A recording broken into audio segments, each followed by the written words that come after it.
That'll teach me. So it's because I'll tell you what I did there. All right, as I say, I accidentally deleted the intermission screen. I'll give the stream a few minutes to fire up just while I'm working everything out. But that'll teach me. Yikes. Turn the key and it's wild on the run. Heroes in the smoke, villains under the sun.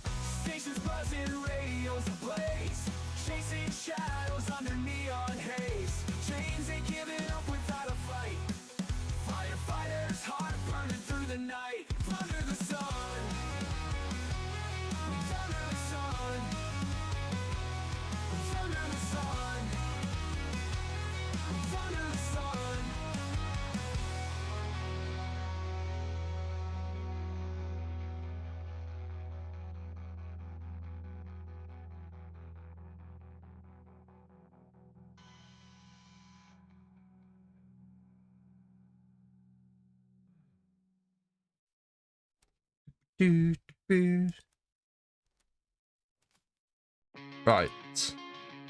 Marcus rolled out with the burning drive. Thank you very much. We'll pretend that never happened.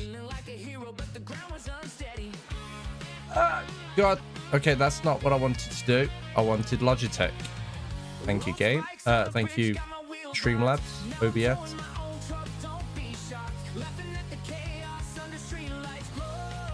So it's simply just telling me to leave the operating angle at 900, strength at 0, centering spring turned off, my bad, and sensitivity 50. It's just telling me to leave it like that. The lock, what happened there is I'm an idiot. So I'm used to Streamlabs where it's like scene along the bottom it's scenes, sources, audio, and then I've got like my chat and my YouTube and everything on the left side. If I bring up this and I'll show you. No, that's not what I want. Oh, apparently. Okay, well, disregard that. Apparently, I can't add OBS as, you know, I can't add my OBS screen as... Oh, I'll just add screen capture. There it is. So, you can see that... Oh. So, like, I've got scenes here, sources here, audio, and then I've got the chat and everything here. God, this is like some weird Inception. Wow. So this is how it is in Streamlabs, but what it was when everything happened is these two were switched over. So there's me thinking that when I clicked add here, I'm not clicking anything. I'm not clicking anything in this tab here. But when I clicked here to add the Logitech, so it actually appeared on the screen here.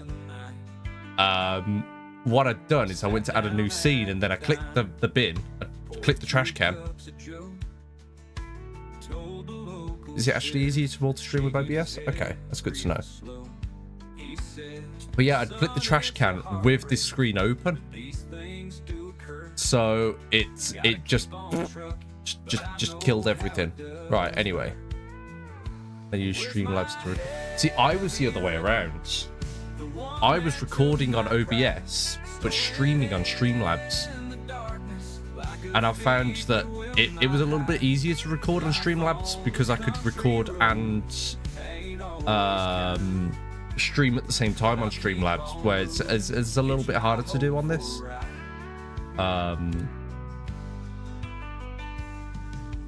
Posted signs and photos, searched round every bin, looked for clues and answers, asked every stranger friend. Folks, they gave me stories, some of them real talk. but my heavy wrecker shadow never rose at all. Now the guard's been fired. Sure, he's feeling low. Right, let's open up Blames himself for sleep Formula One when he shouldn't go. and find out what's going on in here then. Told him, son, we all slip. Don't lose your way. Life's about the battles we fight each passing day. Where's my heavy rubber? The one that took my pride. Okay, I don't want to actually capture a window. Me OCRP stuff is whenever I use OBS. Ah, interesting. Hey, have you been having that what's it called? The early trap exit or whatever it is that everybody's been getting. I had it last night. Now the guard's been fired. Sure, he's feeling low. Blames himself for sleep. Like it's so infuriating. Told him, son, we all slip. Don't lose your way. Life's about the battles we fight each passing day.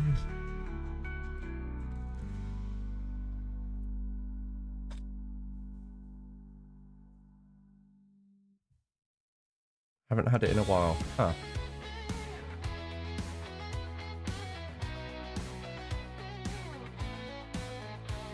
Another Friday night, the phone won't stay still. Urgency and voices that could give you a chill. Sirens screaming loud. So I'm probably gonna have to launch the game for it to allow me to edit it.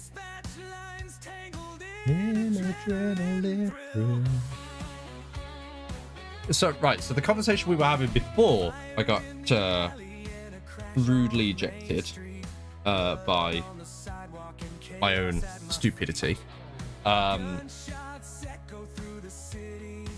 Yeah, I was just talking about dispatch because yeah, I definitely recognize your name. I'll be completely honest. I just don't. And I know I've definitely interacted with you at some point. I just don't remember entirely what we've done. I feel like you've been one of the guys that I've pulled over, and I feel like you're unfortunately one of the ones that. Problem is, when I pull people over, I'm thorough with my checks. I'm not like, okay, yeah, okay, yeah, whatever, send him on his way. No, I'm thorough. I will check your entire history. I'll see how many times you've been pulled over by the same cop, what the charges were, all these different things, and I feel like maybe you're one of the ones I've kept held up. Actually, no. Now I think about it, I feel like I'm certain about that.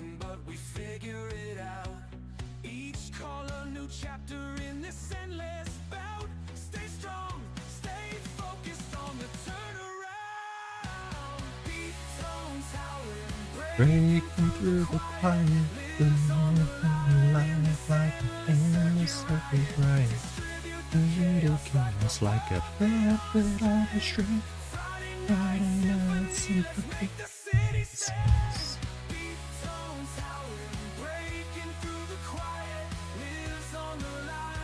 Alive in the sale.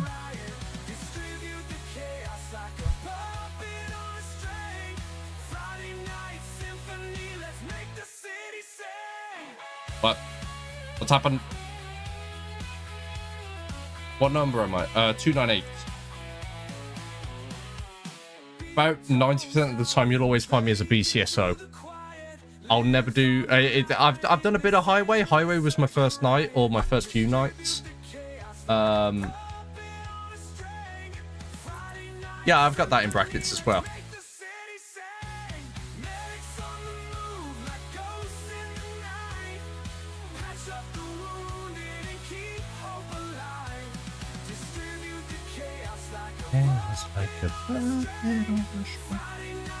Okay, why is it not allowing me to add the game capture?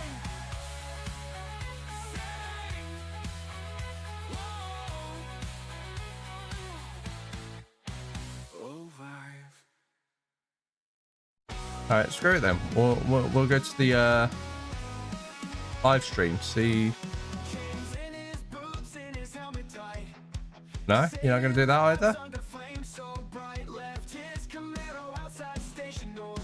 What are you doing, Streamlabs? OBS.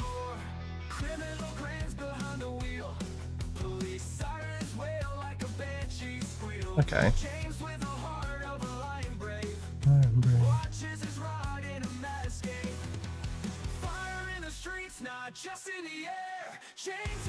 Changes come as the rain heroes in the smoke, feelings under the sun.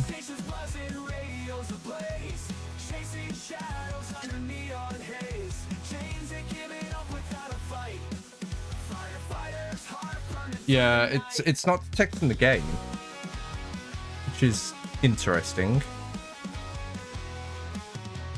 Let's use the studio mode real quick.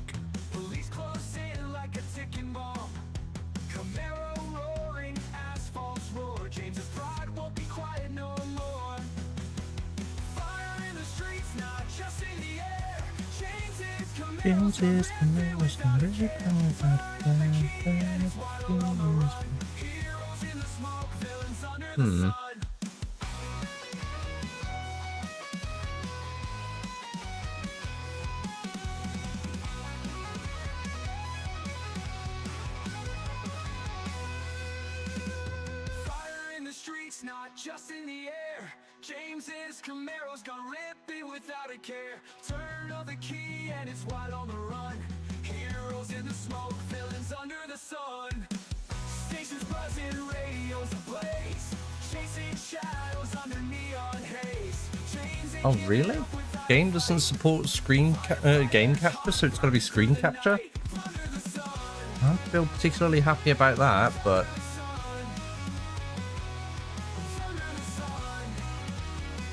Sure.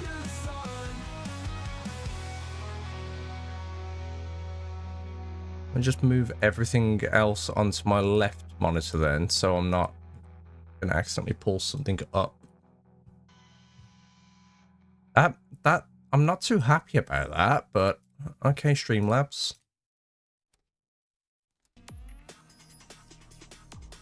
Okay. It's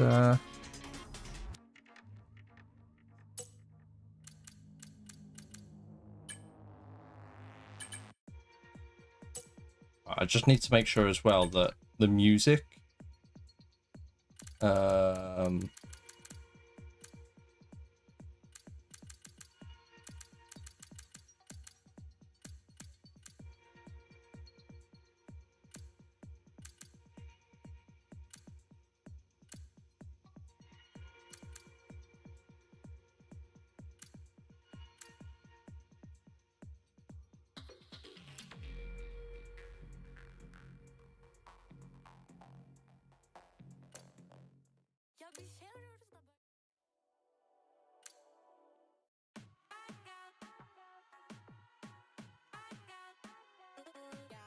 selecting theme is streamer friendly and will avoid copyright strikes if uploaded.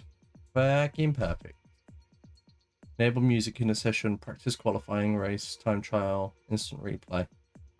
Yeah, you know what? We'll have a bit of background music while we race. Let me just bring up thing to help set up.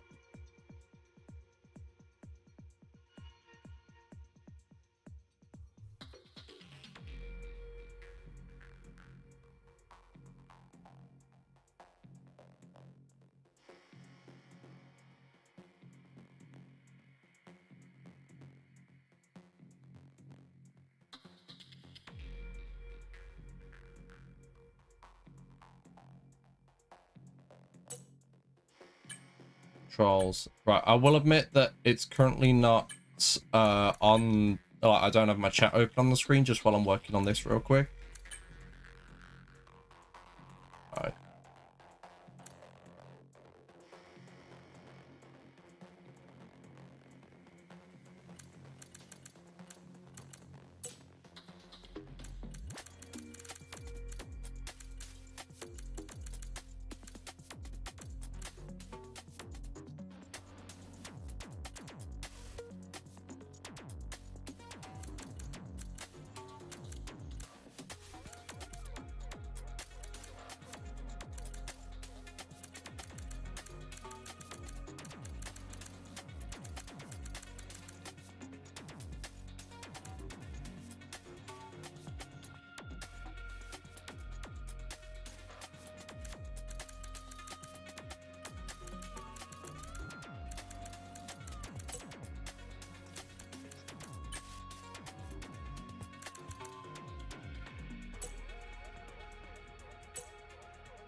Sensitivity and everything.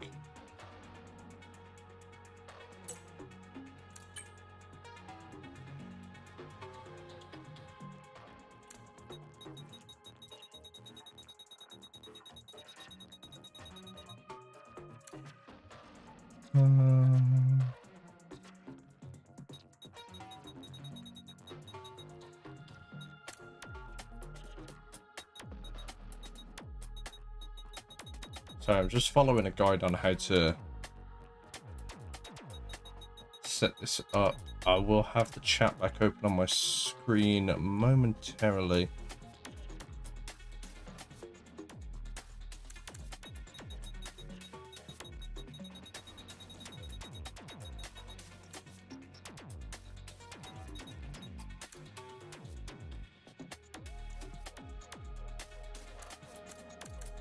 It doesn't have anything in...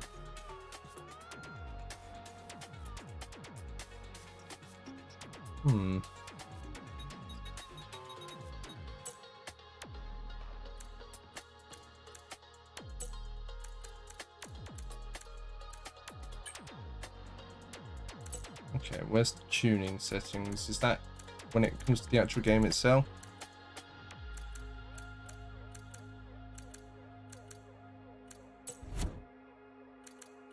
So I do have a career currently that I've started, but I'll start another one here. We'll go back to OBS now. Your Twitch mods lives in London. Nice. Right. So I'm currently like with the layout of it, I've moved my microphone away a little bit so it's not gonna... Hold on. Right, I'm gonna turn my wheel to the left. Okay. Wheel's not being picked up on the microphone, that's good. That's good. We're gonna do a full season, of course. Recommended settings.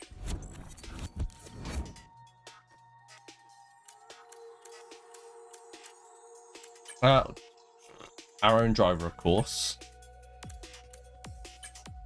See what we got.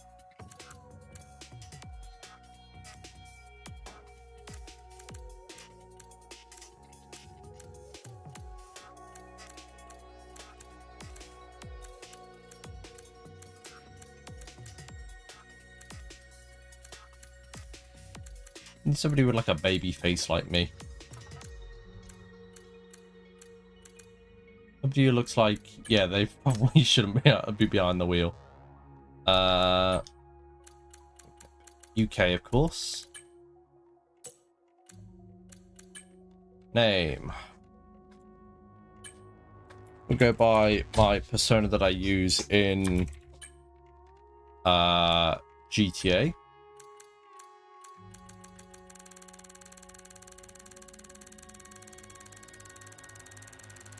I think. Jensen. Yeah, it's not the same, but it's whatever. Driver number. We'll either go 29 or 98.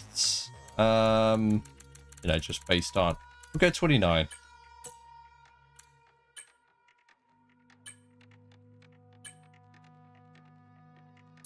Yeah, we'll keep the color scheme on the helmet.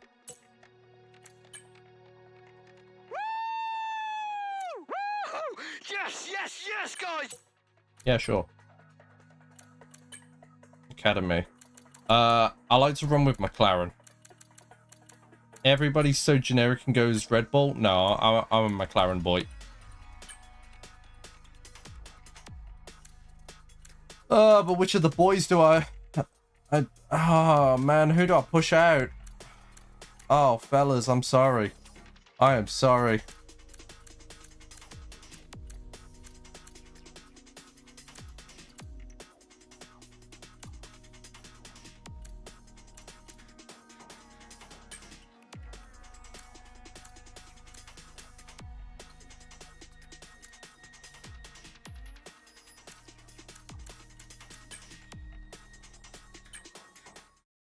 I'm sorry.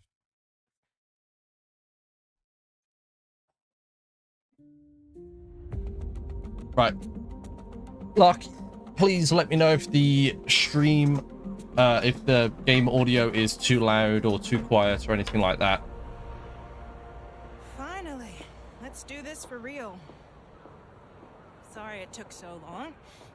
You know what these legal types are like? Yes, sir. No, sir. Here's 80 pages of needless jargon, sir. Anyway. My glasses on. Believe it or not, this is my excited face. Come on. Come on. Let me show you what we've got. So, all the usual stuff. Merchandising, likeness, blah, blah, blah. But the really juicy stuff is their expectation of you. They need you to challenge yourself all season, be the best you can be, dominate your teammate, become a legend. All that jazz. Now, it's over to you. Let's sign the bloody papers. Oh, crap. What film was that? Convincing him to sign something away, and then he's like, yes, I'll look after it. Now sign the bloody papers. Sorry, I've got a wire wrapped around my accelerator right now. Oh.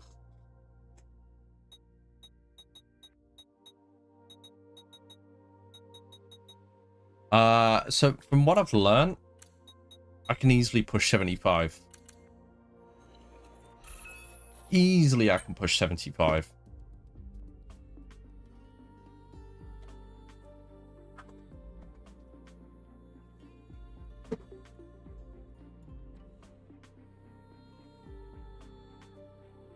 Come on, buddy. You can't be on the desk. Not while I'm playing. Thank you. Should be on the desk in general, but... Right, vehicle.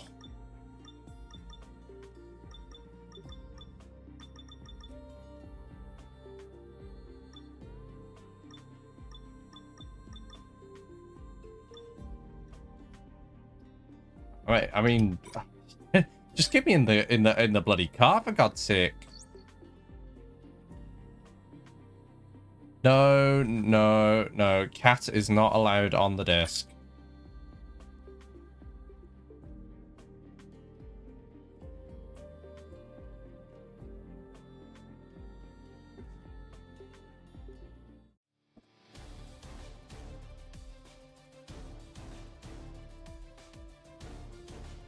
Should have got myself a drink as well. We're doing the full race. However long that may take.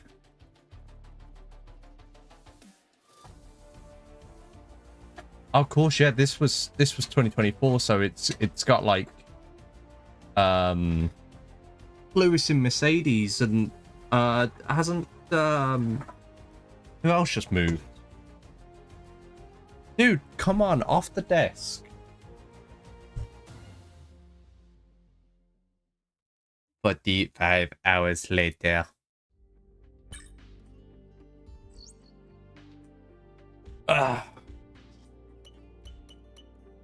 See what we got. So I know we can look into the R&D of the vehicle.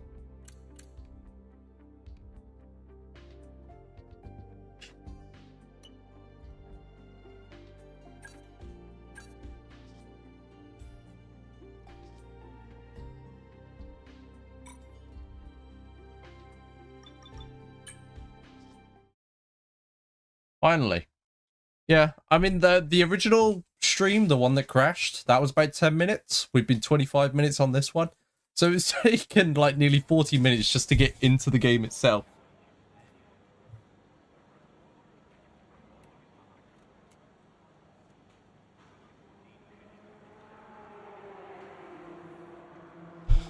Alright, see what we got.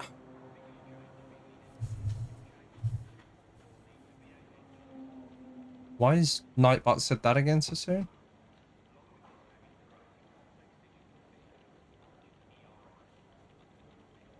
Oh, that's weird. Right. This is all...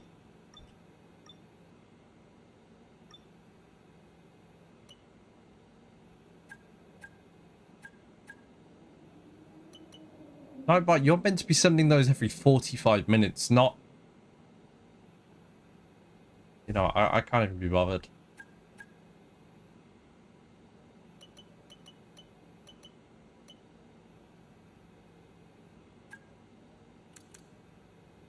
Right.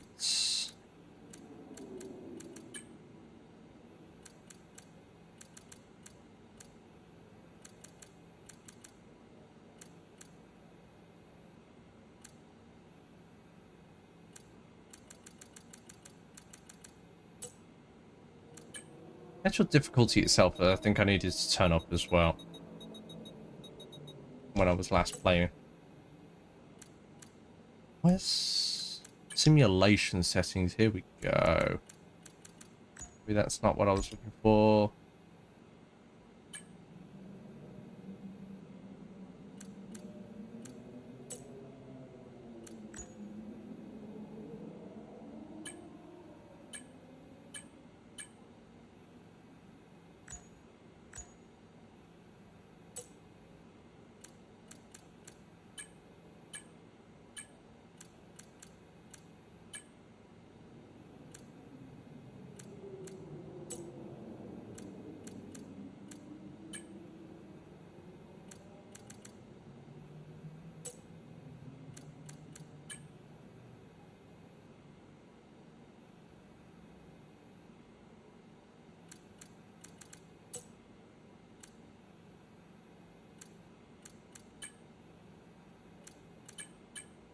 Right, you gonna let me adjust the sensitivity? You know what? Just get me in the car. Get me in that car. Oh shoot. The long wait is over. This is it, a brand new season. And before the show gets well and truly underway, we've got the all-important matter of a free practice session. It's great to be back. It's so exciting to be here at a new season. Plenty You get a feel for that drivers to car. get their Come heads on. around. What will be going through their minds right now? The faster you can work around the circuit conditions and get the car tailored to your liking, the better, and then you can just focus on the... Okay, mate, this is the first running of the real car. Now, I know it's a big ask, but let's get some useful data and get you used to how the practice sessions work. Let's start the season as we mean to go on, eh? I know we can have a great year, so let's go. I've done all of this. I've done all of this. Right. Drive a clean sector. Activate DRS in all zones in practice. Sure. No, we'll drive There'll out. be a lack of rubber out on track, so take it easy for the first couple of laps.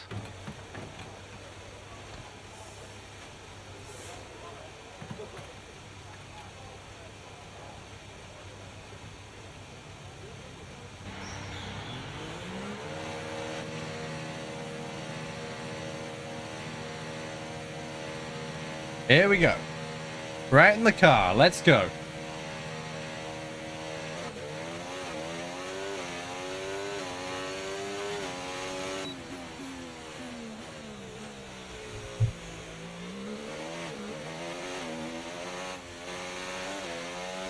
Oh, that feel. Oh.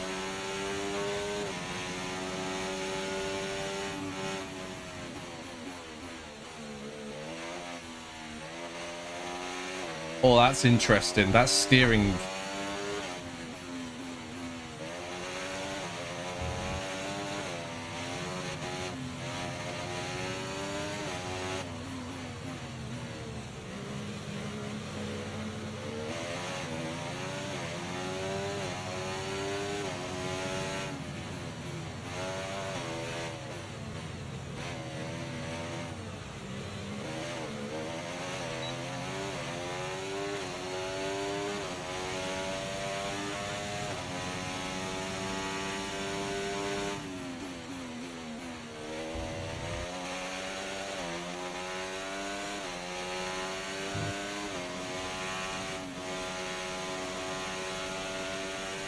Oh, the wheel jitter as I came around that corner then. Holy smokes.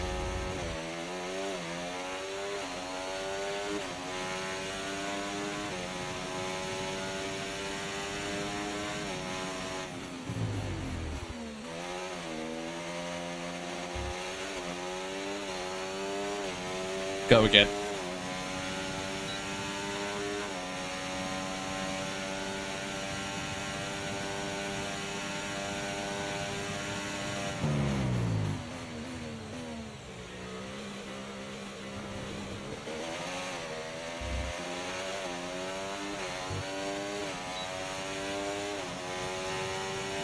That's a lot of kickback on the wheel. You can see it jittering on my guy in the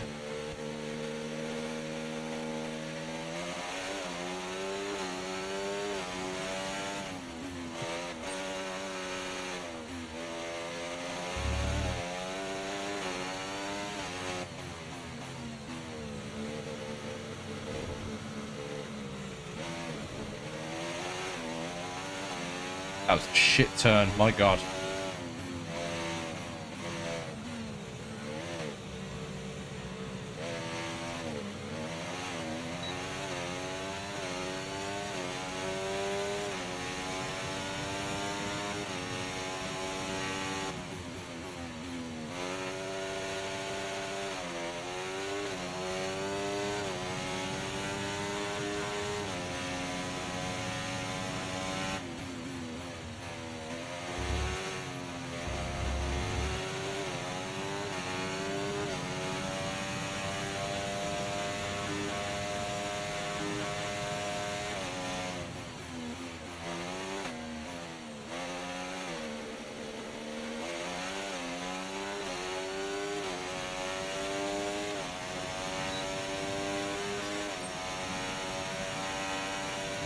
What's the target time? 1:34. All right, let's do it.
Went a bit wide there. Could have come off the gas a bit.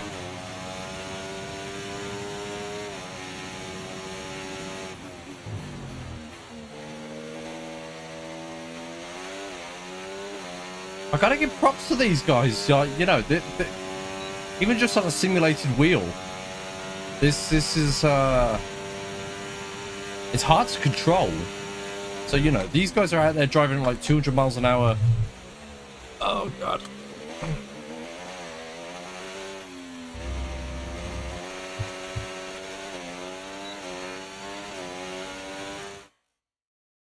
Right, sorry, I'm hearing something down the side of my desk.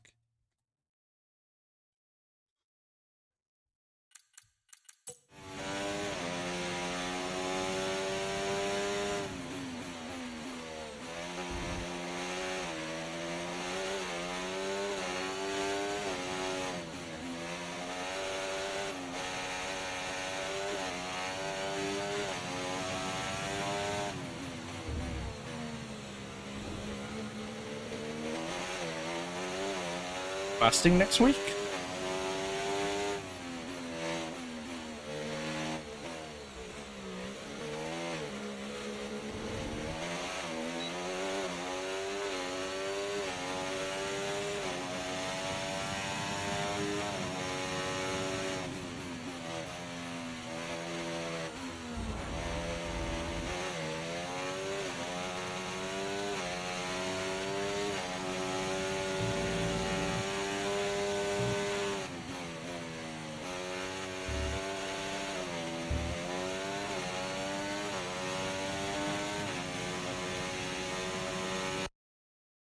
What did I do? I'm just pressing random buttons, getting a feel for the... Okay, that looks behind.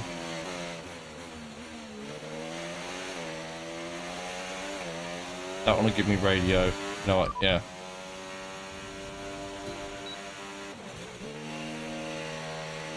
I'm already fasting for a procedure tomorrow morning and now going like, ah, shit, man. Well, I was about to say everything all right, but, you know, obviously not, but...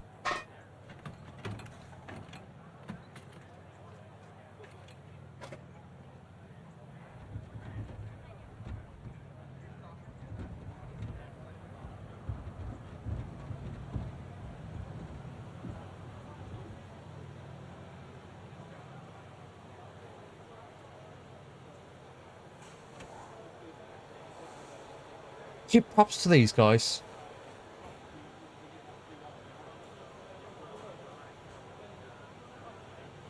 Am I really burning through tires that much quicker than I'm meant to?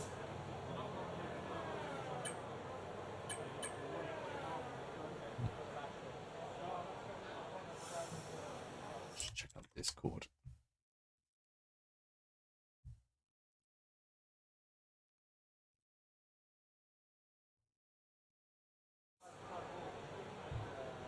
Right.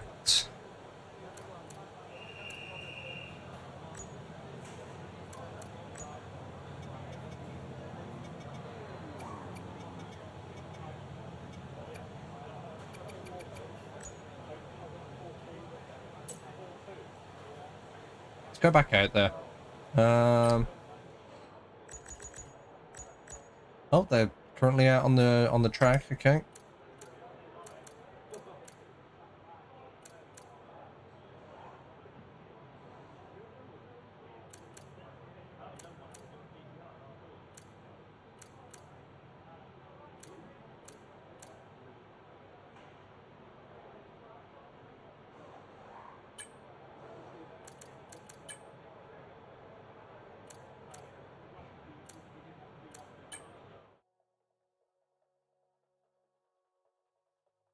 Ah, it's fine. Oh shoot.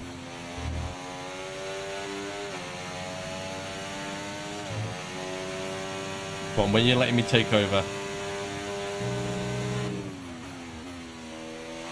After the bend, okay. Okay, this is a quali sim. We've estimated the times our closest rivals will be doing, so that's what we need to beat.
Oh shoot.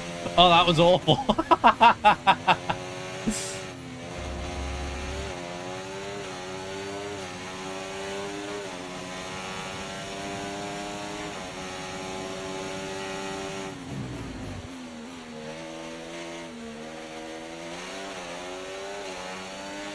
Oh god, who's behind me? Gasly.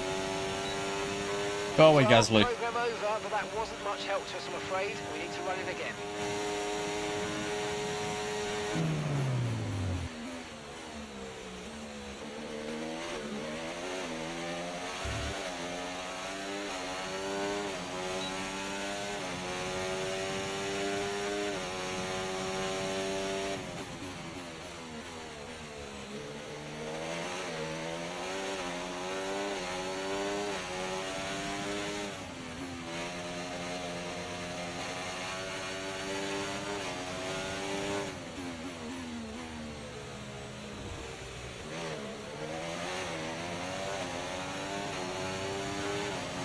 How do their hands not get tired from gripping this wheel? It's so tight.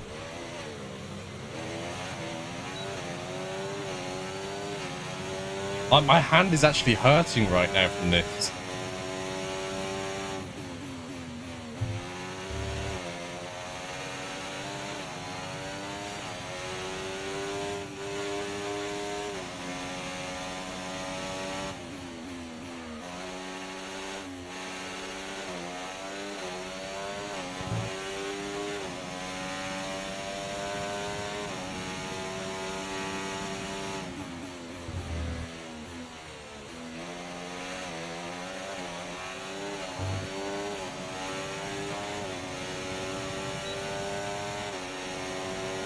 There we go. Oh, Wreckfest. Wreckfest with the wheel is so much fun.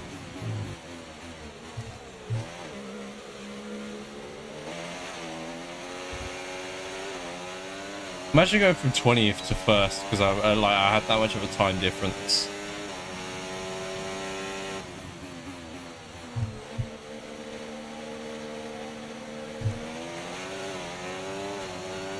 I know what I'm doing. I'm leaving the gas on as I'm going around the corner, and it's going to kill the engine and consume fuel. I need to come off the gas until I'm past the apex, like there.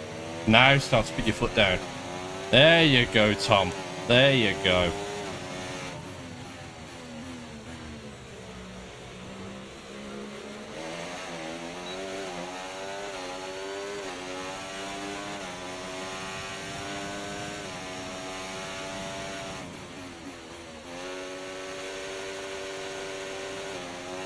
I mean, really, I don't. I have to rearrange my whole desk just to set the wheel up.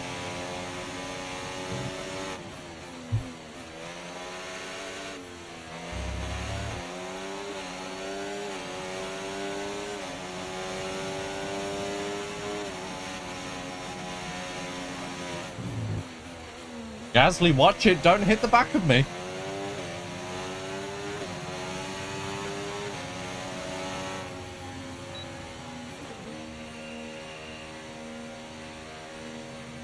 Running out of fuel, but we've got first on that practice speed. Oh boy. Let's get a bit of caffeine.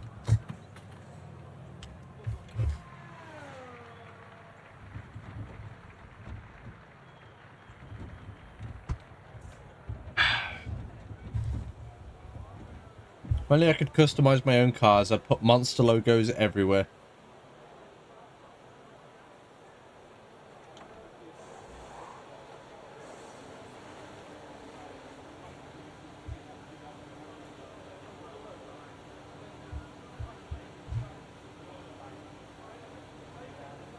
Where is it? What? Oh, gosh.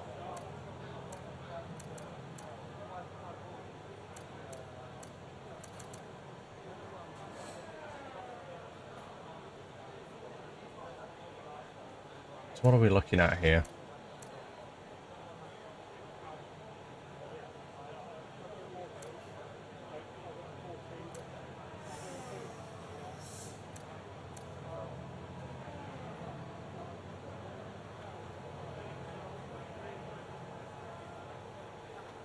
Interesting.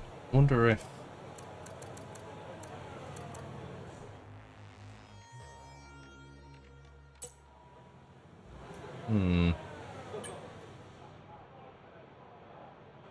Gasly, you've been given permission to hit Mr. Fiddle. Oh, Piastri's coming out with the best... Oh, no. I'm not talking about Piastri's my teammate. Duh.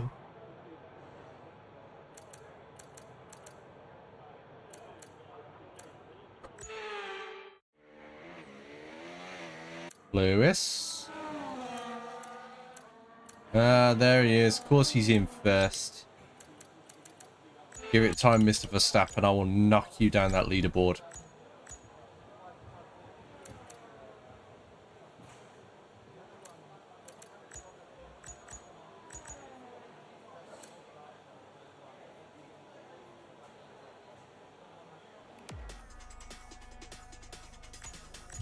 Have a look at some of these cameras.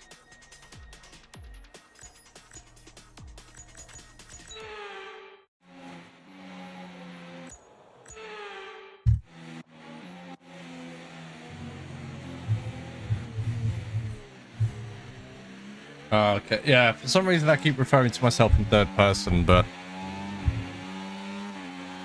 it's one of the first signs of insanity, I do know that.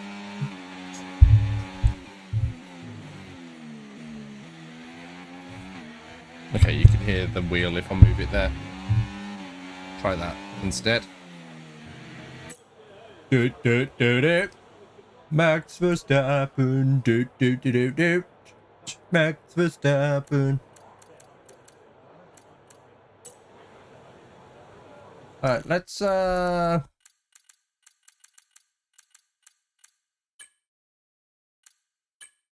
to qualifiers. See where I can put myself. That's my open can.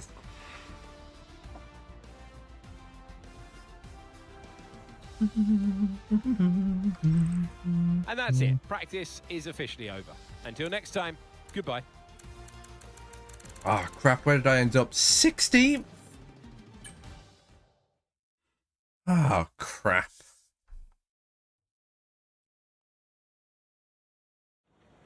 Let's bring that up. That's rookie numbers.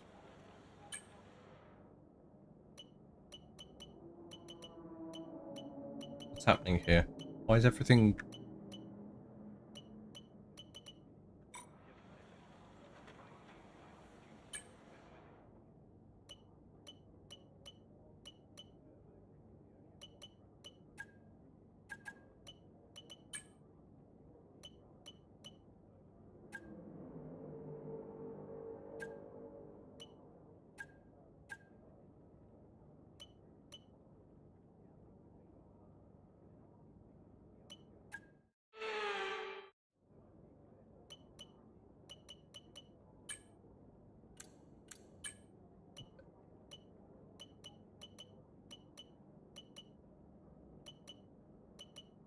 Oh, that feels like cheating.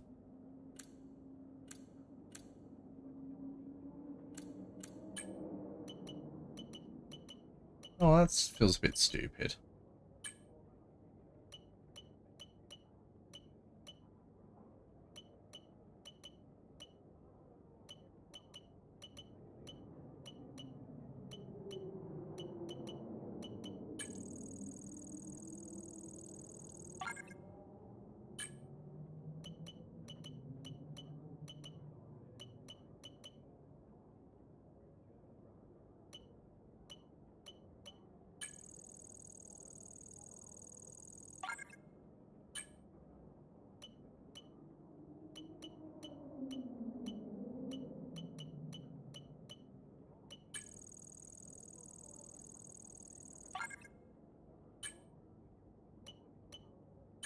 Just keep doing these then.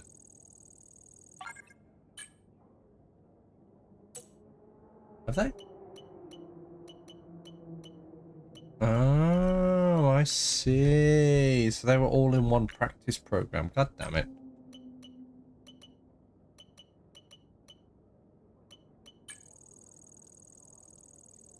Ah, okay. So if I go for multiple objectives...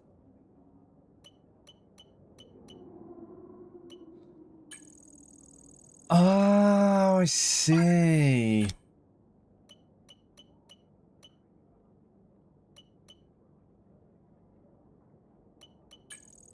Do it. We'll take the chance. Ah, I failed.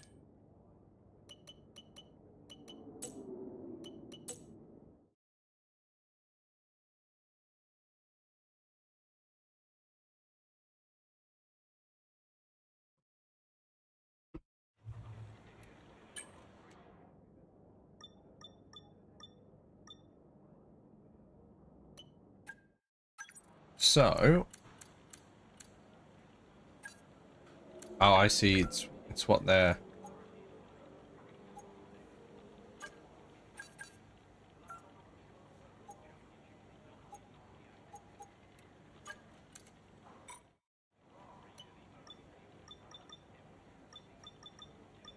How's my tyre usage going then after that? They're giving us a set of hards and a set of mediums for the actual race itself. Or practice 3, softs only. Okay. Get me back out there. I want to get a bit more of a feel for that car.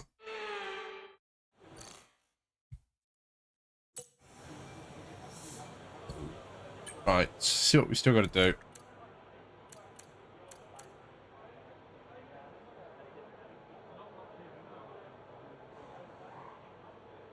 Maximize fuel saving by lifting off the throttle and coasting up to the braking zones. Ah, I see.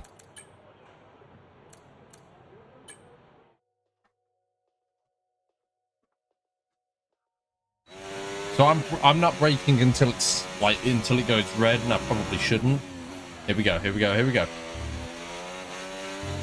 In this program, we want you to focus on your fuel saving technique. Lift and coast through corner entry to save as much as you can whilst keeping under the minimum lap time.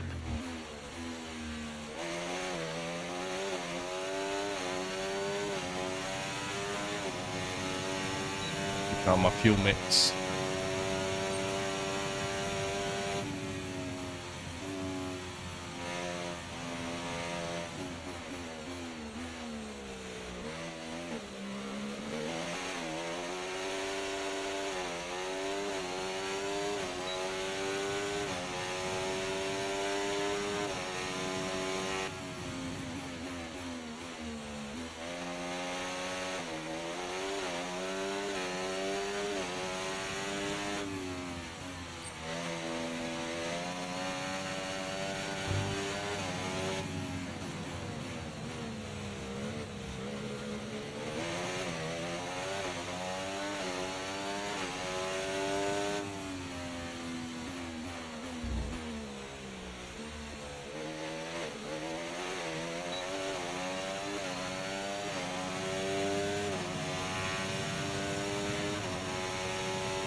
Oh, looks like one of the boys had a bit of a smoke out there.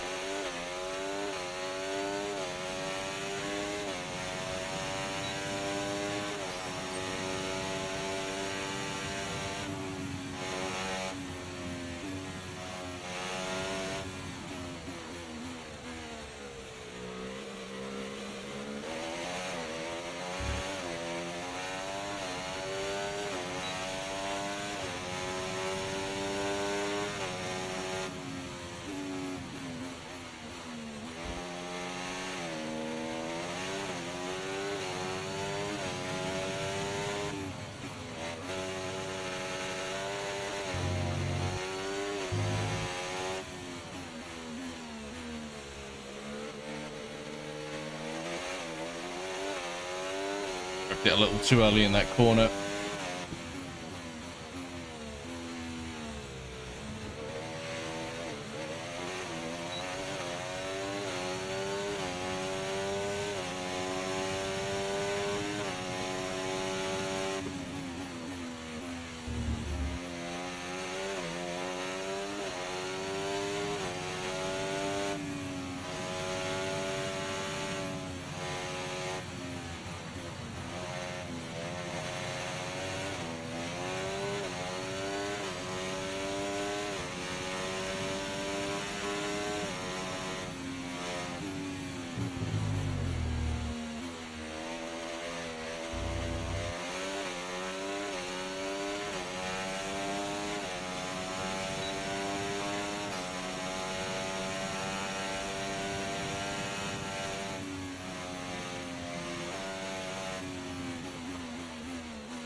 mate, that's the test over, but I'm afraid we didn't get what we needed. We're going to have to run it again. God damn it.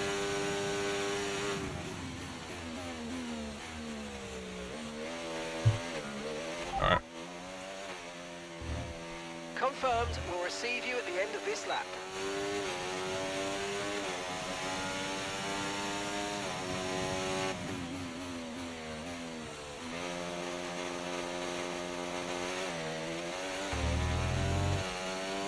I think I need to toggle my Logitech settings real quick. I want to make it so the wheel actually locks when after I've turned it too far. I feel like I'm overturning, and then by the time I'm turning back,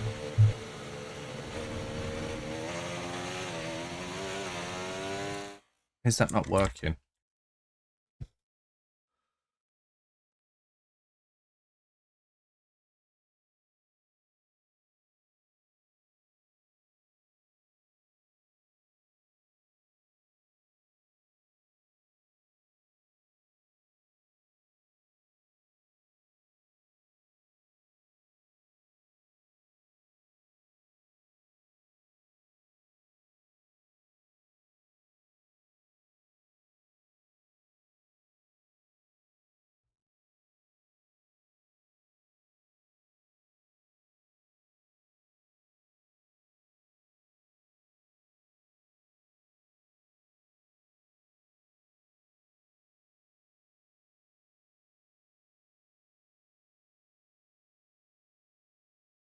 Oh, hold on. I've set the wheel up the wrong way. I've used it for like a Thrustmaster. God damn.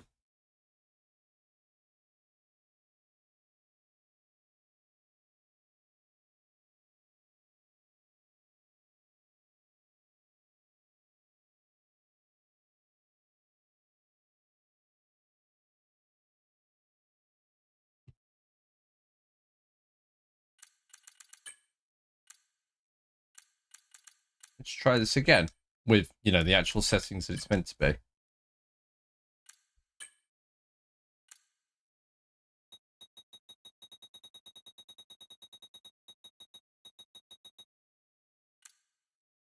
On track effects, 35. Rumble strip effects, 45. Off track effects, 20.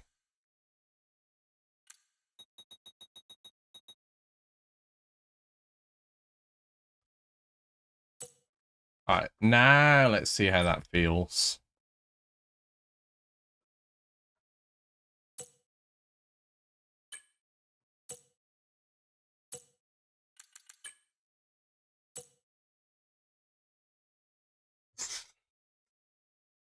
Any...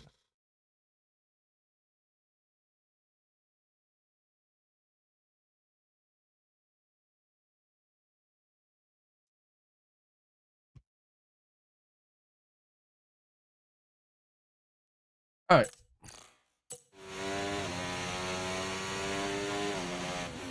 Oh, that feels better already. Wow.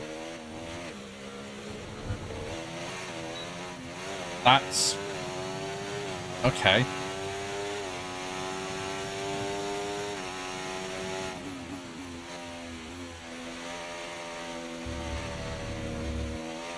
Wow. Okay, that definitely feels so much better. There's not too much jitter.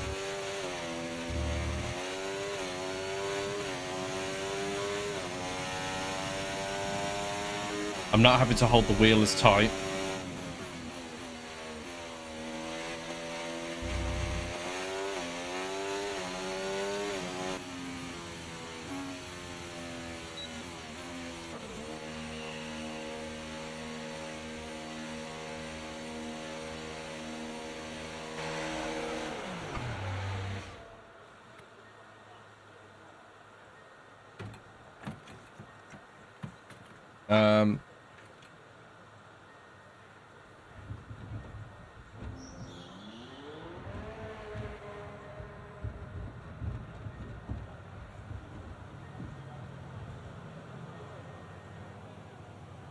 Let's what should we do?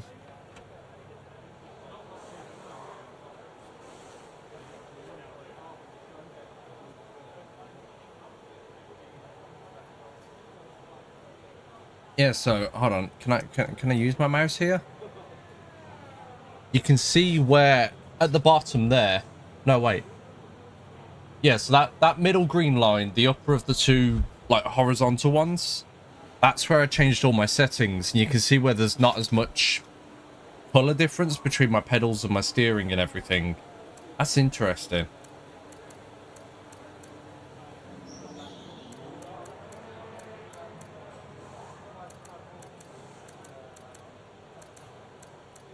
Oh.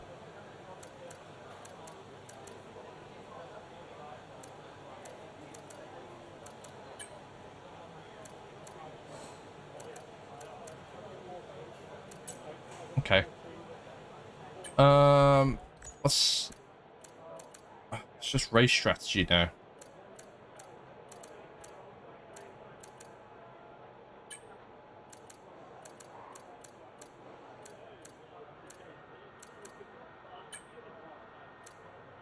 No, you know what? We'll drive out. We'll warm them up.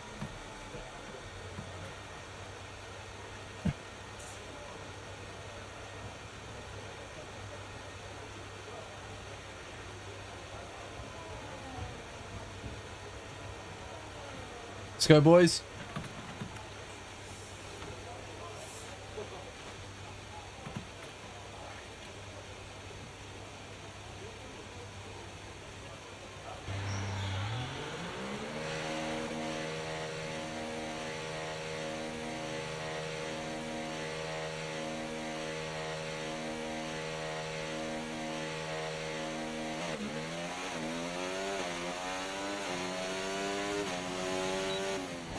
Oh shoot, no warning there, Jesus. Good thing this lap doesn't count, my God.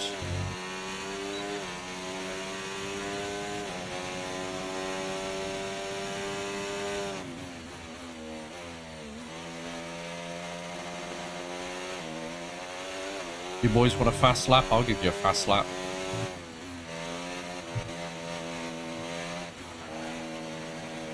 It's just a warm-up.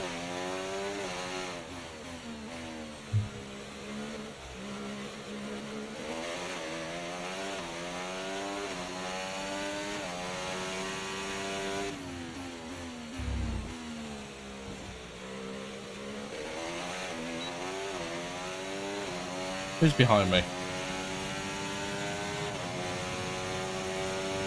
That Gasly again.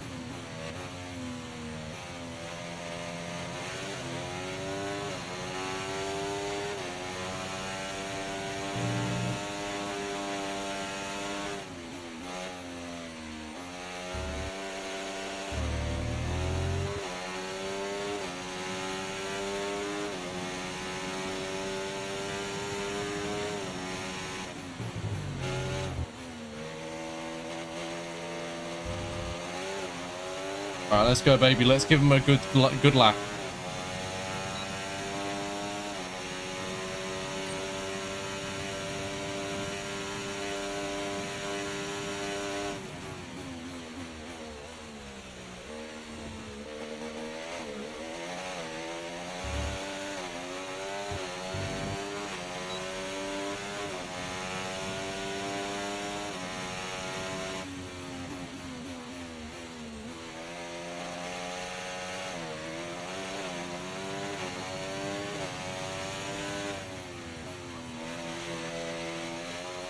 Left front tire's taking a beating.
It's not the time for this. Get off the desk.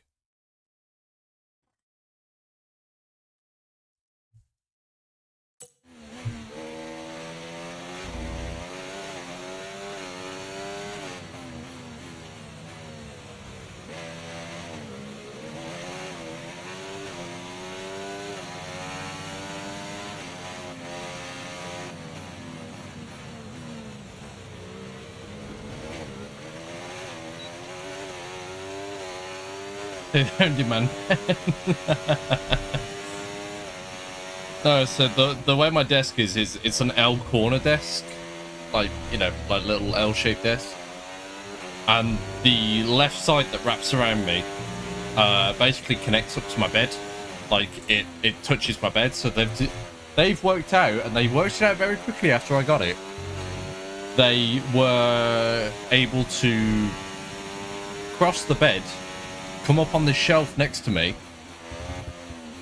and come and be little shits, basically. That is way too slow. Come on.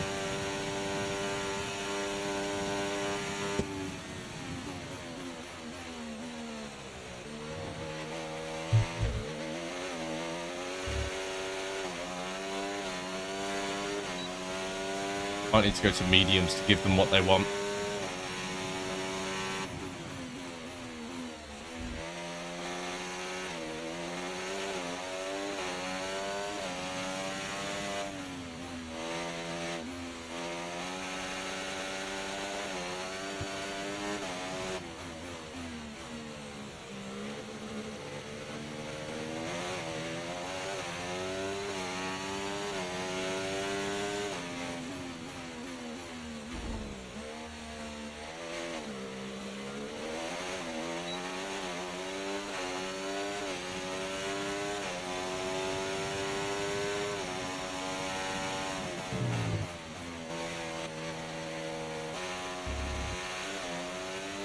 Yeah, screw it. Box. Understood. Stopping this lap. Put the mediums on.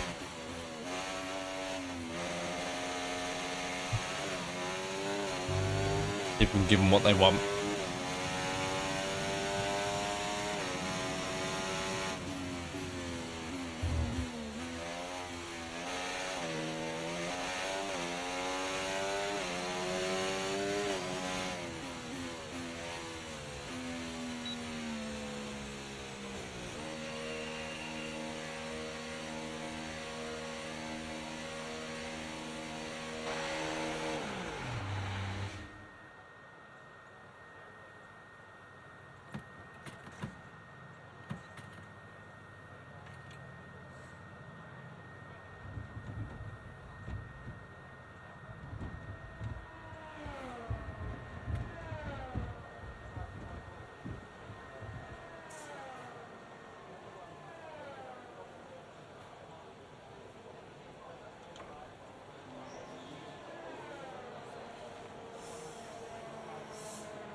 Didn't go too well, did it? Okay. Alright, boys, let's do it again. I'm gonna switch out to the mediums. Now I've only got softs for today. God damn it.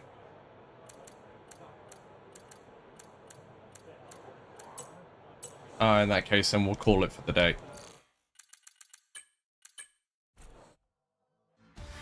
There's no way I'm going to get any better than that. I've only got the one set of softs.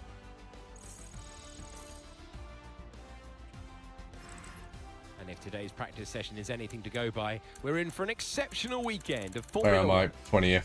God damn it.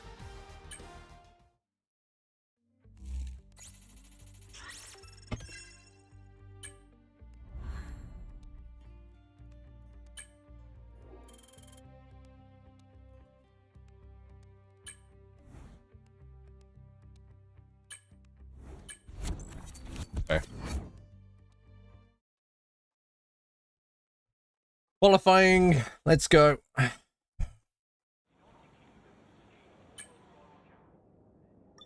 Anywhere I can modify the car.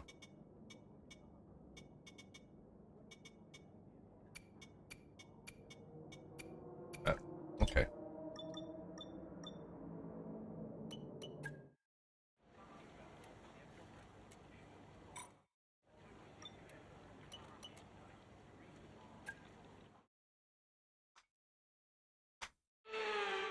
Under the bright Oh, you lights can of actually hear me Bahrain, cracking my it is fingers. time for qualifying. Grid position up in the air. Who is going to seize the moment?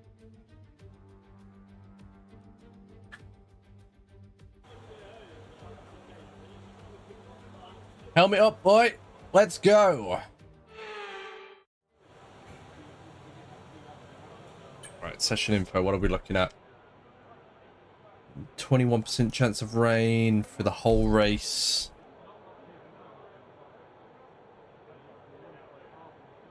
Okay. Current temperature is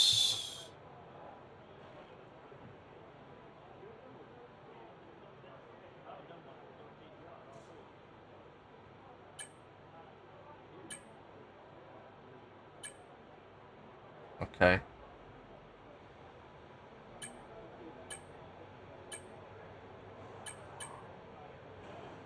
All right.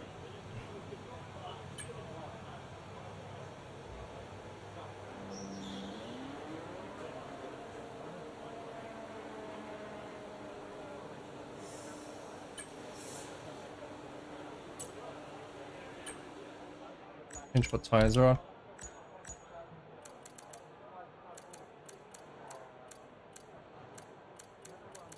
So Q1 is only softs. Q2 is softs and mediums. Q3 is only softs, and then the race gives me mediums and hards.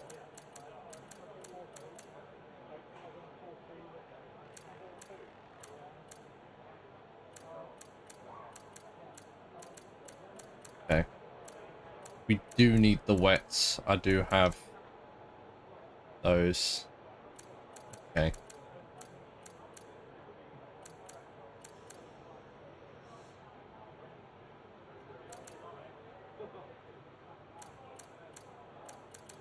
All right.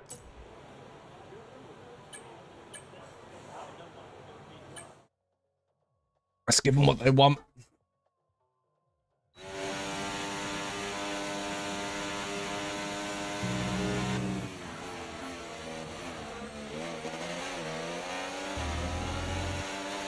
Alonso. Okay, we've been pushed down to P13.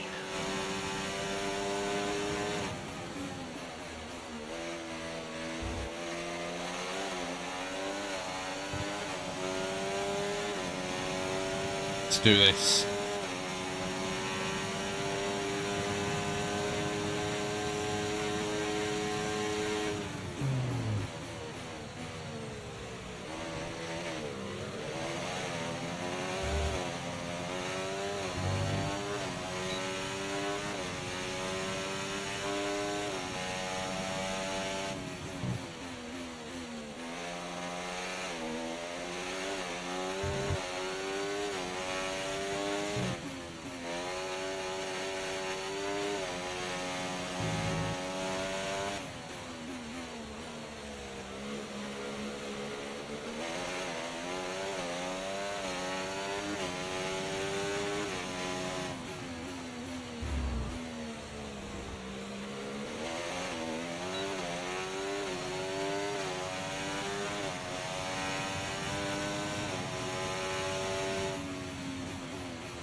Get off my ass, Alonso.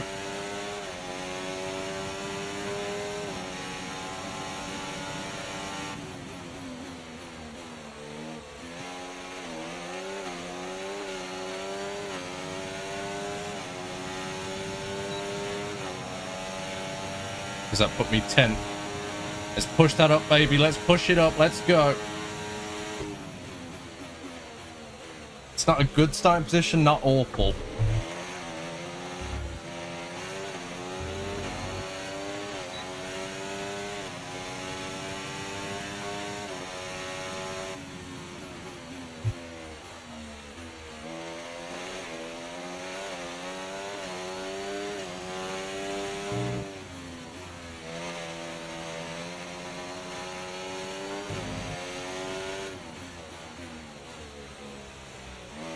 Carlos Sainz is taking it at 131. My God.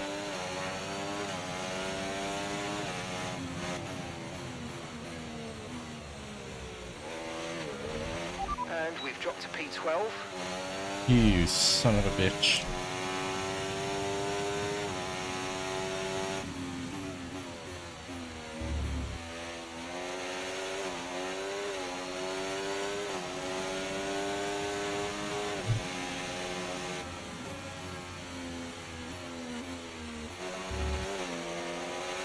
Okay, we've only got 1 lap of fuel remaining.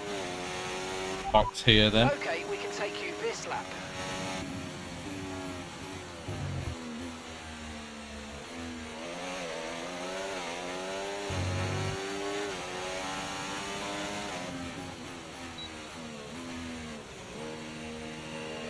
Bro, do you want to be any closer to me?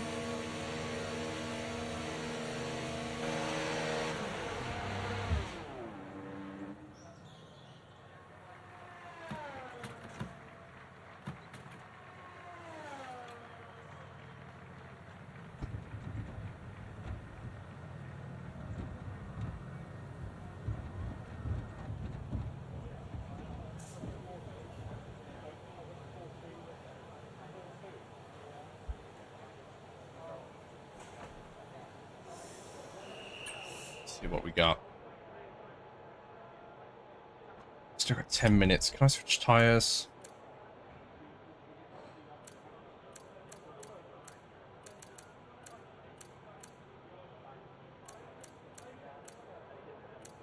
Man. It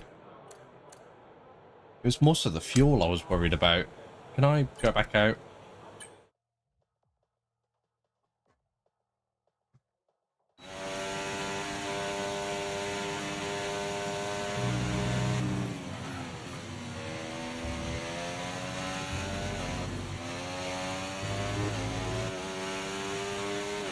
Oscar's currently in pole position. That's P1 for Oscar. That's my boy Oscar! Oh, let's go. We're going for at least 10th. We've just been pushed down into P18. Yeah, it's fine.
Okay, we've only got 1 lap of fuel remaining.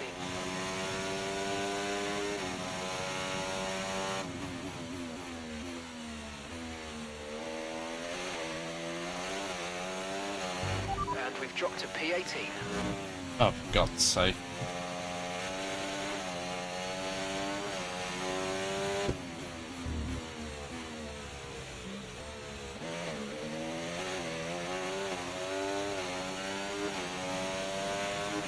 He used to be good at this on controller. Was it like at least top 10?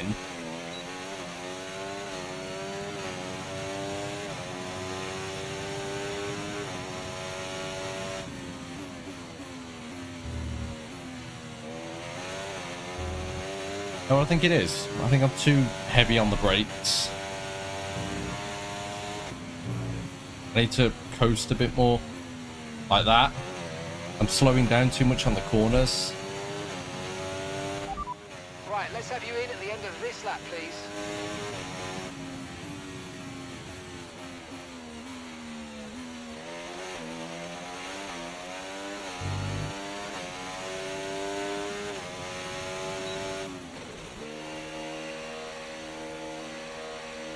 Was I the only one out there? I think I was. No, looks like one of the McLaren, Mercedes boys is out there.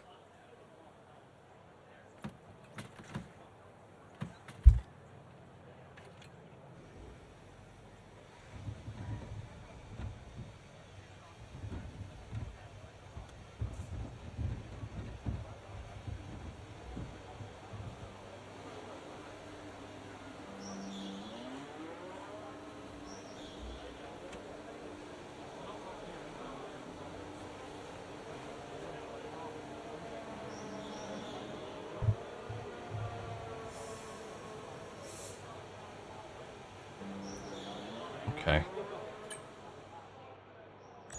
It wasn't good, I know that.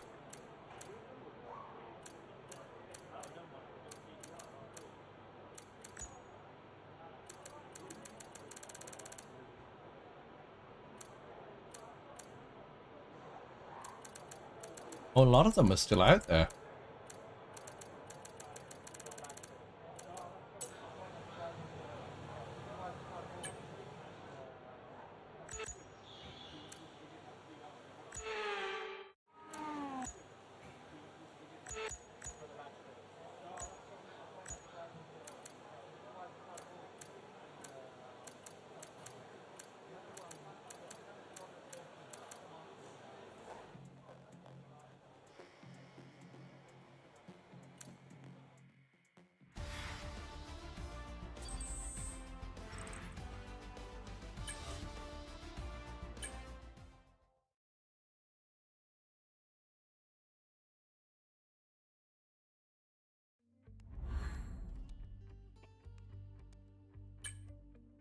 Oh dear, this is not going well.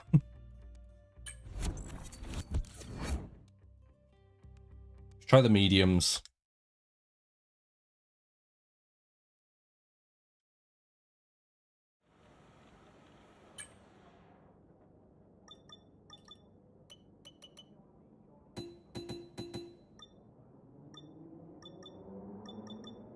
Oh dear, where's the...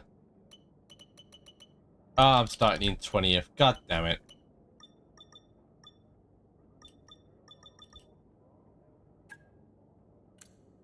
Because I messed with the driver difficulty and turned that up. Put that back down to about 55 like it was at. I just want to enjoy the game.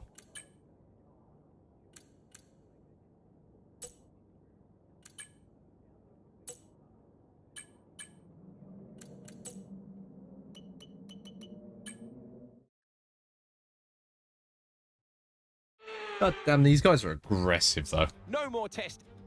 So with the race not... Welcome to the commentary box. I know you're frustrated to be this far back on the grid, but you've got to keep that under control. Right. Keep a cool head and work your way through the field gradually as you go. It's not all going to be 17 won or laps lost on at the first softs, corner. another 17 on a fresh set of softs, and then a hards for the end. 2 pits.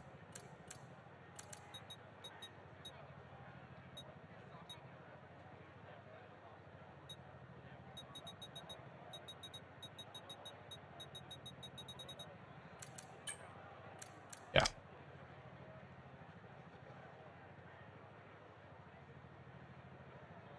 Yeah, no, that few seconds there will be the...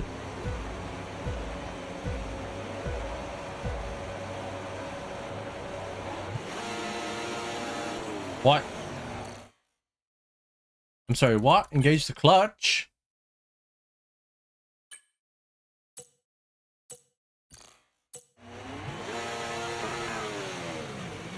Oh, can I restart that? That was BS.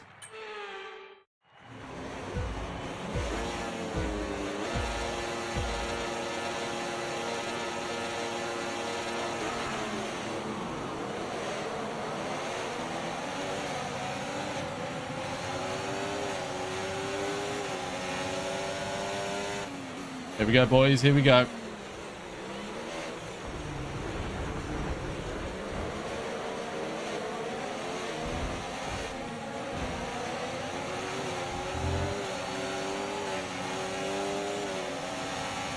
Watch yourself, Ocon.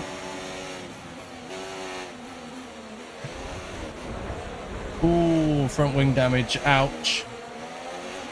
Okay, be careful with the front wing. You've taken some minor damage. You don't say. Here we go, boys. Come on. I've pulled my wheel off my desk. Oh, boy. I'm gripping the wheel a little bit too hard, I think. Let me, Also, that thing about the music. Can I get the music while I'm driving? Is that a thing? Where was it?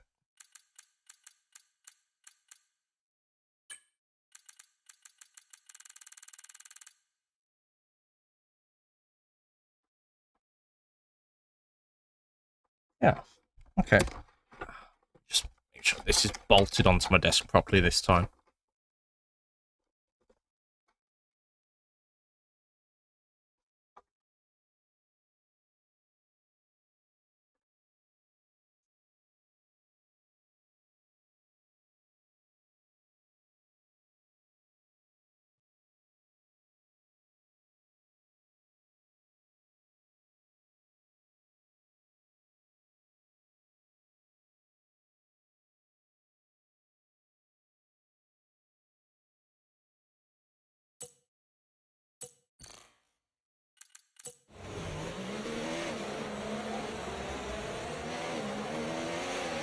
That start was okay. Now stay alert for threats around you.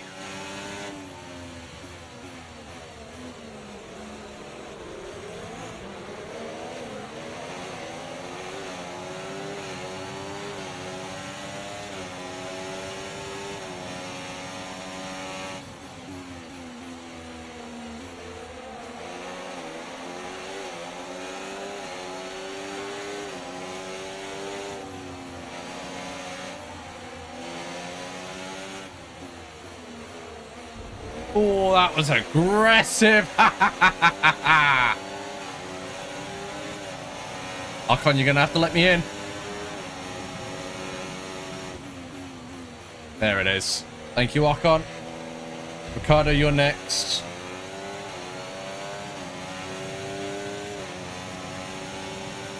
DRS is being enabled this lap.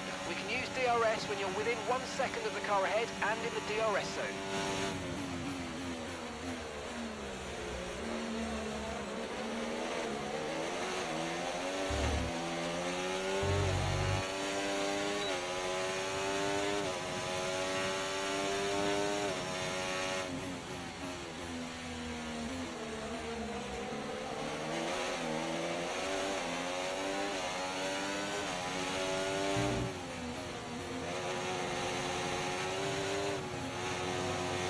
Ooh, went a bit wide.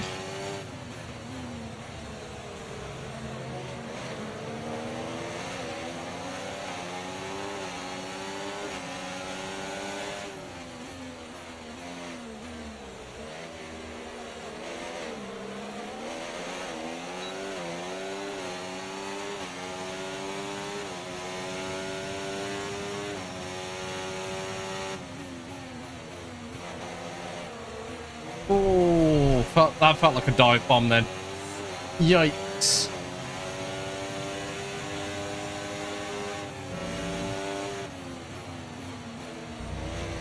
That definitely was. Holy smokes. You might experience some understeer now that you're in the wake of the car ahead. Try to get past as soon as possible.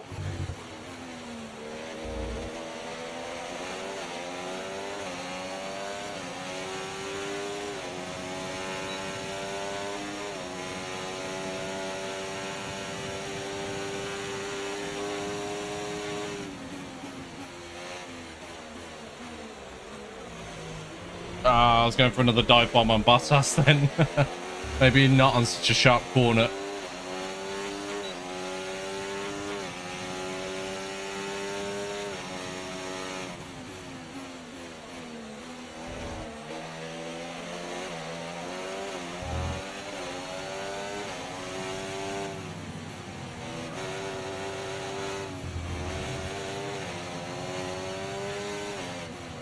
Oh, shit. Sorry, buddy.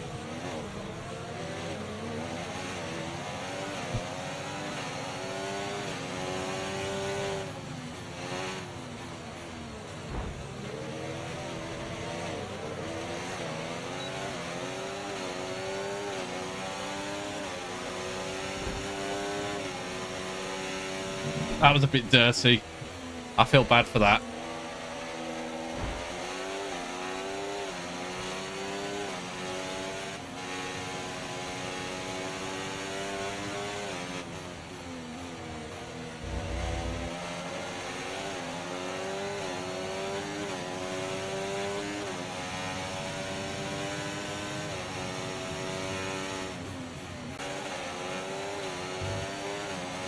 Good old Jerry's in the chat, everybody. Jerry's here.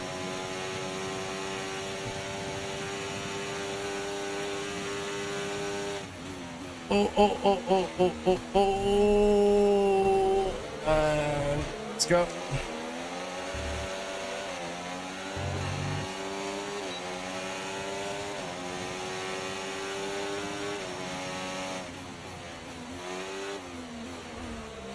Oh, sorry, Yuki.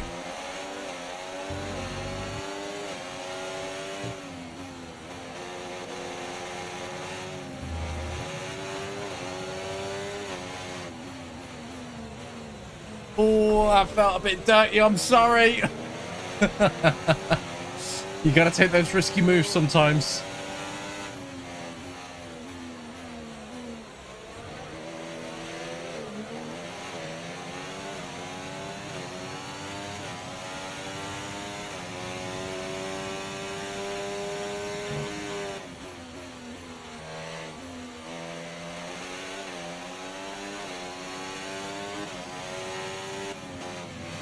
Looks like we're all falling victim to that, buddy.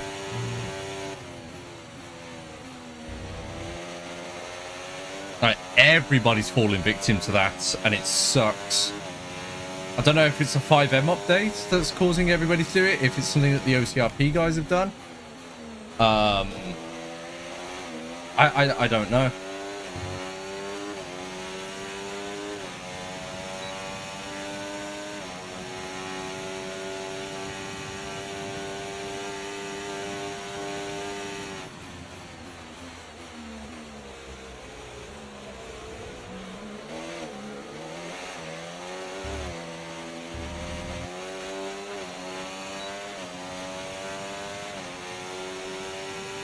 Oh, dude, I've done so many different things. I've deleted GTA Enhanced. I got rid of my Citizen FX file, but kept all my made sure I kept all my peds and my vehicles. I've updated my graphics drivers. But you know, clearly it's not something on my end. Clearly it's something either on the server or it's a 5M problem.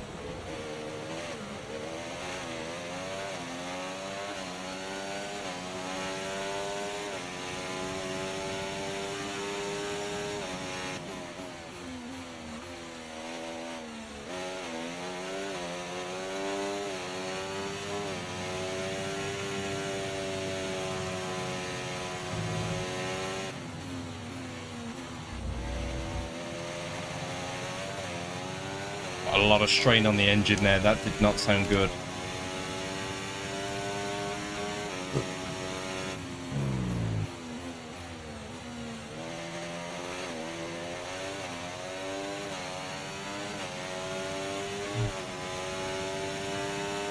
Right, the gap to the teammate ahead of us, 12.2 seconds. Gotta catch up with Piastri. Let's go. The car behind's gaining on you by 0.5 a lap.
Okay, you're within 1 second of the car ahead. Get ready to use DRS for the overtake.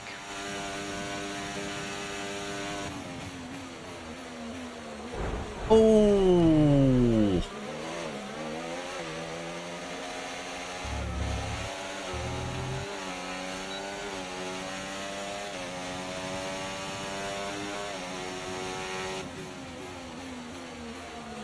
Oh, shoot. Ow.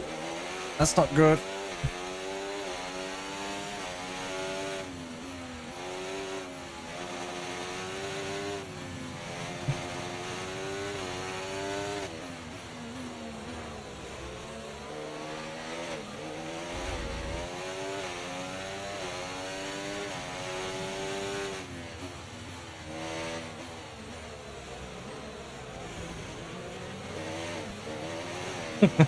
Clean path. Yeah, I'm sure Stroll will say the same.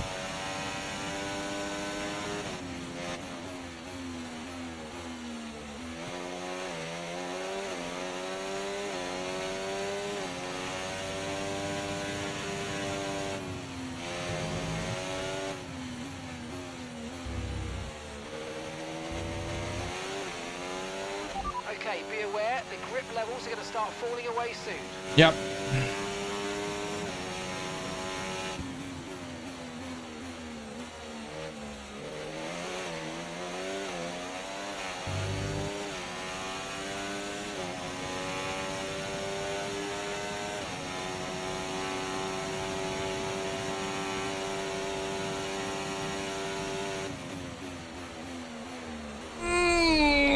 Oh god, I gotta stop coming into those turns so fast. I get greedy with speed.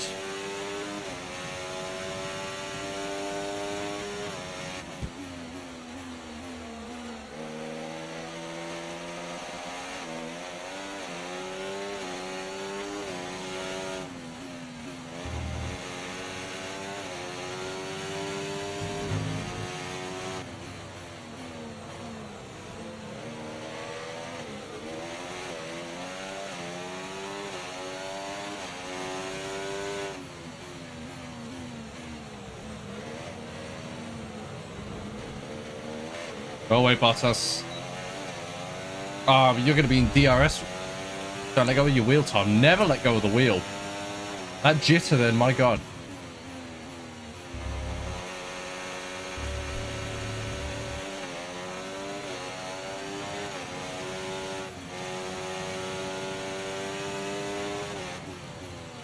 Oh, some tire temps hit there on the corner.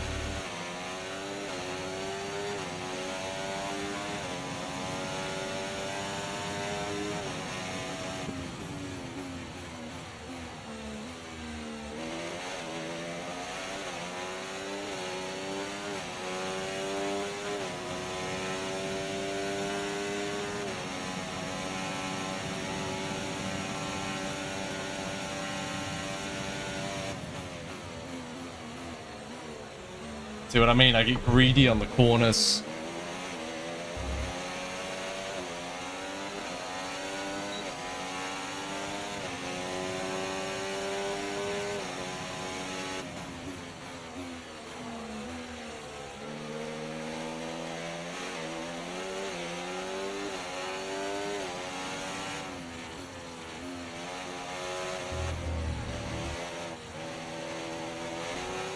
Oh, bro.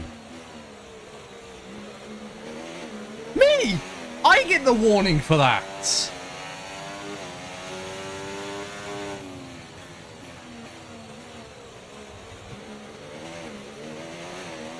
Bro, he hit me.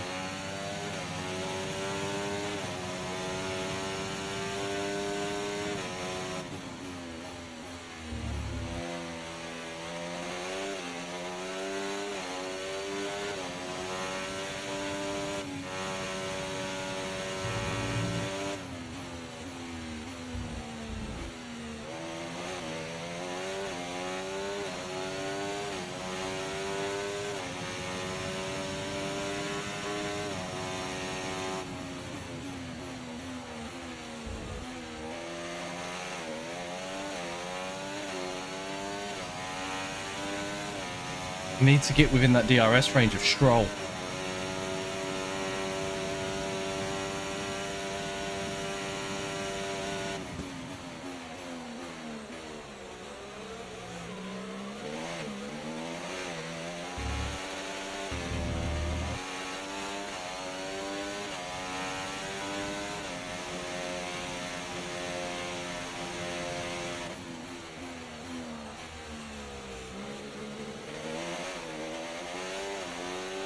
Okay, mate. Right, that front wing damage is going to hurt us. We've really got to look after it now. Let's put everything into protecting that front wing, please.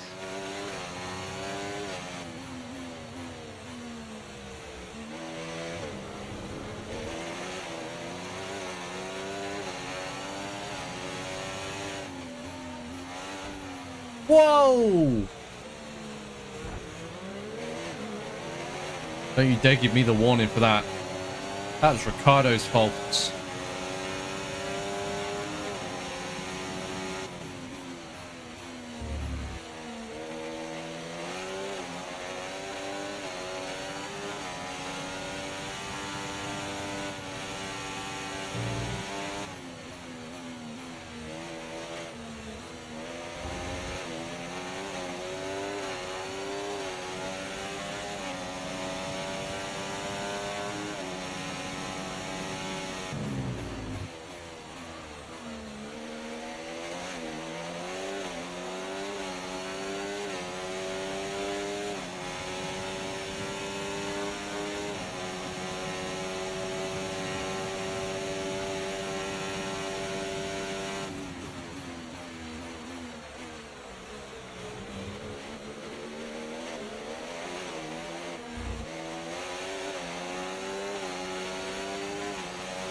Oh wait, Ricardo, I know you're on my right. Ah, shit. There it is.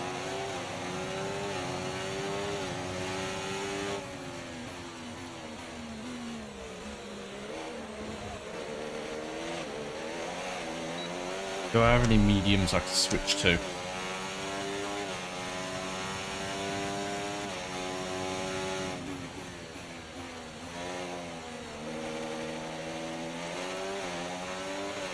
Do.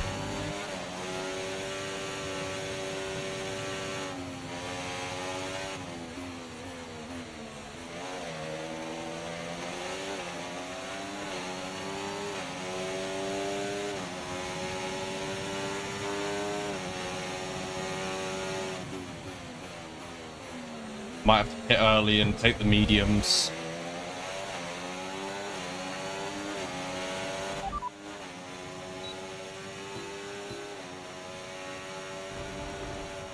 Whoa!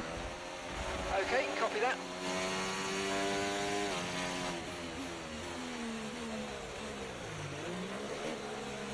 What the hell happened there?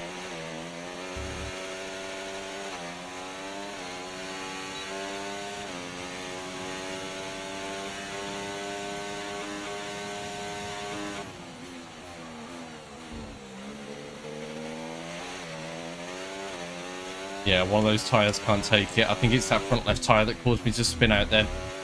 It's had so much wear to it, it's going to need to go. Pitting this lap then. Come into the pits at the end of this lap. I'm 17th anyway. If I go to mediums, I can still push them a little bit further until I'm ready to go on the hards at the originally planned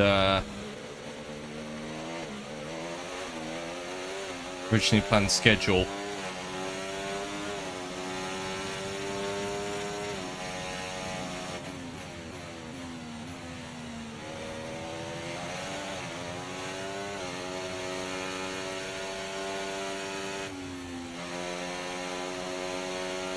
And if you think about it, right, there's only one way you're overtaking me, and that's when I pit. No! Ah!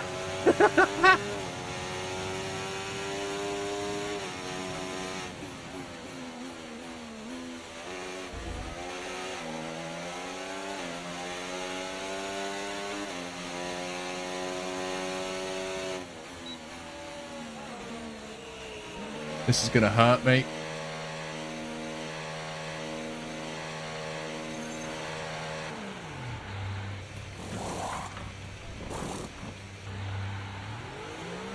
Get back out there.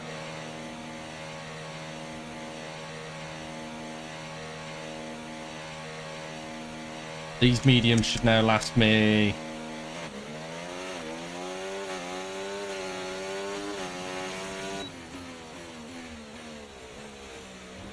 Should last me a good amount of time.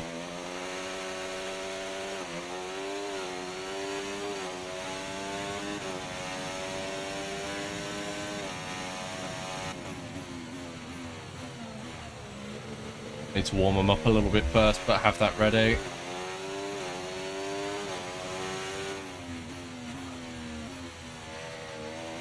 They're not warm yet. God damn it. Come on, boys. Warm up, babies.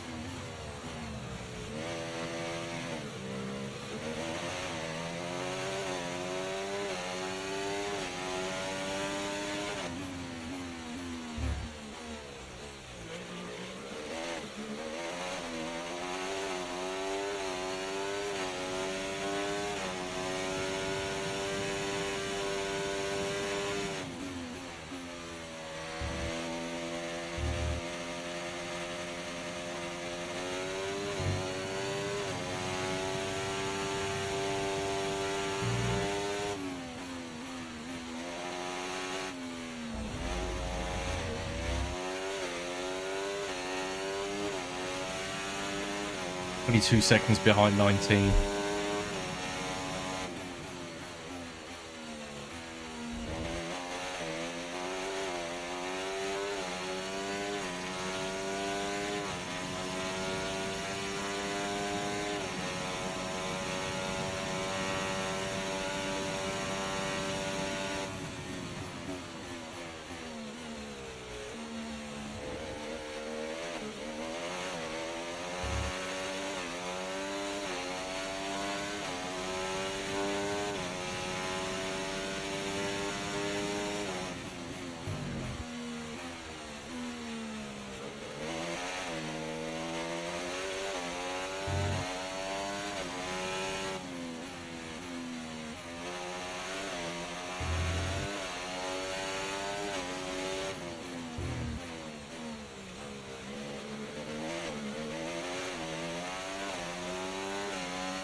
Oscar's coming in for his stop now.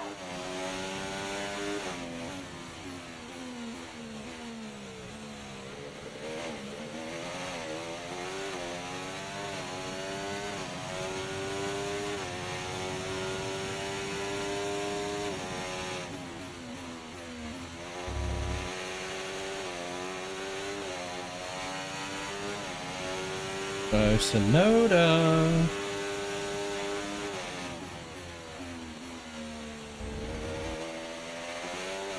I see you.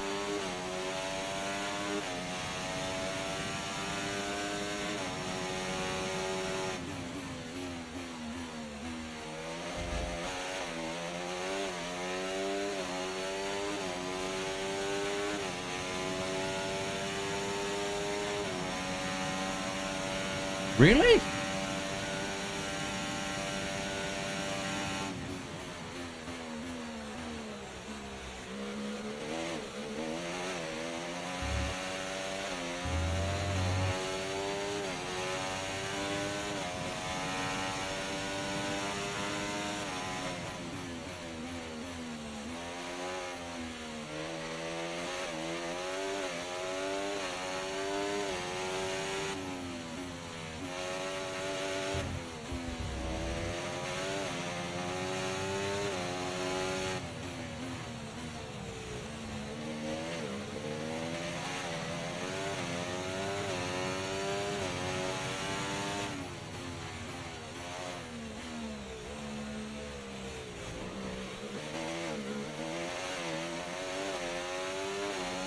On that fuel mix, I seem to be keeping it all right though.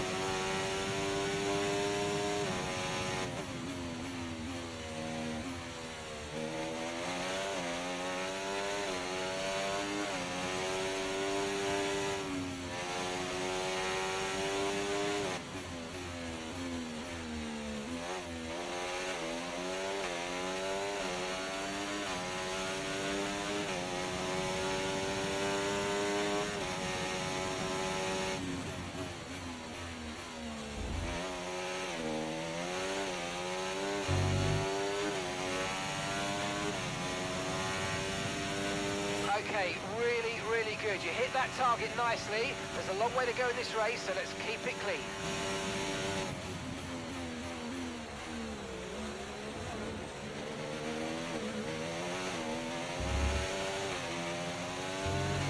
We'll start catching up now as they start to pit.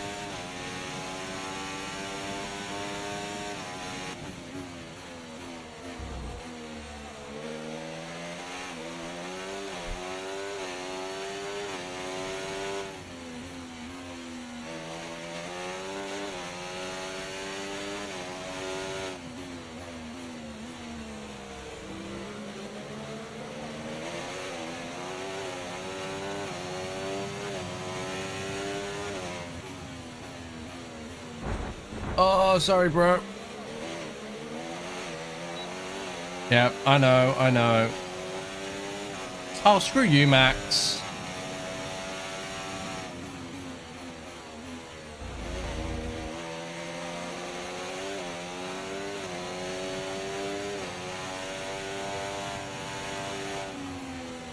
Ah, I went too wide.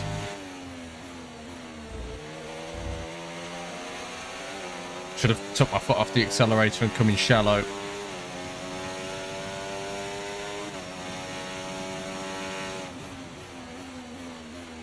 Oh! Kind of bullied him a little bit there. Kind of had to.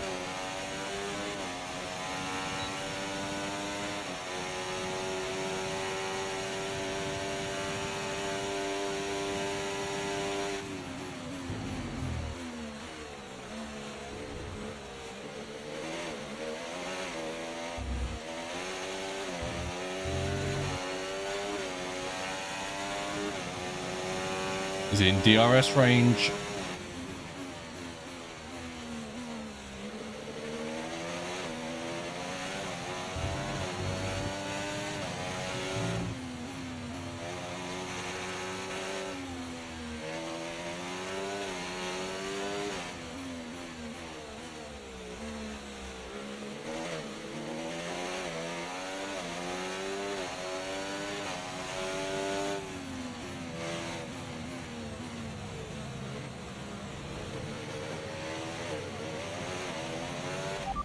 Just curious. Got that confirmed. That's not what I wanted.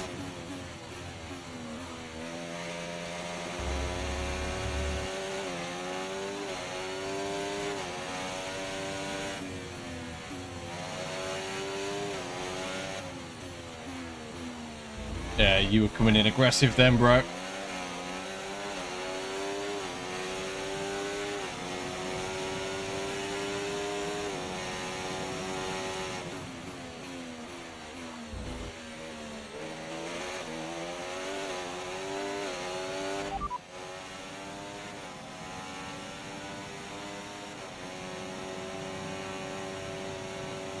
Your front wing's damaged. Expects a lot of understeer unless we replace it. Okay. And what we're gonna do?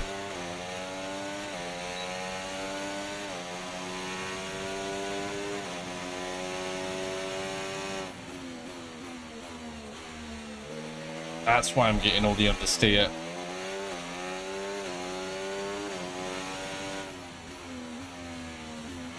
Really got to account for that.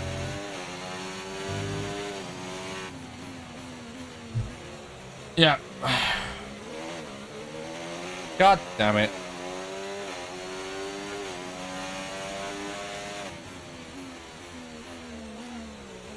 Oh shit.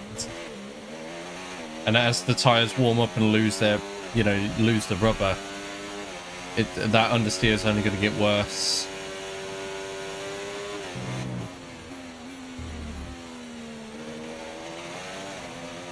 Really got to account for it.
Oh, my right leg is, and my left leg is hurting so much.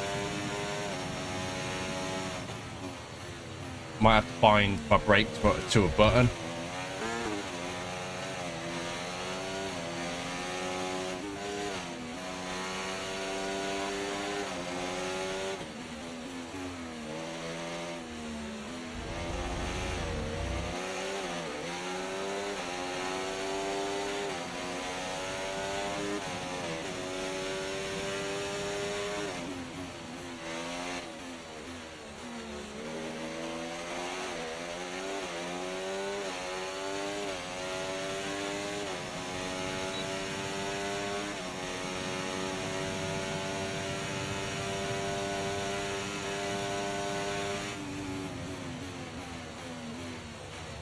Shit! Hit the brake so hard then my pedals came off the floor.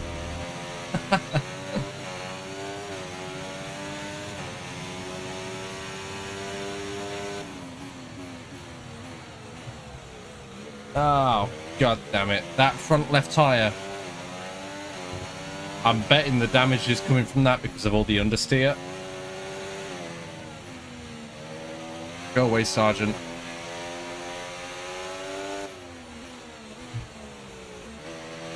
No. Yeah.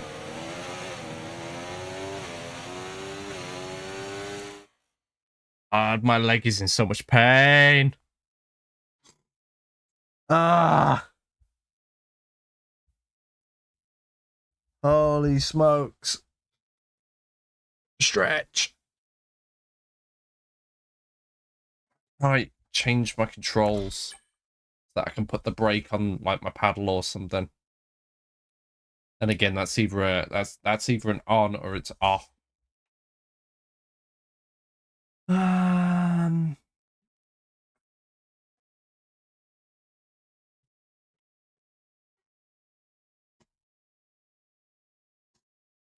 Switch the controller for a minute.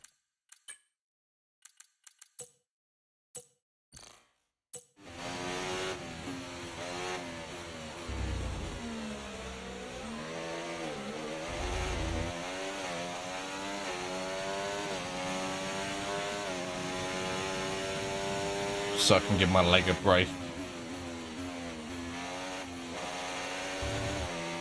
That's a lot of understeer, my god. I'm tempted just to restart the race if I'm completely honest. That's so much understeer. Try to put the starting position out of your mind and just focus on the race.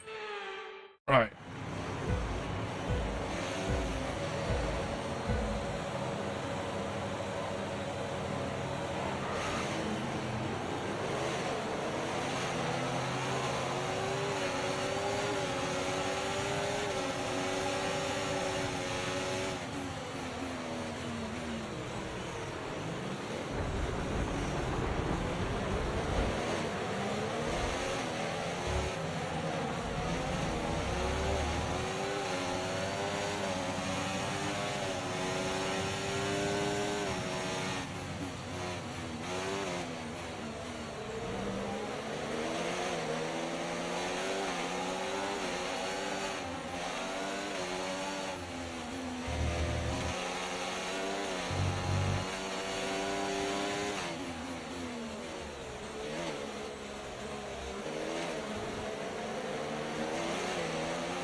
I've done it again.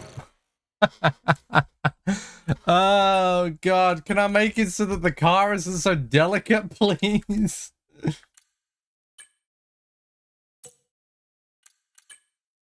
So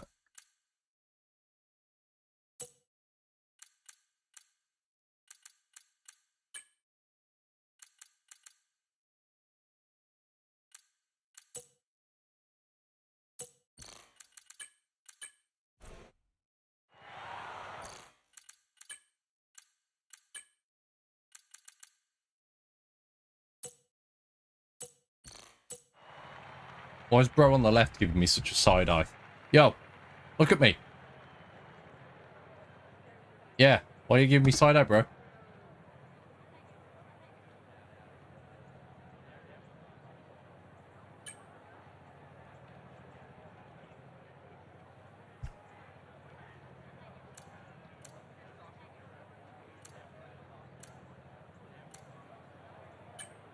Let's try it again.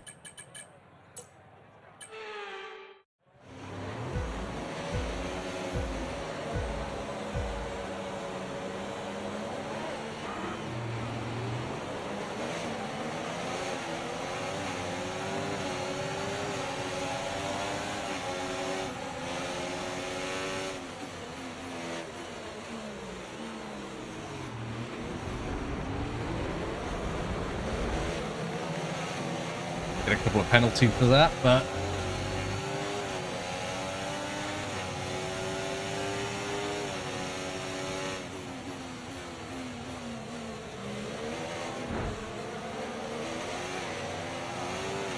I'm gonna play dirty, I don't care.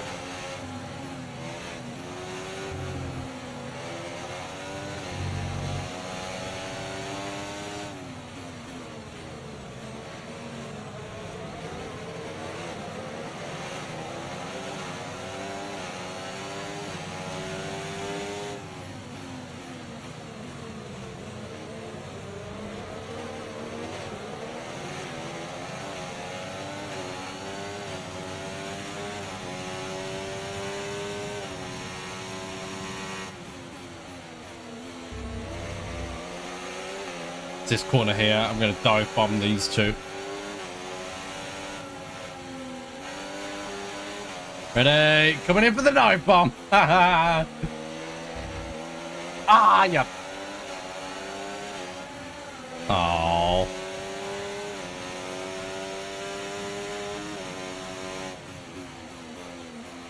Kid that just got caught. It's like, give the position back. Bad. No. Give the position back.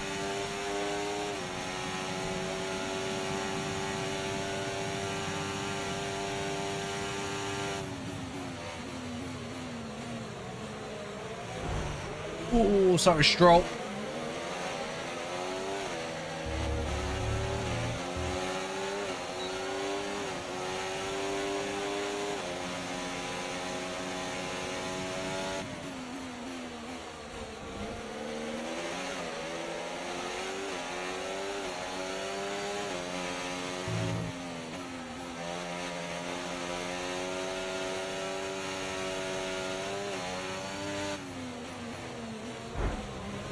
I realise sometimes I got a little bit of pressure on the brake and I'm losing speed.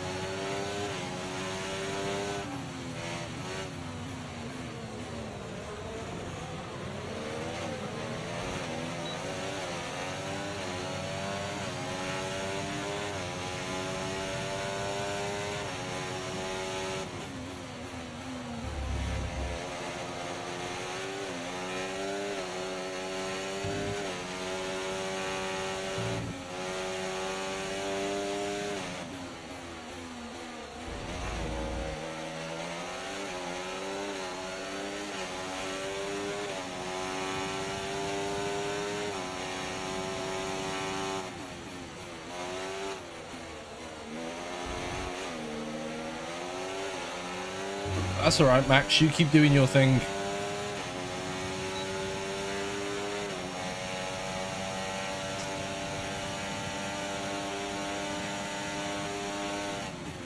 Thank you, Stroll.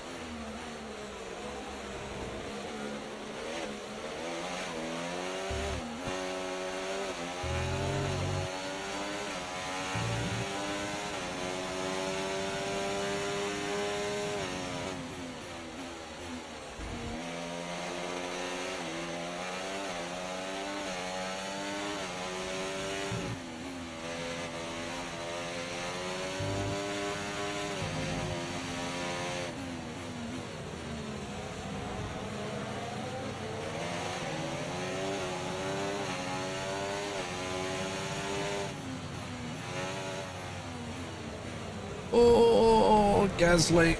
Sorry.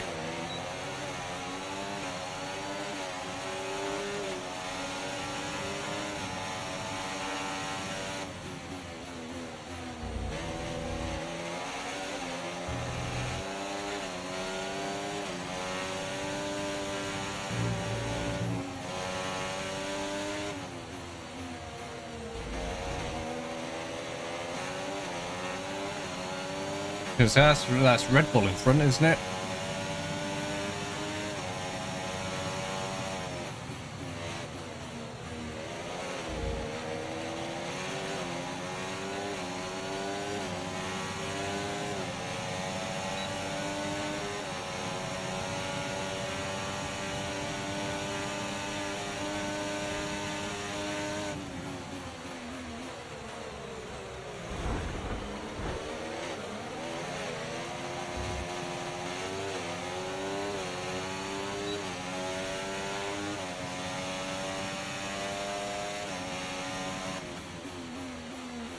It's Hamilton.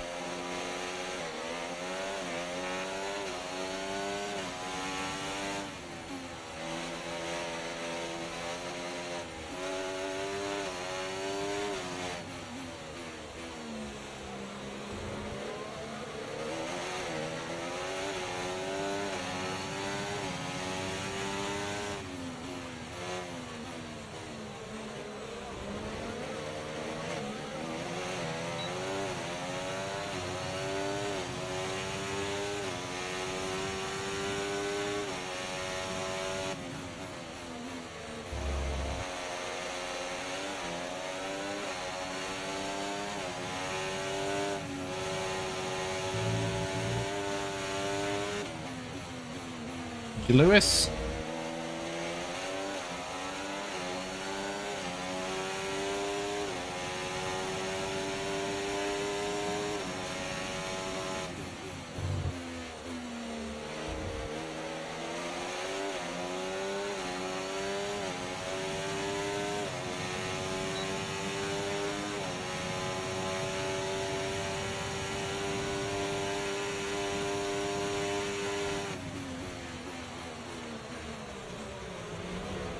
Oh, sorry, Leclerc. That's going to be a warning. Yeah.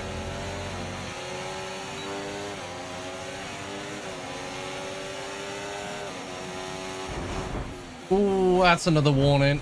And it's going to be damage to my wing. No? Really? Okay.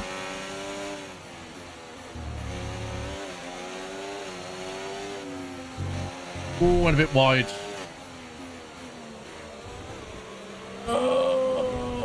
It's going to come up. No, guess not. I was expecting it to come up on my right then.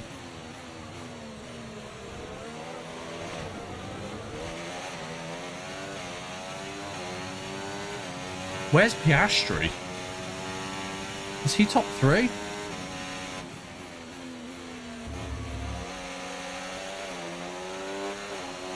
Piastri's got to be like 2nd.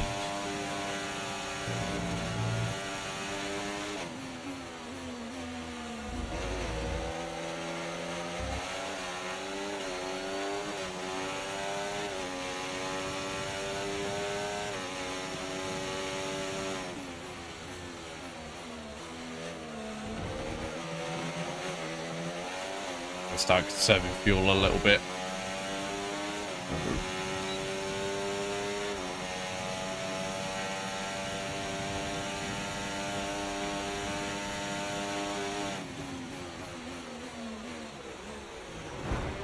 Oh, sorry, Alonso. Getting a lot of warnings. Are they actually going to take any action on any of these?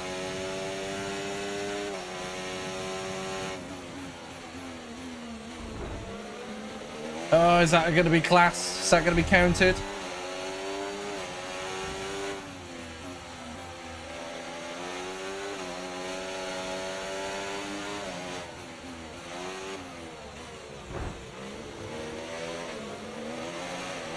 Little bumps like that, like, why are they not counted? While I'm not complaining, I'm like, you know, just curious.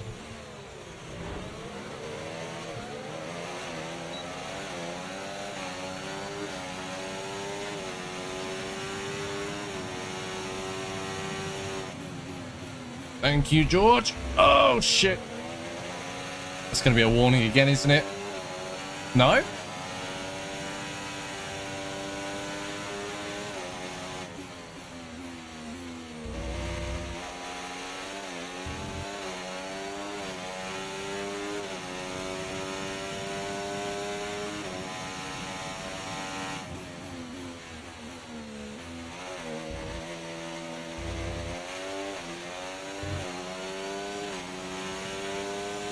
Needs to be a little bit more conservative on the fuel.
little bits like that, that'll take up like little split seconds.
We'll make the changes to the front wing next time you're in. Front wing angle to Shit. +1 now.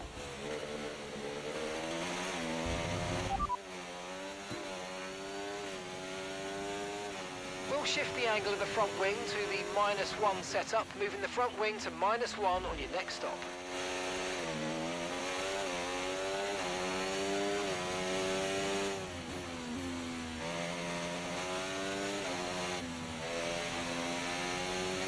I was getting some good speed on signs then, and then I started faffing around with buttons.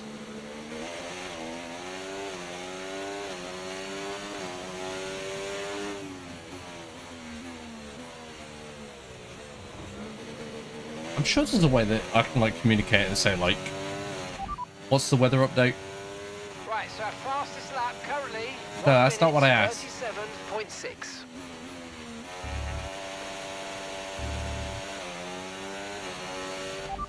Weather information. No threat of rain for the time being. Conditions look good. Dries definitely seem like the fastest tyre at the moment. Where's our teammate? Repeat that. I've got some interference here. That's cool that I can actually...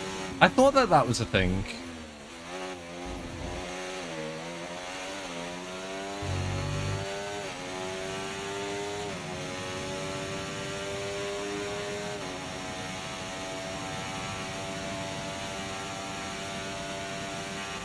Car in front.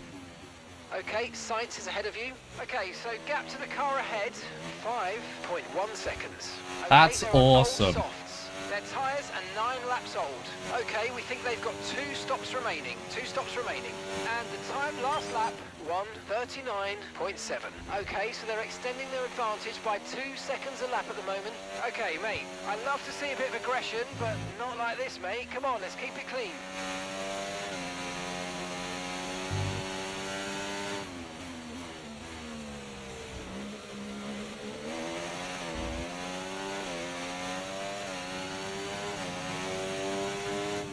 Oh, shit. I thought I'd passed somebody and like I looked up to the mirror and...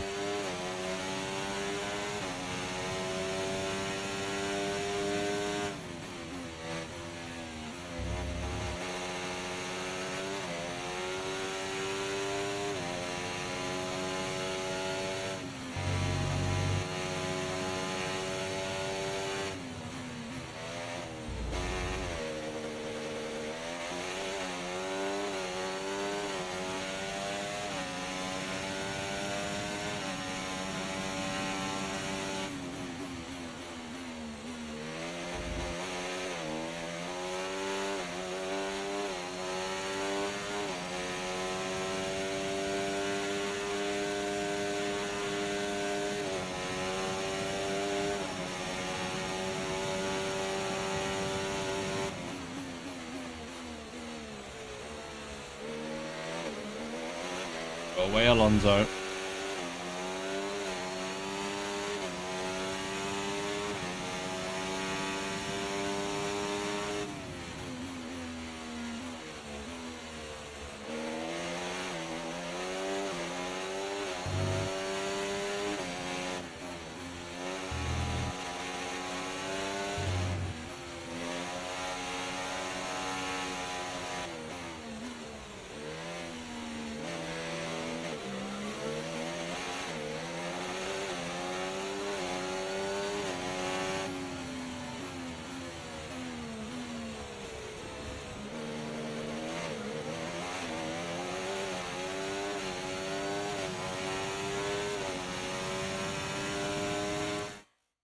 Switch the controller again. I need to move my leg. Oh, my neck.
Right, so I'm close to signs than Alonso is to me. That's good.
Come on, I just need to get that a little bit closer to signs.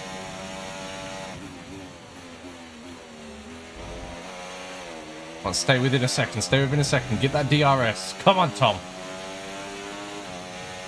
Oh, just outside it. Come on.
Gastry, I'm going to need you to move, buddy.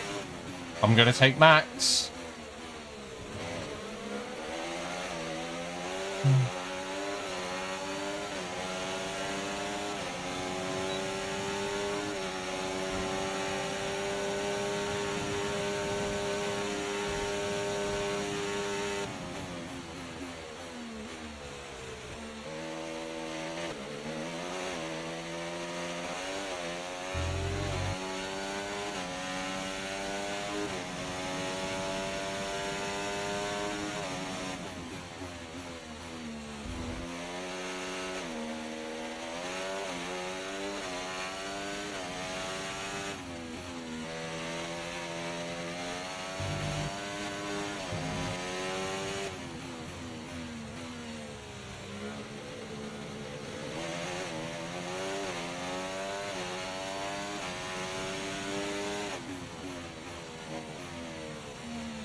Shit.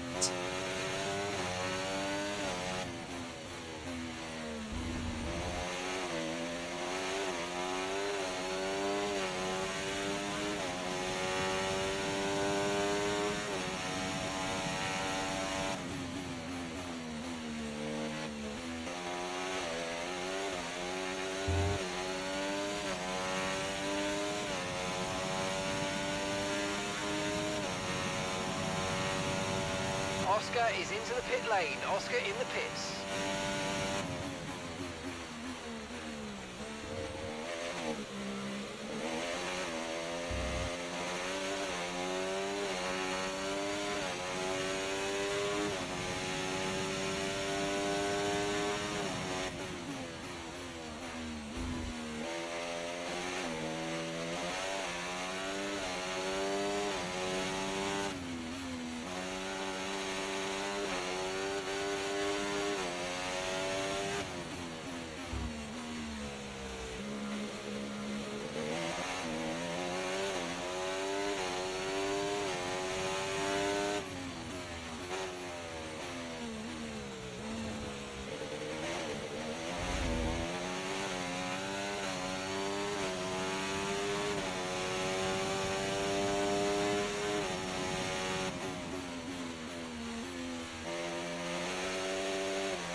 Great stuff. It looked like you made easy work of that target. Let's try and keep that going right through to the end of the race.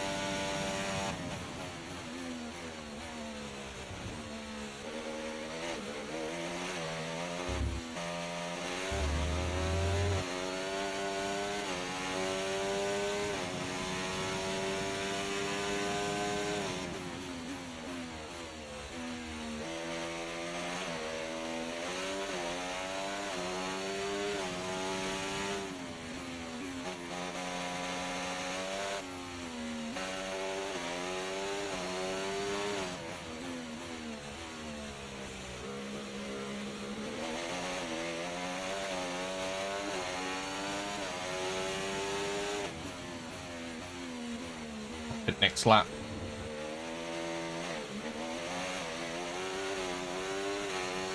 Actually, fuck it. I'll pit now. But Okay, the static over the radio. Say it again.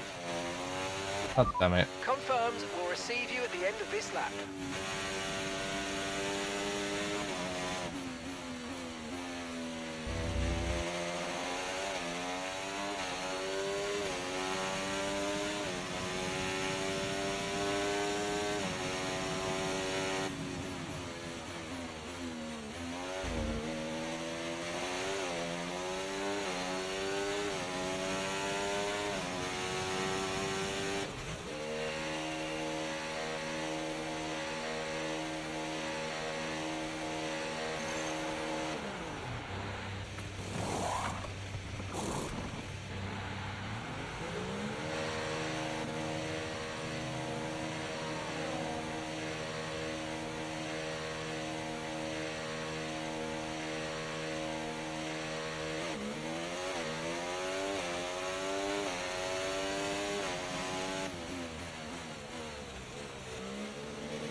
My next ones will be hard, and then that'll push me to the end of the into the end of the race.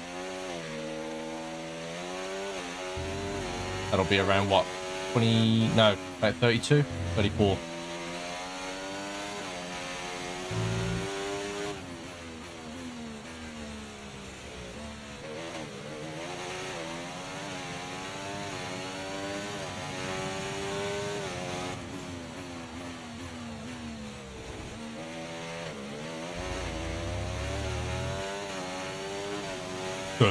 Do.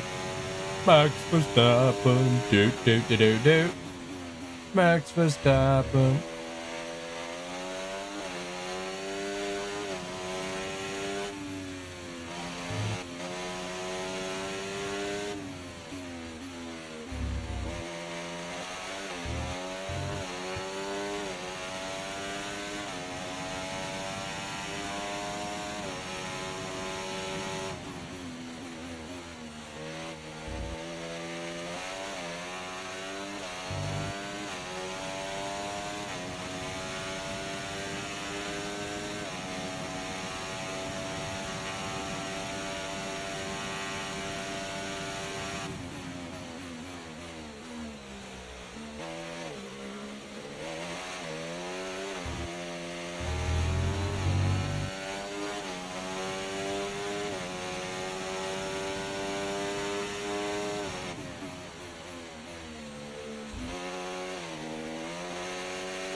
get fastest lap this one. Maybe.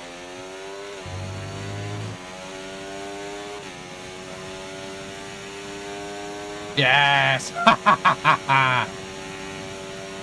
Screw you, Max.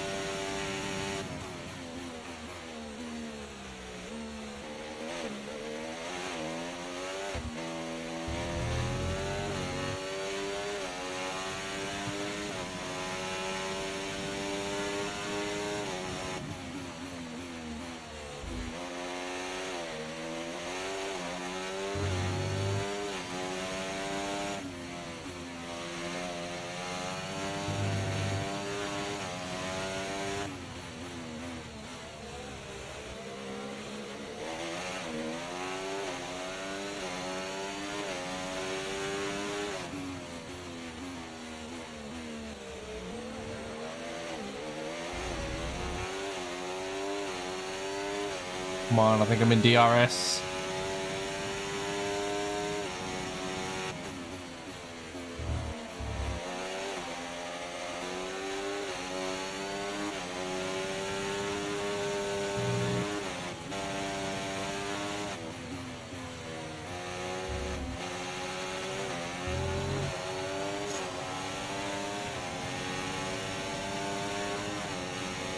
Oh, Max, thank you.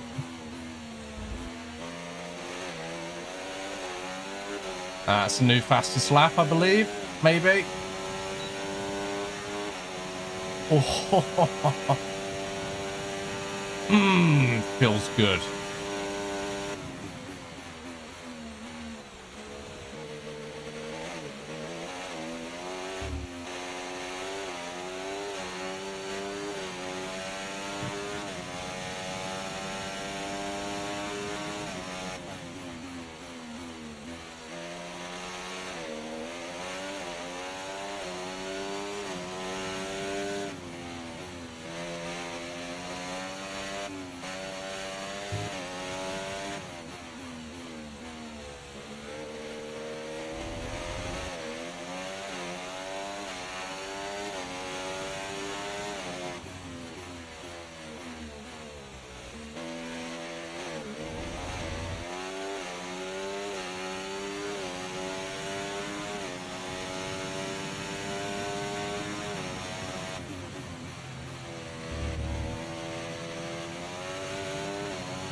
Shit.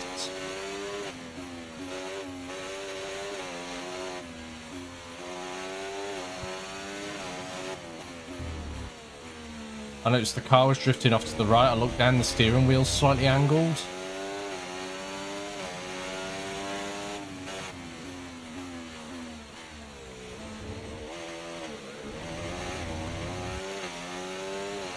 I'm getting some understeer. God damn it.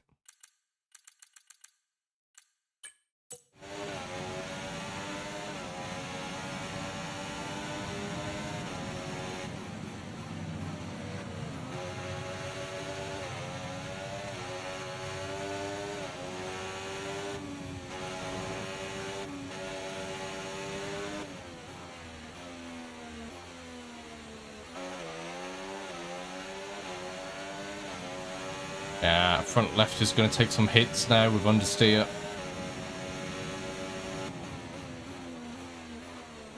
I can get some good distance on max, I might just switch to hards and go out for the rest of the race.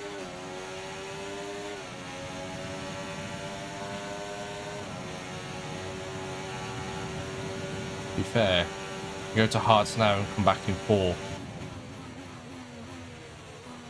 Then I've got to make those hards last, what, 33 laps?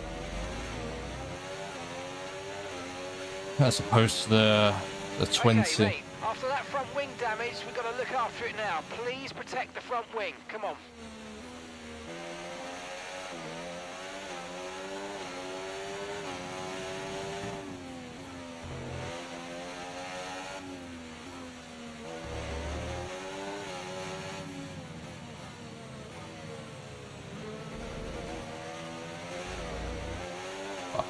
No up.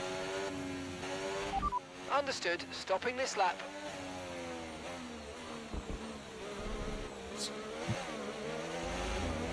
God damn it. I was so focused on all these.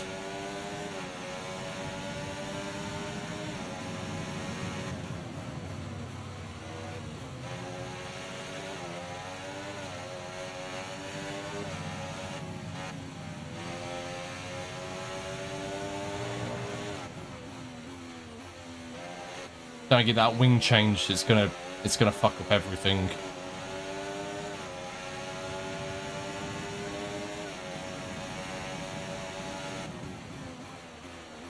I can pull it back though if I go on hards, maybe.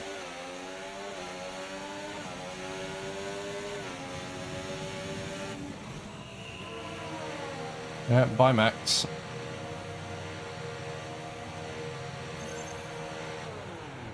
7.6, yeah, that's because of my penalty as well.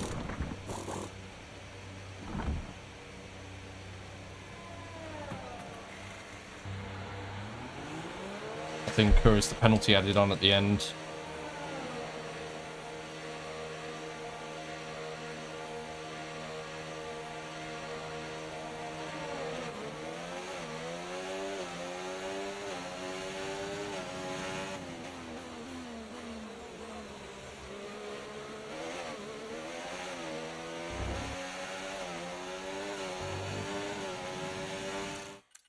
I like this camera as well.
Oh, I'm coming for you, Signs.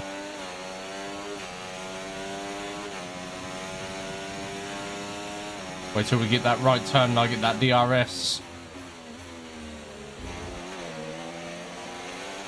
I'm going to take you on that first turn.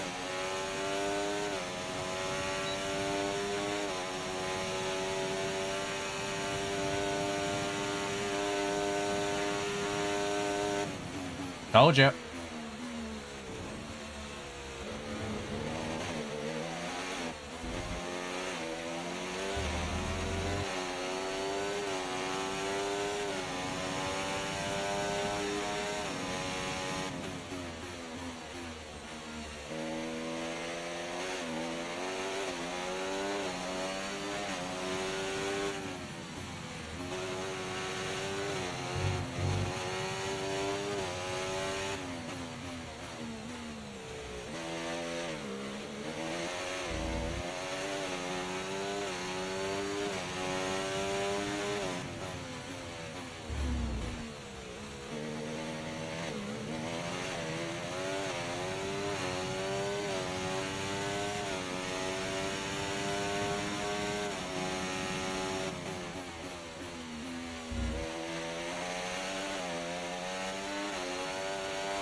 Sorry, Piastri, but I know I'm going to do you dirty on turn one.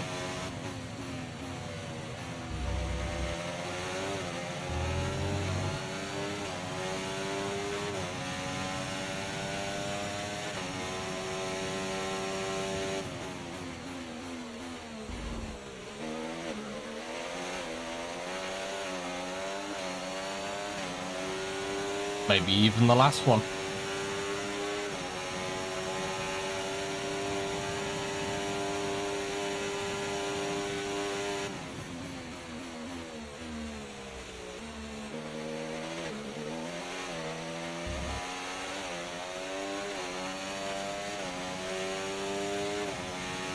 Oh, Max.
made that look easy. Nice work. That's why I love working with you. Smashed it.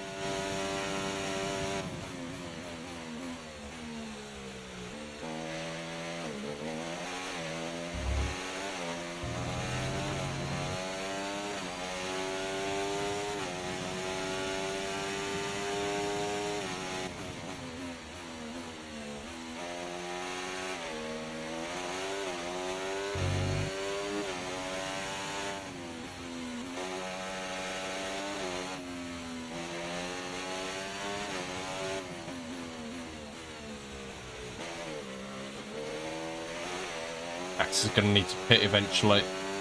Going to be coming up soon, probably in the next like 5 laps or so. My only fear is probably in about the last 5 laps myself. Like these hards ain't going to do too well. So if I can use the time that Max is in the pits to get a good lead, I can maybe go back to some softs.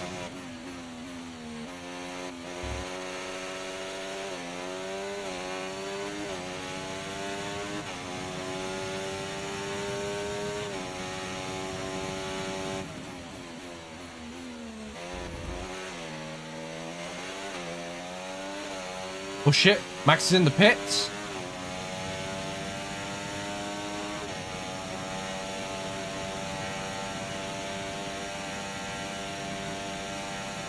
Oscar's coming in for his stop now.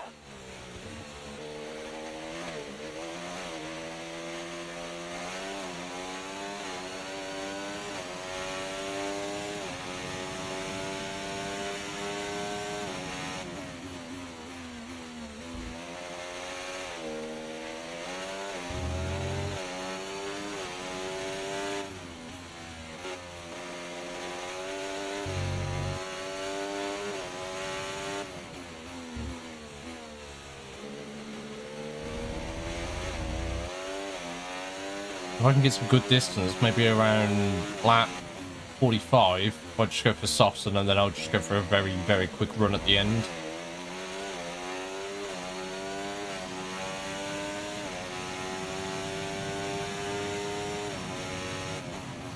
That all depends on the state of these hards though, which seem to be holding up pretty well so far.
Whoops, that's not the button I meant to press.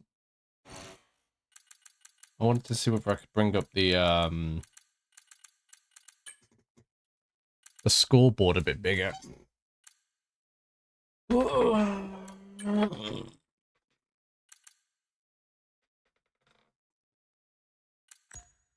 Whoops.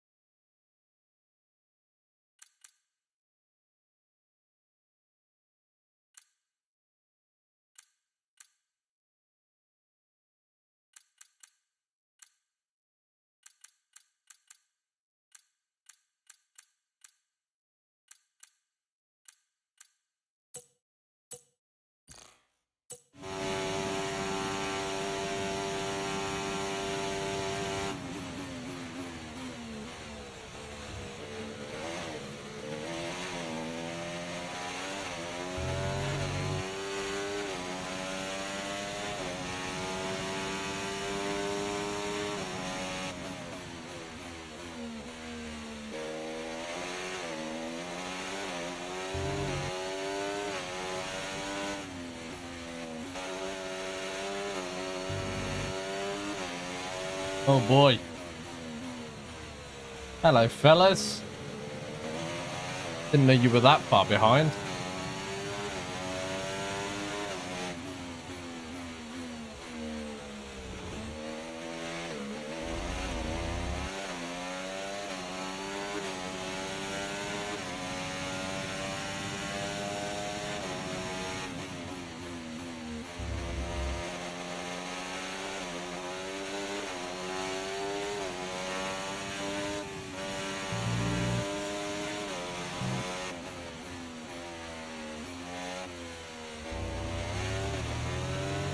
Get off the desk.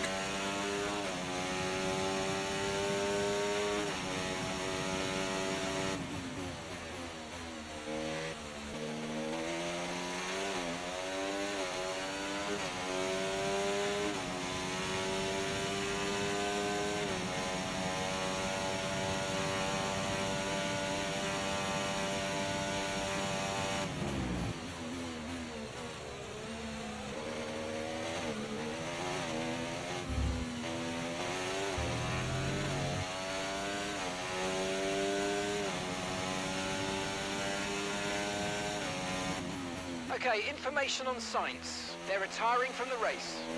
Oh, okay.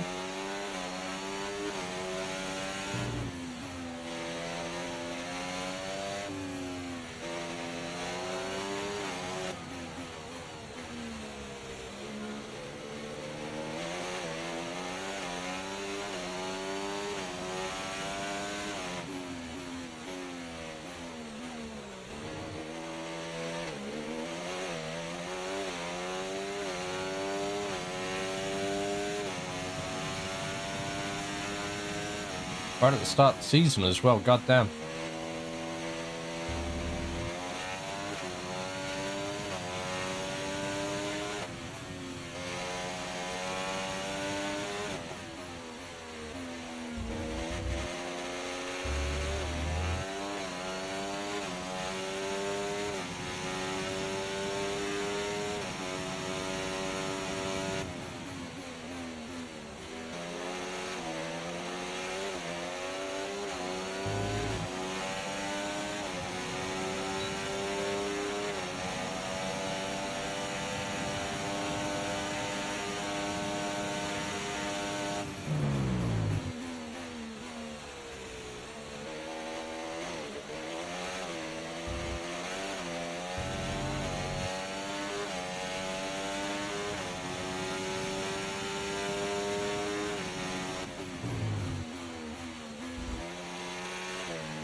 Okay, mate, we've got some clear track around us now, so let's use it and make this next lap a quick one. Let's go.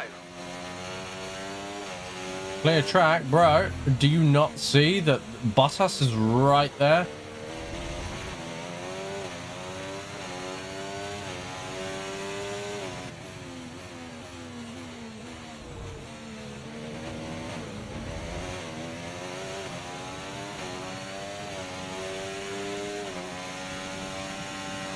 Whoa, whoa, whoa, whoa.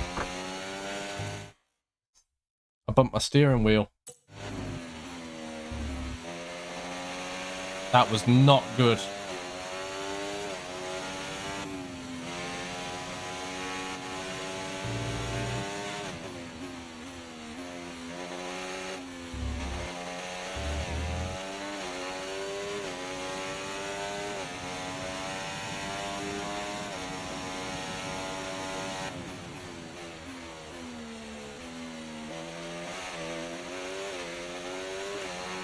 I should just unplug it really, but Okay, nice work. Really good job with that target, mate. what? Because I've ripped out the steering wheel.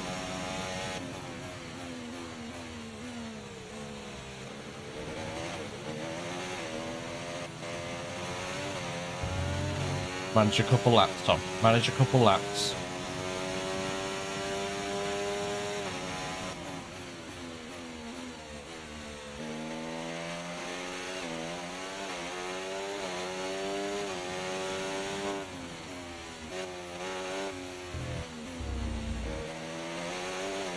Might not be able to.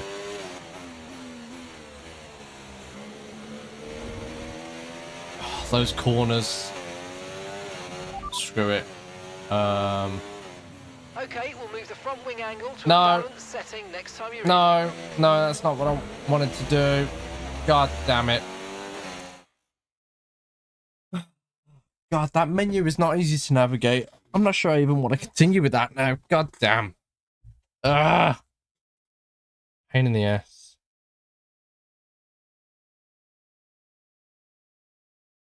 On truck, but I know how it does hurt. Where's my heavy record? The one that took my pride, stolen in the darkness like a thief that will not hide. Life on the country road ain't always kind, but I'll keep on moving, hitch my hope for a ride.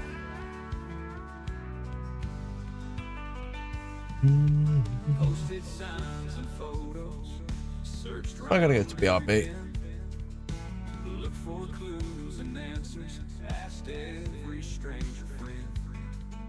Folks, they gave me stories, some of them real talk, but my heavy wrecker's shadow never rose at all. Now the guard's been fired, sure he's feeling low, blames himself for sleep when he shouldn't go. Told him, son, we all slip, don't lose your way. Life's about the battles we fight each passing day. Where's my heavy record?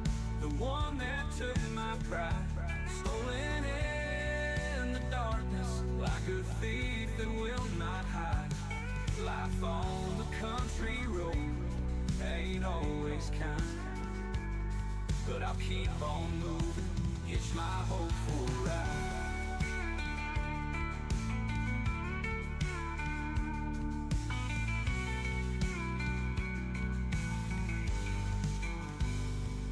Now the guard's been fired, sure he's feeling low, blames himself for sleep when he shouldn't though.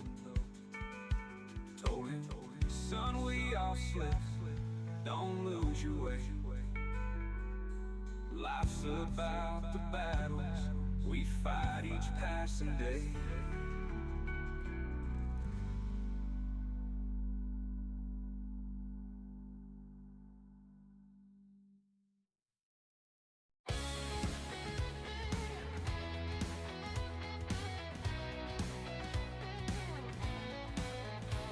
Another Friday night, the phone won't stay still. Urgency in voices that could give you a chill.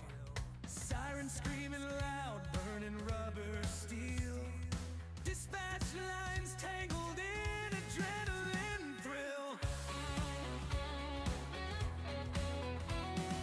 Fire in the alley and a crash on Main Street. Blood on the sidewalk and chaos at my feet.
competition knocking, but we figure it out.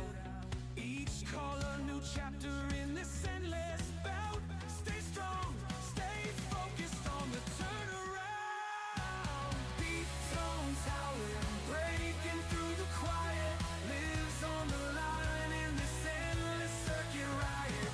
Distribute the chaos like a puppet on a string. Friday night sympathy. Make the city sing. Beat tones howling, breaking through the quiet. Lives on the line in this endless circuit riot. So I believe Distribute the chaos like a puppet on a string. SpaceX should. Yep, they're bringing them home. Beat tones howling, breaking through the quiet. Lives on the line in this endless circuit riot. Here they well. come. So if you do hear us pause, that is what we're doing. You also see they have their gloves on there, and I know the gloves are pretty unique on the Dragon spacesuits, right? They're custom created. Yes, the spacesuit overall is custom fit for each astronaut. These gloves enable usage of the touchscreen panels that they have in front of them.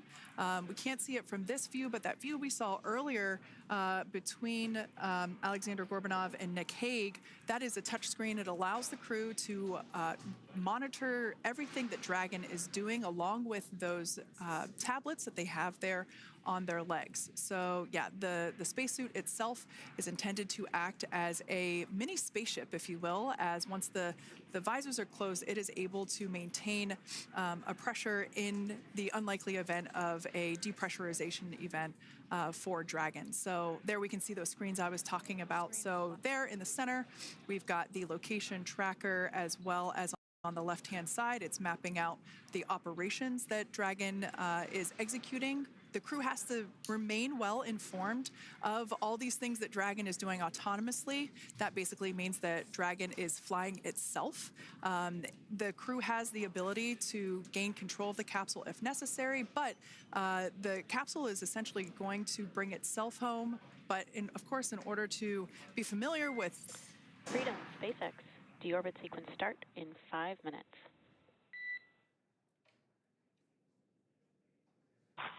Freedom Caps. And so we did hear that call out for the deorbit sequence start to begin here in 5 minutes. That call from the ground came from the core, or Crew Operations Resource Engineer here in Hawthorne, Mission Control just behind us, and that went up to Commander Nick Hague. He's going to be doing the majority of the communications during the flight downhill today through splashdown, and they'll be communicating with the core all along the way. Now, we did mention that they are flying on Crew Dragon Freedom. The naming of spacecraft has gone all the way back to the very beginning of this human spaceflight program. This is a nod to Alan Shepard naming his spacecraft Freedom 7 during the Mercury program. And so the crew that first flew up on Freedom a few years ago had the opportunity to name this Dragon, and they named it Freedom. That was Crew 4 that was the first flyers on this spacecraft. It's also flown for Axiom Mission 2 and 3, and then, of course, today for Crew 9 as well. Yeah, actually, fun fact about this particular capsule, of those 4 missions that Sandra just mentioned, we have seen daytime splashdowns for 2 of those. Today will mark the third daytime splashdown. So there's something lucky about this particular capsule that gets. Oh yeah, usually they come daytime down at night. splashdowns. So Nighttime is great because we can see even more clearly the capsule streaking through, but I personally love the daylight views because we really get even better views of the recovery team operations during that phase of the mission. Yes, absolutely. And if you follow along with our missions, you'll know that sometimes I want weather her is jacket. a watch item when it comes to undocking and splashdown. We do splashdown in the water, so we want to ensure that parameters like wave I mean, heights it's pretty and similar wind to what I've speeds got, and but precipitation, hers looks like lightning, it's all of probably that, like a proper is nice looking good material. for the crew and the Mine's safety like of just a those, regular hoodie that I recovery just. personnel. And today Whoops. the weather is just Mine's a regular pristine, hoodie that I off of just Space Station on the very sewn first a whole bunch of attempt. patches on myself. So I'm joking around and saying that it was because it was St. Patrick's Day and we got really lucky with the weather. I wouldn't disagree with that. Speaking of weather, we will be hearing from Core probably around 2:20-ish.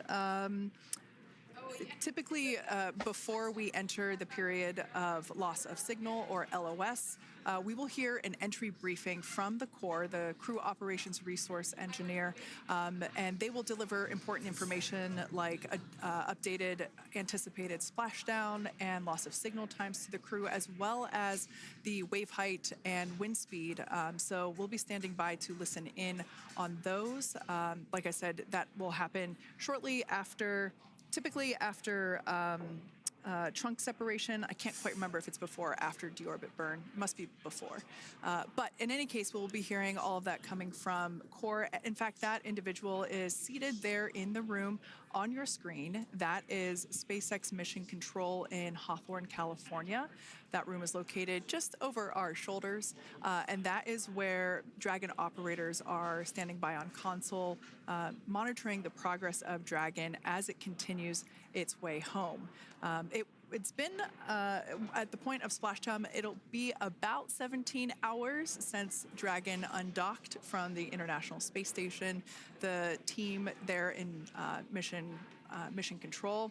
At the top of the Mark 1 Dragon behind them in the top left. To ensure that And then you can see the gets, bottom the required of the rest and heat sleep shield periods, behind just them in the like mission the control astronauts view. on board. That Crew Operations and Resource Engineer is seated there in the room, and that, like Sandra said, is the primary voice that we'll be hearing communicate from the SpaceX team to the crew on board. That's right. And so it looks like we're about 3 minutes or so from the claw separation portion of today's flight. The claw is a portion on the spacecraft that holds the trunk to Dragon. Following claw separation, we're going to jettison or remove that trunk because it's no longer needed. The trunk has solar arrays on it that provides power to the Dragon spacecraft. But now that we're beginning the reentry process, we need to go ahead and jettison that trunk and able to expose the heat shield, which is really going to do the heavy lifting as Crew 9 re-enters the Earth's atmosphere. They come in at 17,500 miles per hour, so they really need to, that heat shield absorbs that heat, and there's... Deorbit sequence start. Here they come.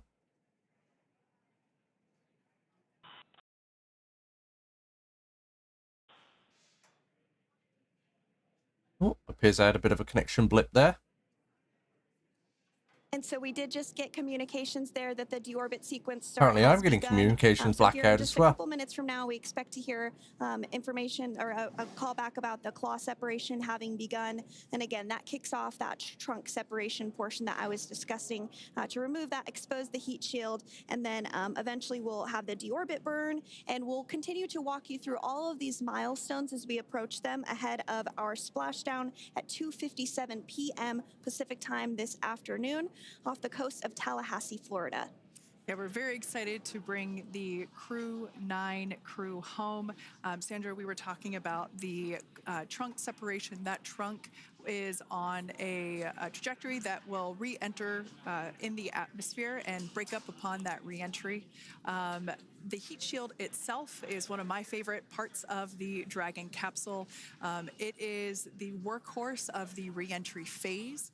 It will work to protect the Dragon capsule and the crew members on board during the re-entry phase as the temperatures outside of the capsule build up to, I believe, about 3,000 degrees Fahrenheit in excess of. And meanwhile, the interior of Dragon stays a very comfortable temperature. That heat shield does a lot of the work, and we'll see that plasma build up on the exterior of the capsule. As a result of the plasma that builds up, we will lose communications with the crew. This is known as loss of signal, or LOS. This is roughly a 10-minute period on average, even less than. I believe today it is probably about 6 or 7 minutes long. It kind of depends on the mission, and it happens for every Dragon capsule that re-enters the atmosphere. Due to that plasma buildup, we're not able to communicate or command the capsule, so we stand by while we wait to regain communication after we pass through that period of loss of signal and get what's known as AOS, or acquisition of signal. Continuing to stand by for claw separation, and then we'll look towards trunk separation. It'll be just about a minute or so after that. That happens pretty rapidly in succession. Some of our milestones will take a little bit longer throughout the day. For example, we will have a deorbit burn after that will take about 7.5 minutes and helps get Dragon set up in the right trajectory to splash down in the Gulf off the coast of Florida. So continuing to stand by for claw separation.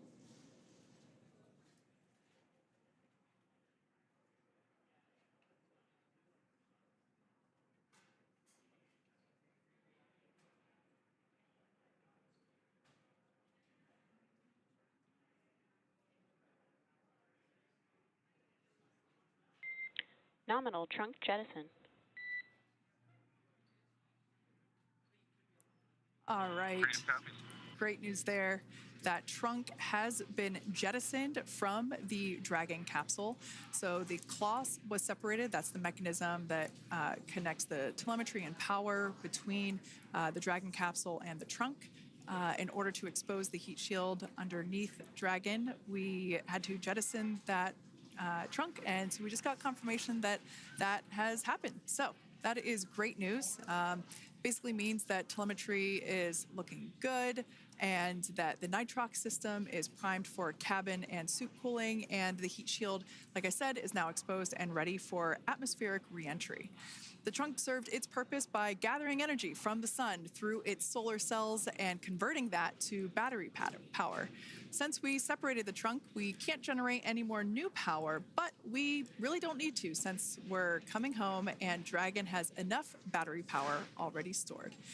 Now up next, the final steps that Dragon will perform prior to re-entry: the slew, or the maneuver to deorbit burn attitude, and then the deorbit burn itself. This deorbit burn is the last time that the forward Dracos, which are the 4 thrusters located on top of the spacecraft under the nose cone, it's the last time that they will ignite.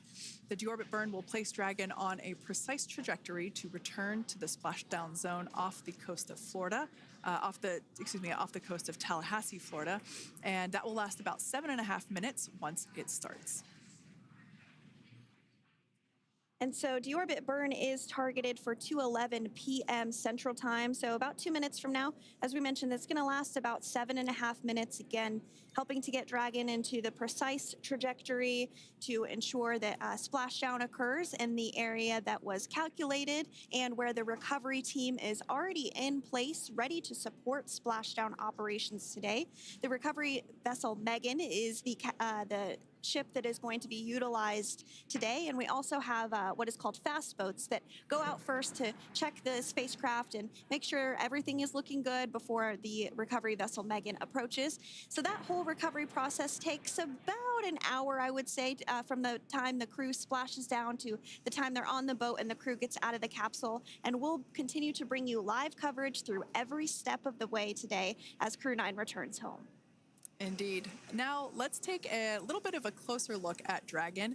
One of the great things about being close to the space station is that we can use it is a beautiful capsule. to look at Dragon. I love it. But now that Dragon is on its way home, we don't have those external cameras. So here's an animation of what the capsule looks like. We've got the pressurized section, the capsule on the top, and the trunk, or the unpressurized section, on the bottom. That's where those solar panels that we manufacture in-house are located, soaking up the energy from the sun and turning it into power for the capsule.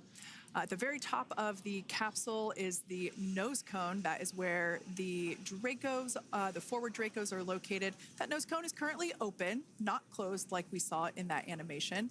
Once we get through the final maneuverings for the re-entry phase, we will close the nose cone capsule just before Dragon begins its atmospheric entry to protect that forward hatch there located. This is what's cool though. Like, if they suddenly start to refit Dragon to have a Starlink terminal on board, we should get like live views open shortly after launch, and it remains like they do with Starship. But then again, I think Starship's able to do it because of its large surface area that doesn't touch, Freedom since September, you know, the plasma during re-entry. Remains open that entire time, and here shortly it will close for the very first time in September. So quick recap of what Dragon has done in recent history here. We basically began preparations for re-entry known as the deorbit sequence. So Dragon released the trunk. As we said before, we separated the claw, we released the trunk. Sorry, I had a next message. Will slew to the deorbit Yeah, burn I think attitude. because Slew basically meaning maneuver, such a so large it will percentage of position Starship itself correctly to execute like doesn't that actually deorbit get burn. We want exposed to the heat plasma shield and to the heats of side re-entry. to I think be that's why they're facing able to put forward or first, a if you will. We Starlink want that to be terminal. the leading edge of the Dragon capsule, Because if as you that saw heat like the shield size is meant comparison to, between Starship and basically Dragon, be an ablative the material size for difference is the absolutely heat that it will phenomenal. incur. Once we complete that deorbit burn, But like Dragon is so small attitude slew, we will that initiate the maybe deorbit there burn isn't the itself. chance of That will having an last onboard for camera several or minutes, having a expecting Starlink that terminal to on board be, without it being to start actually here like any moment just now, actually. scorched. And then it will go until about 2:18 p.m. Pacific time or 5:18 p.m. Eastern time. And I did hear confirmation that that deorbit burn is underway. As we mentioned, it's about a 7.5-minute burn. So within the last 10 minutes, Dragon has jettisoned its trunk and initiated the deorbit burn just seconds ago. As mentioned earlier, for those operations, NASA and SpaceX closely coordinate with the United States Coast Guard to establish a safety zone to ensure public safety and for the safety of those involved in the recovery operations, as well as the crew on board the returning spacecraft. Multiple notices are issued to the mariners in advance of and during recovery operations, and Coast Guard patrol boats are deployed to discourage boaters from entering the splashdown zones. So we do want to stress to the public the need to respect this safety zone. Recovering a spacecraft from the water is a hazardous operation, and any other boats interfering increases the risk to not only the astronauts in Dragon, but the teams working to recover them from the water and the safety of those that may come too close. So for the safety of the crew, which you see there on your screen, your safety, we recommend you sit back and watch as we'll continue to bring you the best possible views of our astronauts' homecoming. Yeah, as I mentioned earlier, this deorbit burn is the last time that we will utilize our 4 forward Draco thrusters. Forward basically meaning at the top of the Dragon capsule. Dragon Freedom has not yet entered the Earth's atmosphere. This deorbit burn is what will line the vehicle up and put it on its final trajectory to the landing site right off the coast of Tallahassee, Florida. So basically, it is the last burn that the Dragon spacecraft executes and is what really locks it in for that precise landing. As you can see on your screen right now, Nick, Sunny, Butch, and Alexander are using their screens to keep tabs on the burn duration, the Draco firings, and trajectory details such as entry angle, spacecraft perigee, and how much distance remains until deorbit burn termination. As I mentioned earlier, Dragon is flying itself. So all the crew has to do is stay strapped into their seats and keep tabs on things. Although I must say, if I had one of those window seats, it would be pretty difficult to restrain myself. Now, with Nick, Sunny, Butch, and Alexander ready to deorbit and splash down back on Earth, they will be heading to one of 8 targeted sites supported by SpaceX and NASA. All of these sites are located off the coast of Florida, either in the Gulf of America or the Atlantic Ocean. Spreading the supported sites across multiple locations helps maximize the return opportunities for this mission and future crews, lowering the chance that we'll have to wave off due to bad weather. For those of you following along, you'll know that today's splashdown marks our final Dragon recovery on the East Coast. After 6 great years of successful recovery operations off the East Coast, we'll be moving all Dragon recovery operations back to the West Coast. And as always, NASA and SpaceX jointly select our splashdown location. And for today, the prime recovery site is off the coast of Tallahassee, Florida. The selection process works with a lot of different variables, including the space station's orbital trajectory or path that it follows, what landing sites are available and have favorable weather, how much free flight capability Dragon has for the trip home, and the sleep schedules for the returning crew members, as well as, of course, the big one, the weather. We'll start with calculating daily return options based off of the space station's current orbit and Dragon's capabilities to maneuver and line up for re-entry. The time from undock to landing at the primary site can vary from less than 6 hours to more than 39. Getting home the quickest comes with some obvious benefits, but we always have to make sure the crew is properly rested for dynamic operations, preventing us from scheduling 20-plus hour days for them, of course.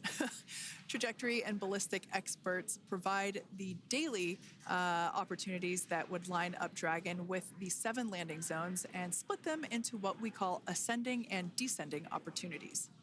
Dragon uses its Draco thrusters after leaving station to execute a series of altitude-lowering maneuvers and to line up with the selected primary site.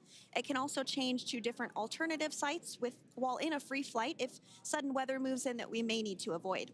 So, as we mentioned, weather is something we're constantly looking at, making the final call to proceed about 2.5 hours before the crew undocks. So for the Crew 9 return, we looked at a number of weather items. Some of the obvious ones are no rain or a chance of lightning in the recovery zone, both for the safety of the crew inside Dragon and the recovery teams in the water.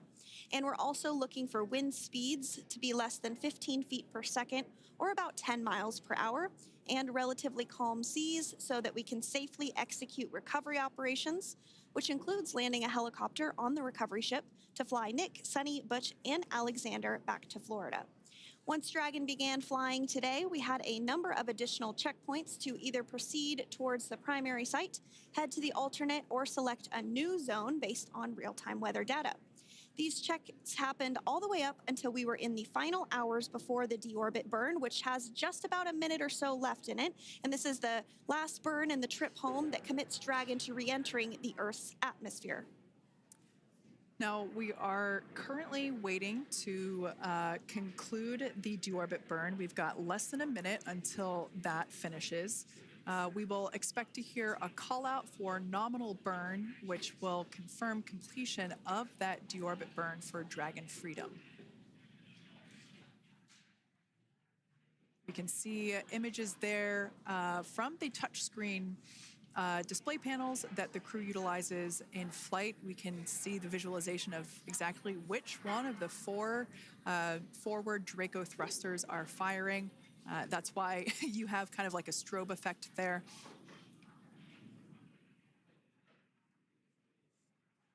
And if you're just joining us, you are looking at live views of the Dragon Freedom. On your left is Commander of Crew 9, Nick Hague. To his right is Roscosmos cosmonaut Alexander Grabenkin. And also in Gorbanov, excuse me, that is Alexander Gorbanov.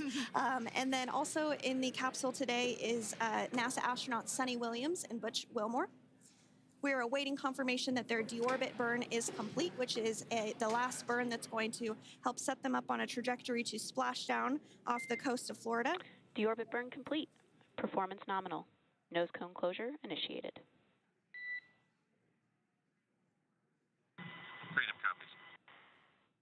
All right, excellent news there. We heard the words we were looking for, nominal burn. So that means that that deorbit burn was successful and nominal, meaning as expected. And we're now beginning to close the nose cone in preparation for atmospheric reentry.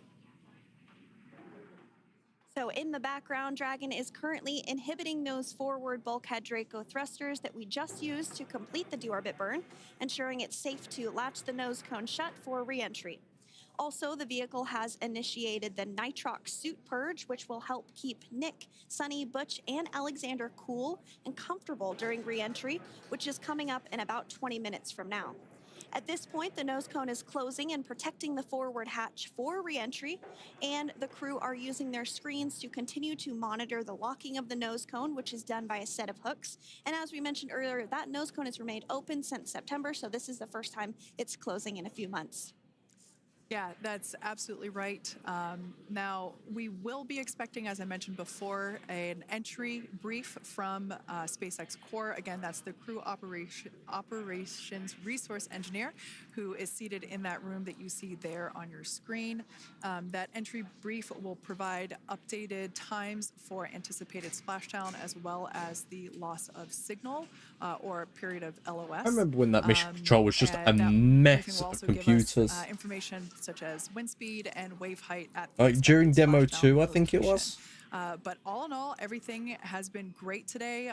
All events have been executed on time as expected, and we are looking forward to a splashdown of the Crew 9 crew Insane. at about 5:57 p.m. Eastern Time or 2:57 p.m. Pacific Time.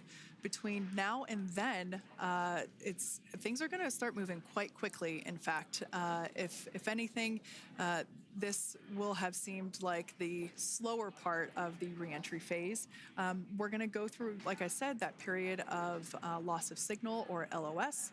That period is a few minutes long where we are unable to communicate or command the capsule due to the plasma that builds up on the exterior of the capsule. That period, like I said, lasts for a couple minutes. You will start to hear SpaceX Core hail the Crew 9 crew a little bit earlier than expected, because we, in the past, have actually regained communications a couple minutes earlier than initially anticipated. So we'll go through that period of loss of signal, that entry period, that specifically when when the Dragon spacecraft is re-entering through the atmosphere. Approximately at about 18,000 feet, when the capsule is traveling at 350 miles per hour, we will see our first views of parachutes for the day. It's one of my favorite moments of return sequences, is when we get to see the drogue parachutes. We'll see the drogues come out. Those drogues will help slow the vehicle down to about 119 miles per hour. And then that is when the main parachutes will come out from the Dragon spacecraft, and then ultimately end in splashdown. And we are hearing confirmation that the nose cone is closed and everything was nominal or as expected with that closure. So as we begin the second half of entry, Dragon is now beginning to inject cooled nitrox into the air being delivered to the spacesuits worn by Nick, Sunny, Butch, and Alexander. Again, this is what will allow the crew to remain comfortable while external temperatures reach 3,500 degrees Fahrenheit as they re-enter the Earth's atmosphere. So the heat shield is pointing forward, leading Dragon to the landing site. Yeah. Now, speaking of the heat shield, Dragon's primary heat shield is comprised of PICA 3.0, which stands for Phenolic Impregnated Carbon Ablator. The first-gen PICA was initially developed by NASA for studying and sampling just while I'm comets closing within our Formula solar One system. down. SpaceX partnered with NASA to develop PICA X, which was the second-generation product used put on that there all real quick. Dragon 1 cargo resupply service missions that resupplied the International Space Station on 20 missions. PICA 3.0 was developed specifically for use on Dragon 2 crew and cargo, with enhanced structural and thermal capabilities that allowed the heat shield to be even more effective in the way that it utilized the ability to make that heat ablevate as it goes through the Earth's atmosphere.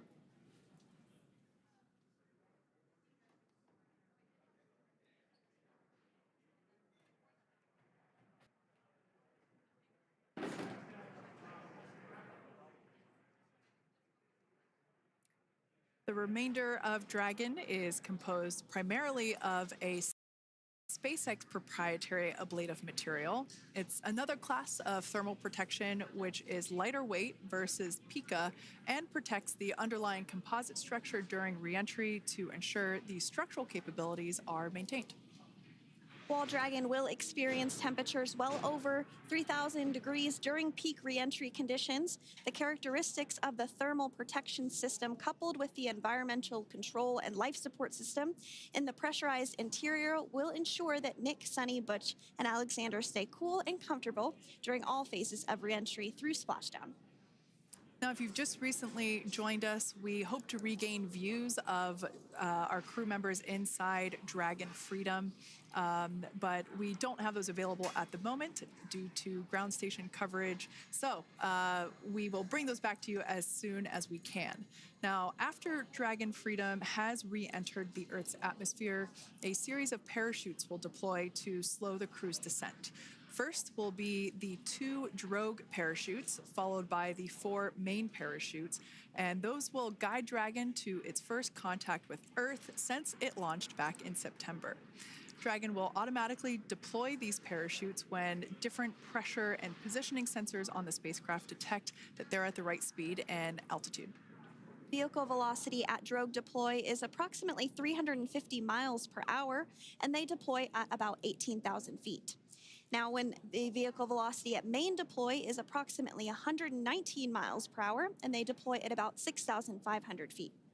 When Dragon splashes down in the water, the vehicle velocity will be about 16 miles per hour, so you can really see how those parachutes help to slow down the crew inside the capsule. The highest G-load the crew is expected to experience today is about 3 to 5 Gs.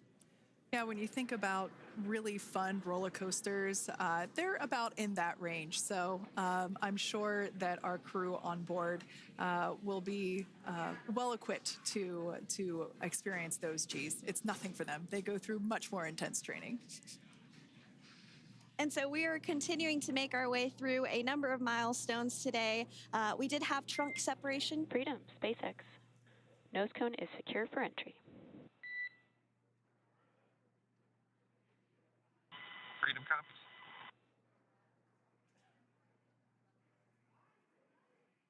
All right, great news there. That tells us that the final physical configuration change for Dragon is complete. We have closed that nose cone. This is the last physical change that Dragon undergoes prior to re-entering the Earth's atmosphere.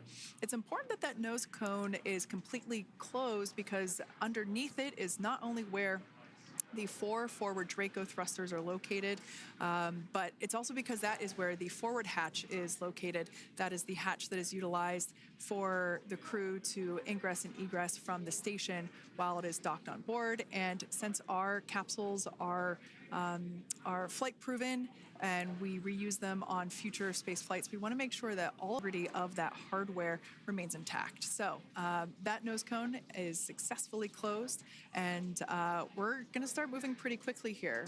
As I mentioned before, we'll go through loss of signal. We'll get that signal back several minutes later, and then we'll see the parachute action. Yep, and then that's all ahead of splashdown off the coast of Florida. We're targeting Tallahassee as our splashdown zone today at 2:57 p.m. Pacific time this afternoon. Now, you did mention the call to the crew.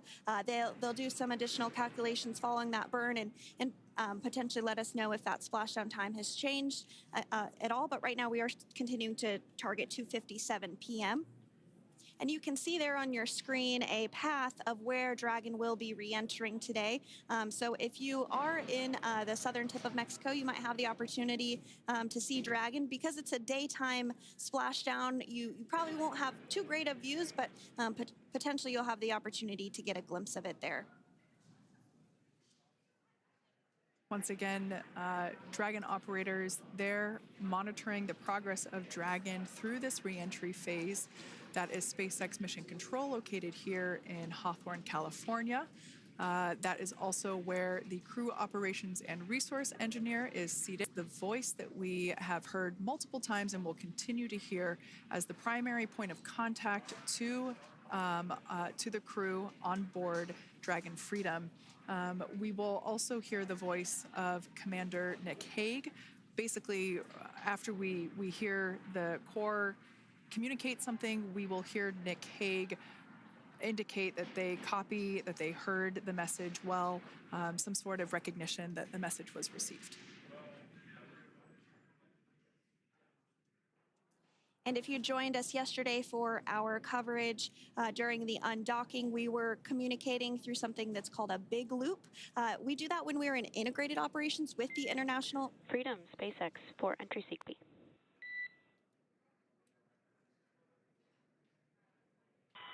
Ready to copy. All right, I've got some updated times for you. Our comm blackout start time is 2144. Our comm blackout end time is 2151. And our splashdown time is... Oh, come on.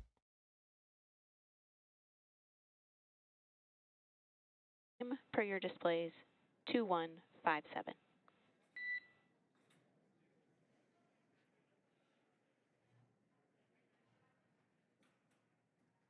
Okay, And com blackout start 2144, stop 21, splashdown per display. That's a good read back.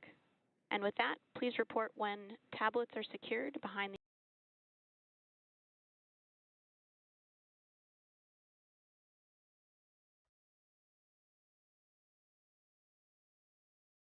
elastic bands, restraints are tight, and visors are down.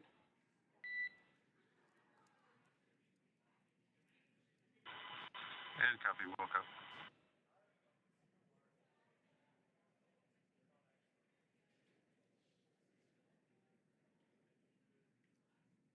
And with that communication from the Corps or Crew Operations Resource Engineer here in Hawthorne to Commander Nick Hague of Crew Dragon Freedom, we did hear that the loss of signal period is still at 2:44 p.m. Pacific, but we had a 1-minute adjustment to the acquisition of signal. That's going to now be at 2:51 p.m. Pacific time. However, our splashdown time remains the same at 2:57 p.m. Pacific time this afternoon off the coast of Tallahassee, Florida. So all good news there as Dragon continues to make its way home with the Crew 9 crew.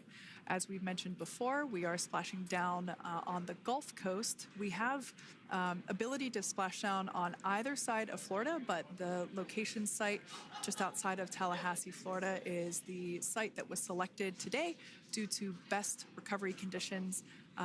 And as Sandra mentioned before, weather is always a watch item, but everything is looking great for God damn, my internet is particular struggling recovery today. location. So I'm sure once we start getting views from the recovery vessel, I have a feeling it's going to be a pretty beautiful afternoon. And we did mention that, of course, this is a daylight splashdown, so we should be getting some great views. We do have a couple of spacecraft called the WB-57, which are high-altitude planes that NASA utilizes during splashdown operations. Those are en route and going to be tracking the capsule as it makes its way through the atmosphere and should be providing some good views for us. Kate and I were just chatting about how we haven't had a daytime splashdown in a little while, so we're looking forward to the views along with you. Yeah. Nighttime views are also great because we can see that capsule streaking through the night sky quite brightly. So like Sandra, you said earlier, daylight will be a little bit less bright, but we will definitely be able to see the SpaceX recovery team operations much clearer.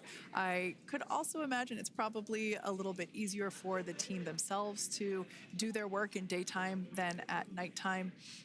We'll see them rush in really quickly with a couple of fast boats as they begin the initial safety checks and sweeps of the Dragon capsule, while also retrieving the parachutes from the surface of the ocean. The recovery vessel, the main recovery vessel, will continue to make its way closer to the Dragon capsule. It is stationed a couple miles away from the actual recovery location, the splashdown location, for obvious safety purposes. So it takes a little while for that vessel to make its way over, but once it's closer, we'll have even better views of those recovery operations. And you may be wondering why sometimes we splash down in the daytime versus the nighttime. And believe me, we would all love for these operations to happen during regular daytime working hours. But unfortunately, orbital mechanics just doesn't quite work out that way. So it has to deal with the location of the International Space Station, as well as where the splashdown zone is on Earth and that trajectory, as well as the phasing. So as we mentioned earlier, sometimes we have phasing as short as 6 hours, sometimes in excess of 30 plus hours. It just depends on where the targeted area is that the capsule is going to splash down. So today's phasing has been 17 hours since undocking occurred at 10:05 p.m. Pacific yesterday evening for us here in Hawthorne. Early wee hours for folks on the East Coast and other areas of the United States. Yeah, but regardless of whether it's daytime or nighttime, the SpaceX recovery team has trained and practiced and rehearsed for it all. So regardless of daylight, they are really efficient with those operations. And but like you said, Sandra, it has been a minute since we have seen a daytime splashdown on a NASA SpaceX Crew mission. The last daytime recovery was on Crew 4, which was the debut flight for the capsule flying today, the spacecraft known as Dragon Freedom. And so, yeah, kind of a fun fact there in terms of the timing of that daylight splashdowns. Once again, standing by for more communication with the crew. The next event that we have coming up is the start of that period known as loss of signal. That is the period still expected at 2:44 p.m. Pacific time. This lasts for several minutes while the capsule is making its way through the Earth's atmosphere. The heat shield located at the bottom of the capsule, really doing all the work at that point in time in terms of using the atmosphere to slow the capsule down from its orbital speeds of 17,500 miles per hour. Our tablets are secure, restraints are tightened, visors down. We are configured for entry. Freedom, I copied. Tablets are secured, restraints are tight, and visors down.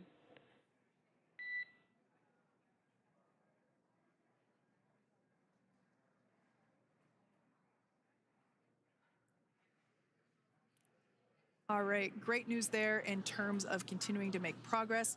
That back and forth communication we heard was just letting Core know that per their instructions, Crew 9 has now put away everything that was necessary in order to begin the re-entry, including those tablets that were located on their legs. Those are now stowed away.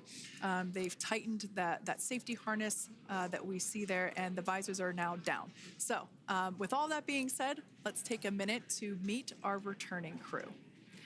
U.S. Space Force Colonel Nick Hague is your Crew 9 commander. He was selected by NASA as an astronaut in 2013. This was his second spaceflight to the International Space Station and third launch overall.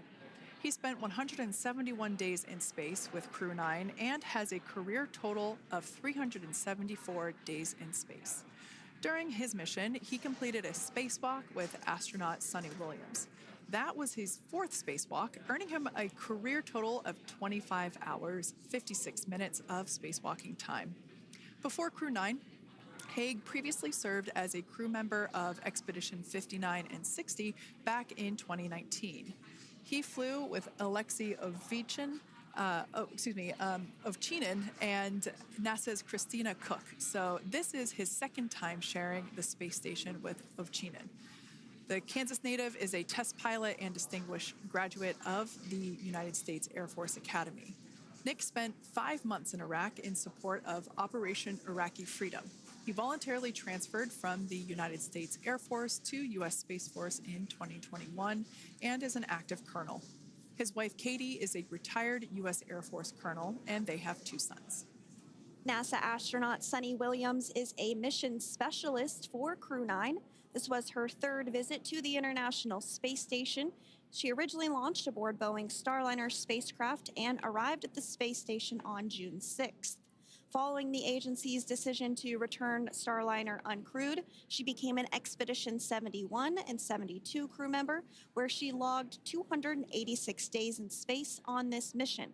But Suni has a total of 608 days in space, the second most time in space by a U.S. astronaut. 5 minutes until predicted comm blackout. We'll see you on the other side at 21:51.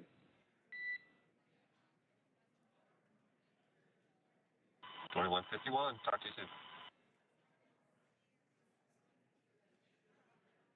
And with that call out from the Crew Operations Resource Engineer to Commander Nick Hague, letting them know that everything is looking good ahead of the loss of signal period. We will see the crew on the other side of the loss of signal period at 2:51 p.m. Pacific time this afternoon. Continuing on about Suni Williams, who has a total of 608 days in space, the second most time in space by a U.S. astronaut. Former NASA astronaut Peggy Whitson actually ranks first for the U.S. with 675 days in space. Sunny conducted 2 spacewalks and has completed 9 over the course of her career for a total of 62 hours, 6 minutes of spacewalking time. She ranks 4th on the list of cumulative time spacewalking by a female astronaut, and she has flown on 4 different spacecraft types, including the Space Shuttle, Soyuz, Starliner, and now Dragon. Previously, she served on Expedition 14 and 15 in 2006 and 2007, and again with Expedition 32 and 33 in 2012. She's a retired U.S. Navy captain and is a proud graduate of the U.S. Naval Academy and was the first astronaut to run a marathon in space. Pretty awesome stuff. Now, NASA astronaut Butch Wilmore is also serving as a mission specialist today. This is his 3rd spaceflight and, just like Sunny, logged 286 days in space. He conducted 1 spacewalk and completed 5 over the course of his career, earning him a total spacewalking time of 21 hours and 2 minutes. He's flown on 4 different spacecraft types throughout his career: the Space Shuttle, Soyuz, Starliner, and now Dragon. Previously, the Mount Juliet, Tennessee native served on STS-129 in 2009 and Expedition 41 and 42 from 2014 to 2015. Wilmore is also a retired captain in the U.S. Navy. Next up is Alexander Gorbanov, who is a 3rd mission specialist serving on today's mission. Crew 9 was his first space flight to the space station, earning him a total of 171 days in space over the course of his career. Gorbanov, along with Nick Hague, saw the arrival of 4 visiting vehicles and saw the departure of 4 as well. The duo orbited the Earth more than 2,700 times since September. Before his cosmonaut selection in 2018, Gorbanov worked as an engineer for a rocket space corporation and helped support cargo spacecraft launches from the Baikonur Cosmodrome in Kazakhstan.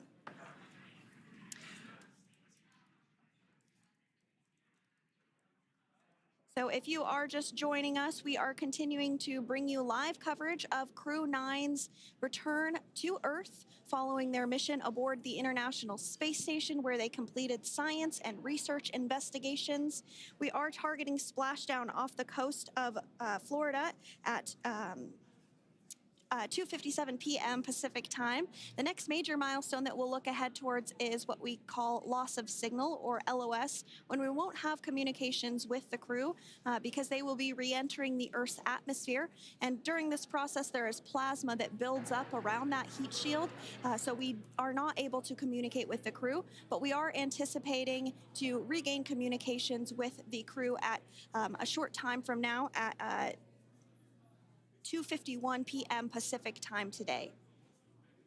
As we said before, everything continues to look good for the return of the Crew 9 team. We are about to go into that period of loss of signal. Once we get views of the crew inside the capsule, once again, we will be sure to bring those to you. But that period of time is when plasma is building up on the exterior of the capsule, generating heat in excess of 3,500 degrees Fahrenheit. So we are unable to communicate or command the spacecraft at that time. And that includes, unfortunately, video feeds as well. So as soon as we get the views back inside Dragon, we will bring those to you. But until then, we are going to stand by and continue to monitor the progress of Dragon. Like Sandra just said, we are anticipating the blackout period to begin at 2:51 p.m. Pacific time, 5:51 p.m. Eastern time.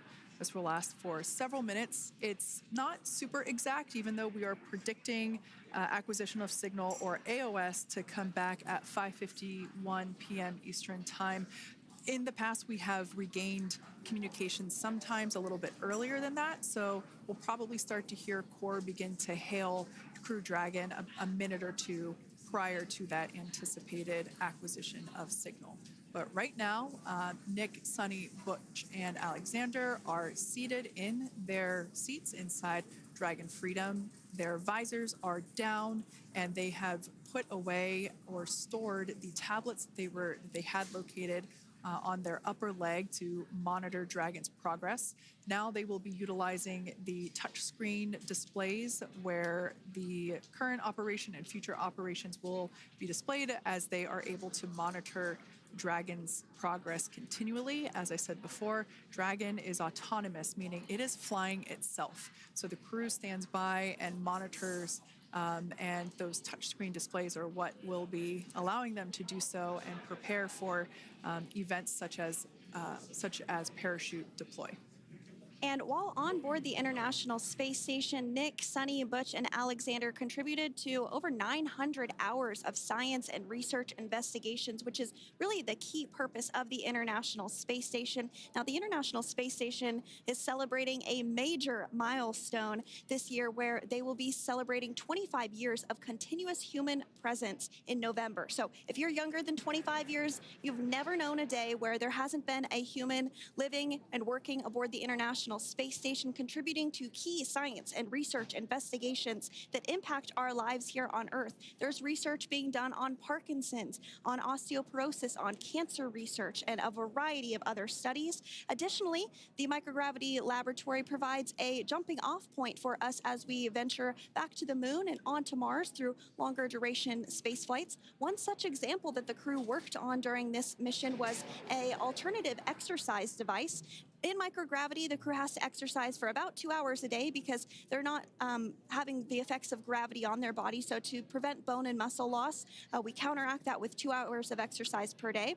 On board the International Space Station, they have 3 ways in which they can exercise. They have a bike, they have a treadmill, and they have a similar to a weightlifting machine that counteracts the microgravity environment. But a particular experiment that this crew tested out was a combination of all 3 of those in one smaller device. And this is really critical as we continue on to the moon, Mars, and beyond, because space is really important in spacecraft. So if we have something smaller that the crew might be able to utilize, that can potentially help us venture out even further into the solar system. So science is really the name of the game when it comes to the International Space Station. Some of the other science highlights that took place during this increment that are particularly interesting to me was we had the first wooden satellite that was deployed. This is a study to see if other materials might be more resourceful or renewable in space. So I'm really excited to see the results of that one as well. Additionally, we had a couple of spacewalks that took place to not only provide maintenance to the International Space Station, but also where we swabbed the outside of the space station near vents to see if any microbes that we all have microbes on us, to see if any of those could survive in the harsh environment of space, which again is very important for us to know and understand as we continue to the moon, Mars, and beyond. Very exciting stuff. Now, at this point, we have now entered the communications blackout period for the Dragon spacecraft. This lasts approximately 7 minutes due to plasma formation around the spacecraft itself. During this time, no vehicle telemetry is received by mission control or the recovery team, and no external commanding of the vehicle or voice communication is possible. But as a reminder, Dragon is designed to fly itself. During re-entry, the vehicle will be slowing down from orbital velocity, which is approximately 17,500 miles per hour. The top temperature that Dragon will experience upon re-entry is 3,500 degrees Fahrenheit. This blackout period, as I said before, we expect it to last about 7 minutes today, concluding at 5:51 p.m. Eastern Time or 2:51 p.m. Pacific Time. We right there have our first view of Dragon Freedom coming home. Here she comes. And that view is from the WB-57, which is one of NASA's high-altitude planes that is tracking. Now, because of the way that this camera is configured, it does look like it is dark, but it is indeed daytime, and you're beginning to see that plasma trail as Dragon re-enters the Earth's atmosphere. All of that is expected. We are anticipating an acquisition of signal around 2:51 p.m. Pacific Time, so just minutes from now, and you may hear the core begin to hail out or call Dragon for communications and see if we can potentially get communications with them a little bit earlier. Following this, we'll have two events in rapid succession. We'll have the drogue parachutes deploy at 2:53 p.m. Pacific, followed by the mains just 1 minute later at 2:54 p.m. Pacific time, ahead of a splashdown at 2:57 p.m. Pacific time off the coast of Tallahassee, Florida.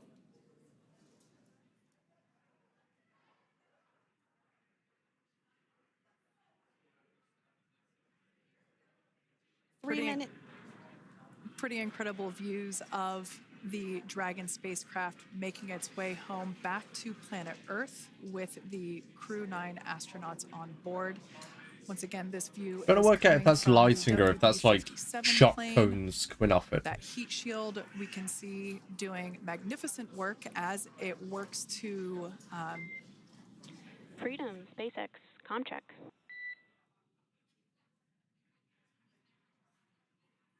all right, we're going to start hearing the SpaceX Crew Operations Resource Engineer.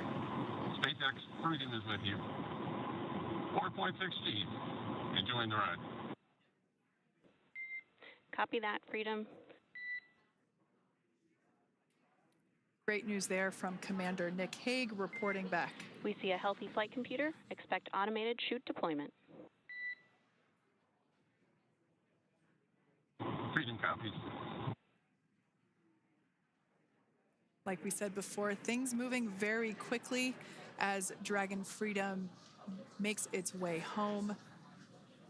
Next event coming up will be deployment of the drogue parachutes. This occurs around 18,000 feet.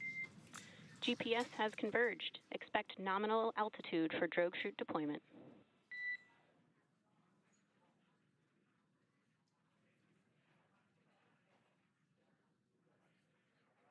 We're about 2 minutes away from deployment of those drogue parachutes.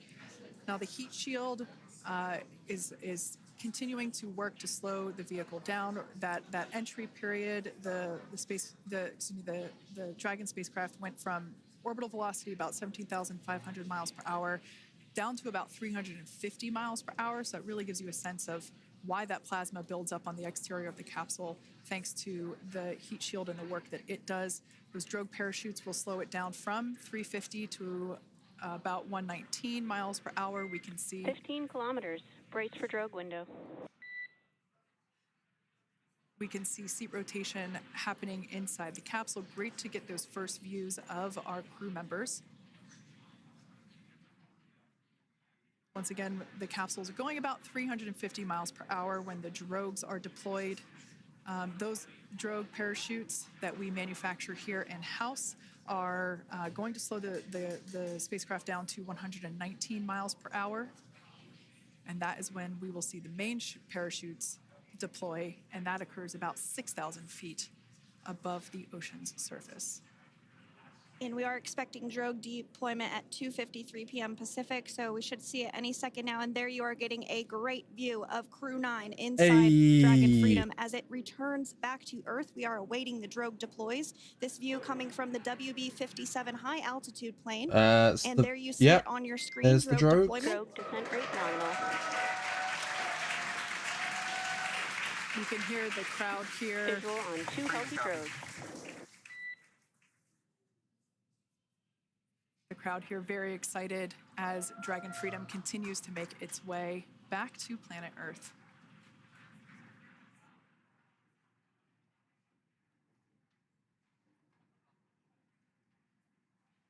Next up, we'll stand by for the main deployment of the parachutes. The mains are quite a bit larger. You'll be able to notice the difference on your screen once they deploy, and they continue to ensure that the Dragon spacecraft slows down even further. As we mentioned, Freedom will be traveling 16 miles per hour when it splashes down off the coast of Tallahassee, Florida, here at 2:57 p.m. Pacific time this afternoon. And there we go. Drogues. And there are the mains. That view was from inside. Freedom copy. That view was from inside one of the buckets where the parachutes are located. So we see a great view there of the reefing on those parachutes. And as those main parachutes begin to inflate fully, 4 beautiful, healthy mains. Now awaiting visuals of splashdown. Tech Freedom, 1000. We'll start to hear Commander Nick Hague. Copy, 1000. As we heard right there, Commander Nick Hague will be calling out the altitude of the Dragon capsule from here on out. Landing in water is simpler and provides more margin against unlikely parachute issues. You can see those parachutes continuing to slow the Dragon capsule down. And if you're just joining us, you're looking at 800 meters. a live view of Crew 9, just minutes away from splashing down off the coast of Tallahassee, Florida. Splashdown 2 minutes from now at 2:57 p.m. Pacific. We do have 4 healthy mains really doing the job there. Just breathtaking views of a calm, glass-like ocean off the coast of Tallahassee, Florida. Crew 9 just minutes away from splashing down. This is really such an incredible shot. Copy, 600. That was a live view from our recovery vessel, Megan, which is stationed a couple miles away from the splashdown site. We can see the crew there using their restraints as resting places for their arms. They were just in space moments ago, so their arms were able to float freely. 400 meters. This is a gorgeous bluebird day here that we have for the splashdown of Crew 9. It's incredible to think What that is that? It's about 5 p.m. So yeah, they're capsule looking just minutes ago was going over west? 17,000 miles per hour, and now gently coasting to a soft splashdown. 200. Copy, 200 meters. Brace for splashdown.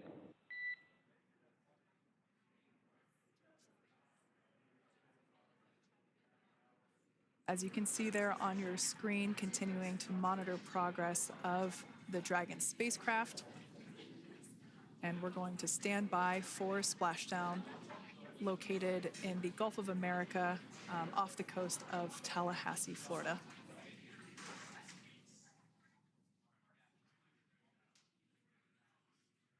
And splashdown. Crew 9 back on Earth.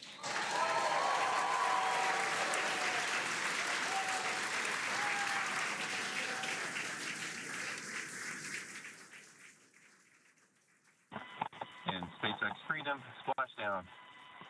Good main release. Copy, splashdown. We see main chutes cut.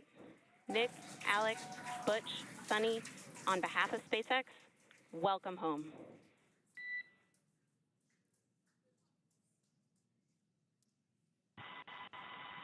It is an amazing, what a ride. I see a capsule full of grins ear to ear.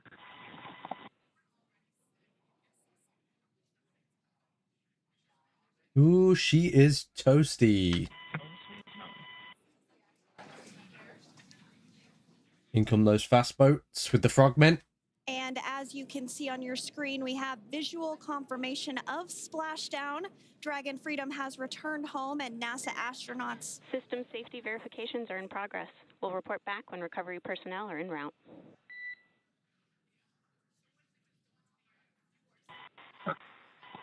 Understand, and we're in section 2, 4.800 landing response. And looking for your word on if it is necessary.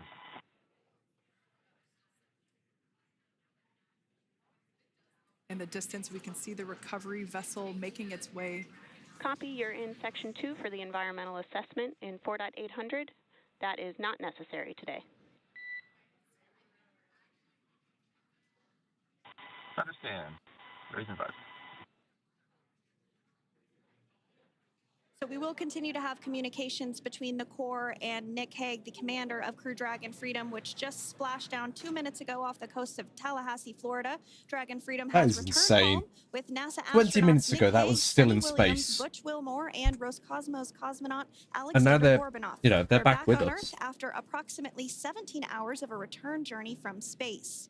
The SpaceX recovery ship and team have been waiting for Dragon's splashdown, and they will now make their way to the splashdown location. The teams have been ready and waiting about 3 nautical miles away, so it's going to take them about 30 minutes or so to make their way And to SpaceX Freedom. Pretty sure we're in stable 1. Copy, Stable 1. We see the same. It's going to take about 30 minutes for the recovery team to make their way over to Nick, Sunny, Butch, and Alexander, who are still seated and secured inside that Dragon spacecraft there on your screen. Incredible views there of that thermal protection system, or TPS. That Dragon capsule was pristine, white color before it departed the station, and we can see how the reentry phase, the thermal protection system did its job. Now, if you're wondering what that hole, that like bucket area is, that is underneath the side hatch. That is where the main parachutes were stored. Yep. So when we saw the Dragon capsule docked at station, it looked very different. The panel that protects and covers the main parachutes, that was still intact, as well as the panels that enclose where the drogue parachutes are located. We can see those fast Freedom, boats. SpaceX is go for recovery personnel to approach. Expect personnel alongside in the next few minutes. Freedom copies. We can see those fast boats. We weren't kidding when we said they were fast. While it does take about 30 minutes for the main recovery vessel to make its way over to the capsule, these fast boats will be doing a couple of things simultaneously. A couple of them are going to be working to retrieve the parachutes that you see in the background there of this drone shot. Those parachutes will be retrieved from the ocean surface. We want to make sure we are able to pull those out. The recovery vessel there closest to the spacecraft is going to be performing some safety checks. We can see there they're using an instrument that is basically working to detect if there are any hypergolic vapors or fumes that are still residing in and or around the Draco thruster nozzles or outlets. The hypergolic fuel, which is necessary for on-orbit burns to maneuver the spacecraft. Unfortunately, those hypergolics are unable to be breathed. They are toxic, and so this team here is doing those initial safety checks to make sure that it is safe for the rest of the recovery team to approach the spacecraft. They're also checking to make sure that any residuals from the pyros are safe and are not going to cause any issues. We can see the team working their way around the spacecraft to do these basically these sniff tests on all of those Draco thrusters. And as we continue to await the recovery of our Dragon spacecraft with NASA astronauts Nick Hague, Sunny Williams, Butch Wilmore, and Roscosmos cosmonaut Alexander Gorbanov inside, Dragon has autonomously completed several steps to safe itself following splashdown. We are continuing to see Dragon in what is known as Stable 1 configuration. That's kind of the ideal configuration following splashdown. It's upright, and the Dragon capsule's in the right configuration for it to be hoisted into the recovery vessel Megan, which you do see a little ways off in your screen approaching. Dragon will continue to remain live on air with you through that recovery process, all the way through the point where the crew is extracted from the Dragon spacecraft. Now, if you are just joining us, the mission has gone smoothly so far. Dragon successfully splashed down off the coast of Tallahassee, Florida at 2:57 p.m. Pacific, 5:57 p.m. Eastern Time this afternoon. Approximately 17 hours prior to splashdown, Dragon autonomously undocked from the International Space Station, completed a series of departure burns, jettisoned its trunk section, and performed its final burn, the deorbit burn. This placed the Dragon spacecraft on a trajectory toward Tallahassee, Florida. Dragon successfully re-entered the Earth's atmosphere, followed by deployment of its parachutes to slow the spacecraft down to a gentle splashdown.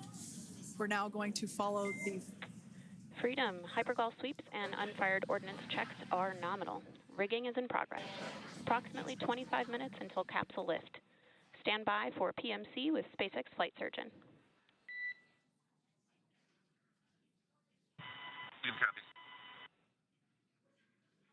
And so what we did just hear there was communications that those hypergol checks were complete.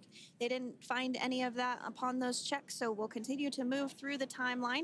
Next up is a process called rigging, which you see happening right now on your screen. This is when a SpaceX recovery personnel actually works to climb aboard the capsule and work through procedures ahead of lifting onto the nest of the recovery vessel Megan. We heard it's going to be about 25 minutes or so until that lift actually takes place.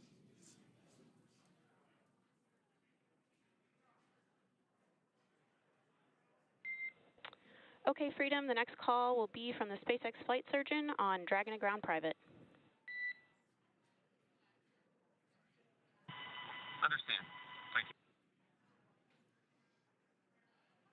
Callouts there indicating that the crew will have the opportunity to do a quick check-in with the SpaceX Flight Surgeon. This is standard procedure for every Dragon spacecraft when it returns to Earth. It's just an initial check-in, make sure everybody is doing okay. They will also have another check-in with the flight surgeon once they are on board that recovery vessel that you see there in the background. We can now see that SpaceX recovery team member they're on top of the Dragon spacecraft. They are going to be working to install plugs in the Draco thrusters to ensure that none of those, and to ensure that no more hypergolic fumes or vapors come out from the spacecraft. They'll also place harnessing around the spacecraft that are required in order to lift it out of the water. Go ahead, Sam. It still baffles me that, you know, people say all this is fake. It's like, look at all the measures they're going to. As well as some of those fast boats that we've discussed previously. Like, It looks like just you a know, beautiful some people just need to day chill there out. off the coast of Tallahassee, Florida. Weather was pristine. We were able to get undocked from the International Space Station as expected at 10:05 p.m. Pacific time yesterday evening, and Crew Dragon has since completed steps ahead of its splashdown at 2:57 p.m. Pacific, and we're now stepping through procedures to get Dragon hoisted up onto the Megan recovery vessel and get the crew extracted out of the spacecraft. And you did see some of the parachutes that were near the spacecraft. Upon detection of landing, Dragon automatically releases those main parachutes to prevent wind from pulling the spacecraft. Dragon then automatically safes any pyrotechnics that may still be present on the vehicle and may automatically perform additional minor system reconfigurations. The astronauts will remain seated and in their suits at this point, but the onboard air conditioning keeps things temperature controlled inside the spacecraft so the crew remains comfortable, and the communication systems... Freedom, SpaceX, ComCheck. SpaceX, this is Freedom. We have two loud and clear. Copy that, Freedom. Have you loud and clear as well, and Dragon to Ground is no longer private. There's the nest. Dragon's Nest, as they like to call it. As we saw there on the screen, we have a couple of fast boats in the recovery fleet that have... So there'll be a winch eventually that'll hook into that harness that they're hooking up to Dragon. Followed by one of and they'll lift him up into the nest, which will move into position, open her up, and get the crew out. The two fast boats have very specific roles. Excuse me. The first approach is focused on immediate safety inspection, as we saw. They do this for spacecraft integrity and checking for any presence of those hypergolic propellant vapors. And this ensures that it is safe for the recovery vessel to approach Dragon. Once Dragon is cleared for full approach, as we heard is the case today, the team begins rigging the spacecraft for water recovery by the recovery ship.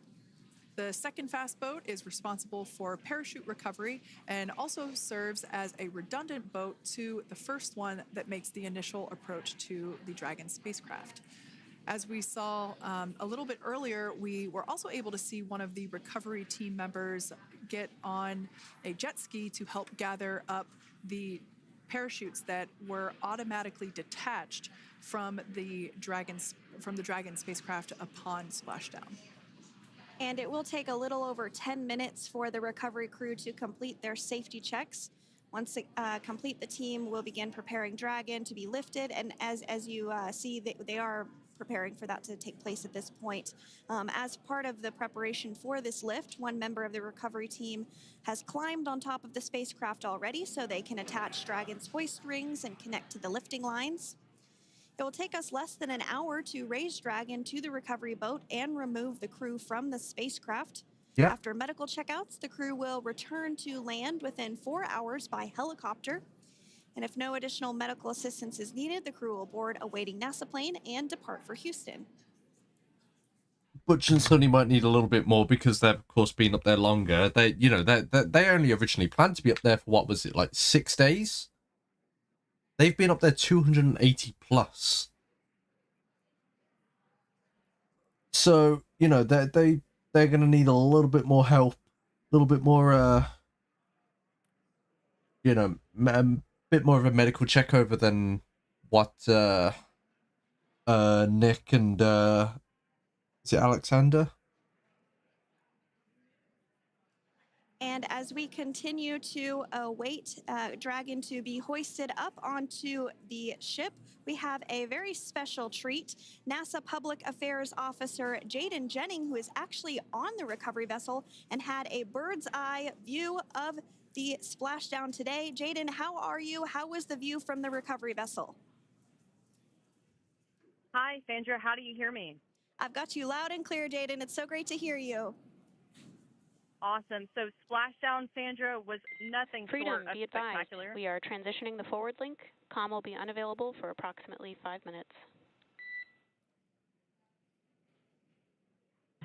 Freedom comes.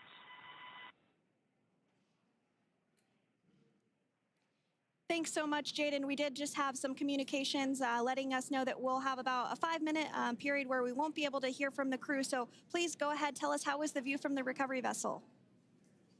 Absolutely. Yeah, I was mentioning earlier, splashdown was nothing short of spectacular. And we were stationed about 1.5 nautical miles away from the splashdown zone and had great visuals here on the recovery vessel Megan. We actually saw a little of the smoke trail as the spacecraft was coming in, and then moments later we spotted those drogue chutes, and this was quickly followed by 4 healthy white and orange main parachutes. We then tracked Dragon all the way down as it slowly propelled into the ocean. And I think I speak for all of us on the ship when I say a new core memory was made today, and we are looking forward to having Crew 9 on board with us a little later. Jaden, that is amazing. Now, obviously, we are watching it here on camera, and the landing conditions look pretty good, but how was it from your perspective? What is the sea state out there? Absolutely. Absolutely. So we've had optimal conditions for splashdown, and today it is sunny and 63 degrees outside right now with clear skies, light winds, and calm seas.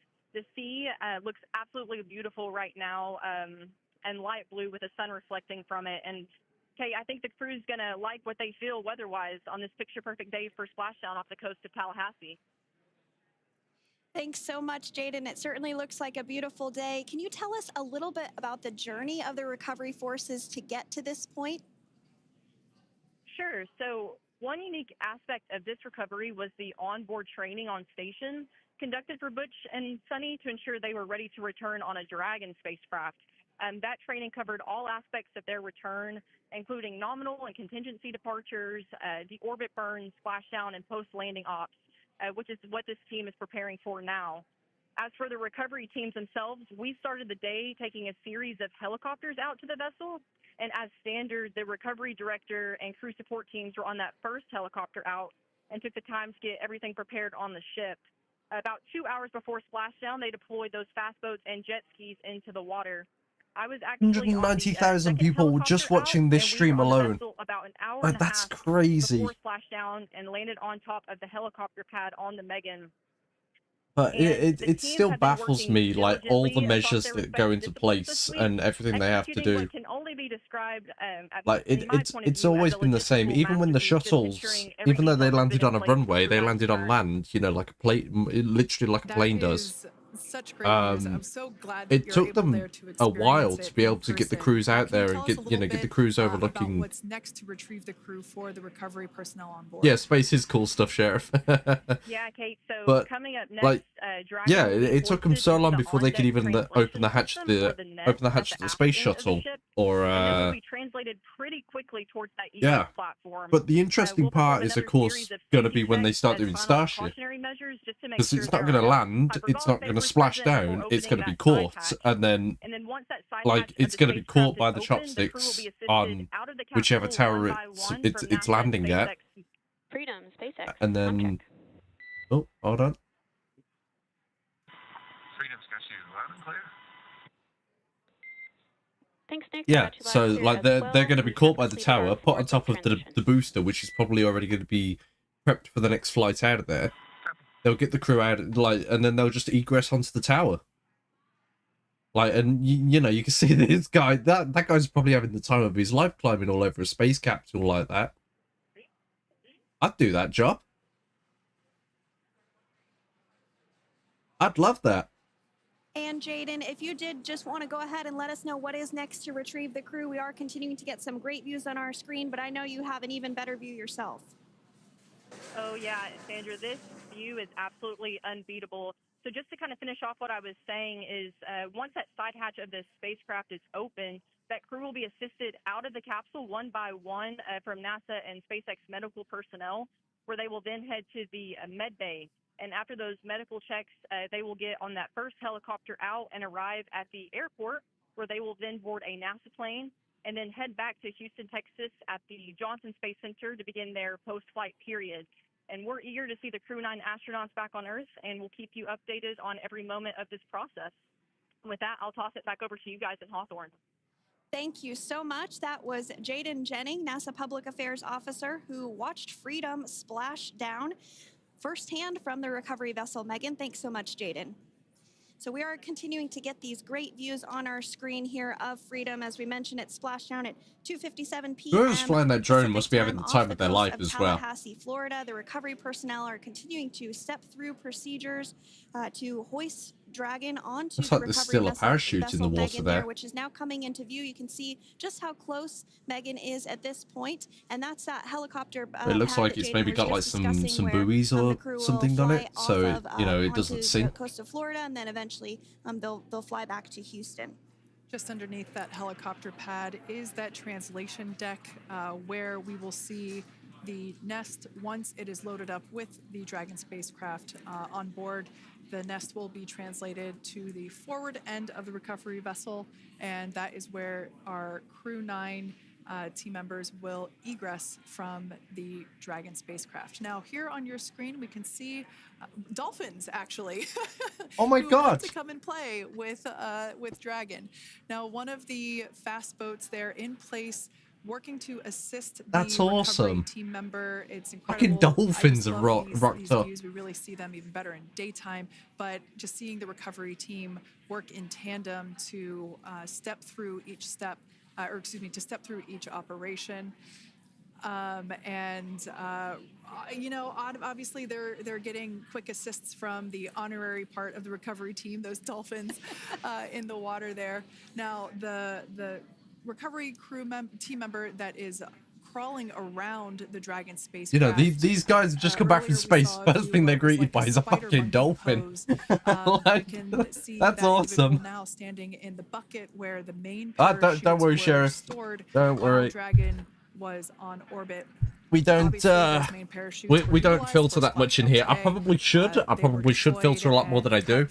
But honestly, we don't filter that much in here, so you're all good. One of the other fast boats of the recovery team working to pull those out of the water. Now, the recovery team member that is there working on top of the Dragon capsule. Earlier, we saw that person performing safety checks. Now we can see some harnessing being placed around the capsule. This harnessing is what will be used to lift the Dragon capsule out of the water and onto the recovery There's so vessel. many dolphins. Wow, we got a cute little pod of dolphins. It wasn't just one or two. I mean, that water just looks beautiful. We had ideal splashdown parameters today. Obviously, wave height, ne'er a concern. The weather is beautiful, as Jaden mentioned, in the 60s, sunny. Looking forward to seeing Crew 9 exit the capsule here shortly once they get hoisted onto the recovery vessel Megan. We can see that recovery vessel slowly. You know, when I was done on Formula One and everything, I was tired. I was like, I'm gonna go and take a nap. But I'm like, I'm here for this right now. The Dragon capsule and the recovery vessel, that distance is closing. Again, this is just one more step as They're getting so close to getting them onto. Was it Megan? Did they say? Dragon Freedom, and we anticipate the lift of the Dragon capsule to occur here in just a few minutes. Now, once all of the rigging is on the capsule, 40 minutes. 40 minutes ago, that was pristine, white, beautiful little capsule, ready to re-enter the atmosphere. Structure there at the aft end of the recovery vessel. We give it about another. Well, actually, I don't know. I don't know the actual turnaround on the Dragon pods. We're getting even closer to pulling the capsule out of the water. It will then move forward, and the capsule will be placed inside of what you can see there. Let me find out. Is basically a basket. We call it the nest, Dragon nest, where that's where the capsule will be placed in order for it to be translated to the forward of the vessel. In about 5 months, that'll be ready for another flight. Before that does take and in that place, time, they'll probably go in. They'll probably decontaminate it, service it, off of the spacecraft there. make sure no, water's in there, and they'll get it cleaned and probably used for. We usually get a really good. Hold on, let's have a look. Crew Dragon 2. One of the onboard cameras from the recovery vessel. That is an operation that I have a lot of respect and admiration for, that individual that does that. So this is 212.4 Freedom. Continuing to get closer and closer to the recovery vessel Megan. And they've not announced when Freedom will next fly. As well. If you are just joining us, Crew 9 splashed down off the coast of Tallahassee, Florida at 2:57 p.m. Pacific time with NASA astronauts Nick Hague, Butch Wilmore, Sonny Williams, and Roscosmos cosmonaut Alexander Gorbanov. They're now working through procedures to hoist this spacecraft up onto the recovery vessel Megan. So Freedom last flew 18th January 2024, landed 9th February 2024. After flying prior to that was May 2023 that they touched down. So I suspect probably by Christmas, Freedom will be ready to fly again. Is, as we mentioned, probably somewhere in that region. Megan, but that's actually after NASA astronaut Megan MacArthur, who flew on Crew 2 a couple of years ago. Yep, I've got her name on my hoodie somewhere with Crew 2 patch. We're getting some views now from actually inside the boat. Yeah, you're exactly right. This view is straight down the recovery vessel. That platform that was closest to the camera, that is the egress platform. Freedom, rigging is almost complete. Approximately 5 minutes until capsule lift. Great news there from SpaceX 4. Hey, that final jump's got to be fun. We're gonna have a swim with the dolphins, bro. Have fun. That hydraulic arm, as I said before, is the mechanism that will lift it. It's quite swift, actually, the whole process of getting the spacecraft. Brace for capsule lift. Bracing. There it goes, Dragon Freedom. That was a quick 5 minutes. Out of the water and onto our recovery vessel Megan. So if I'm not mistaken as well, these vessels, again, I'll double check on this, but they used to be old fishing trawlers. SpaceX Megan.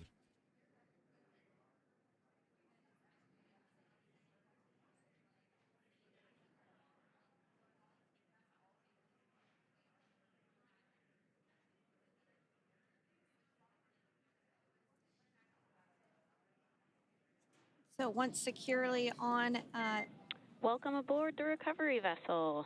Recovery personnel are completing final checks and stand by for translation to the egress platform. Freedom copies.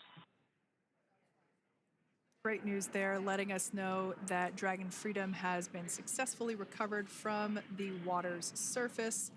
If you've just joined us, we had an on-time splashdown at 5:57 p.m. Eastern Time, and we can now see that the water recovery operations are continuing to progress. The nest where the Dragon spacecraft is located is going to get moved forward. This will happen after one of the recovery crew members does some checks, and we'll also see some hosing. Obviously, the spacecraft splashed down in salt water. Salt water is corrosive, and we want to try and rinse out as much of the salt water as possible to reduce that corrosion on the metallic structures. So we can see some guidance there being provided, really steering the spacecraft properly into the Dragon's nest. And it's been 30 minutes since Dragon splashed down, and as you can see there, the spacecraft is already on board the recovery vessel Megan. Things continuing to move very smoothly today throughout the entire operations from the deorbit burn up until this point as well. And Freedom, it looks like the positioning wasn't quite right, so they are working on repositioning the capsule in the nest now. Okay, copy that. Thanks. And with that, the team is just going to adjust the Dragon spacecraft a bit so that it's in the right position ahead of translating up a little bit closer ahead of the side hatch. So the team is now going to step through the procedures to ensure that that takes place. While Dragon does fly itself autonomously, it clearly is unable to park itself autonomously. We want to make sure that the Dragon capsule is properly seated there in that nest.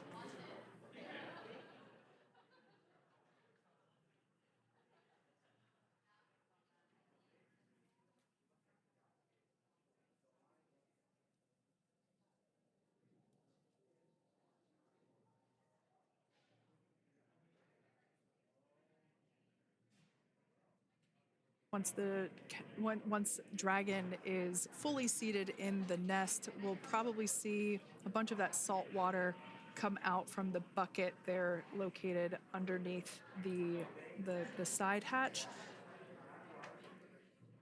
See some salt water splash out. As I mentioned before, one of the recovery team members will begin hosing down the exterior of the spacecraft.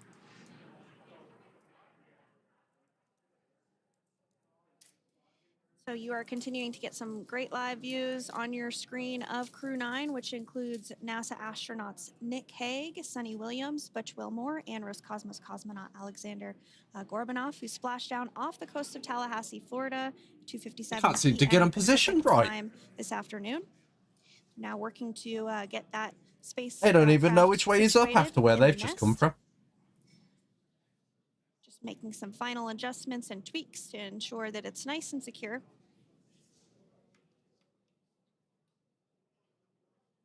Is that a dirty camera or is that the sunset happening? Might even be the sunset, actually. Once the spacecraft is seated and secured and oriented correctly in the nest, Dragon will be moved into the hangar located underneath that helipad that we saw earlier from the aerial views during recovery. All right, Freedom, looks like you are settled into the nest now. Team is working through hypergol sweeps. Copy all.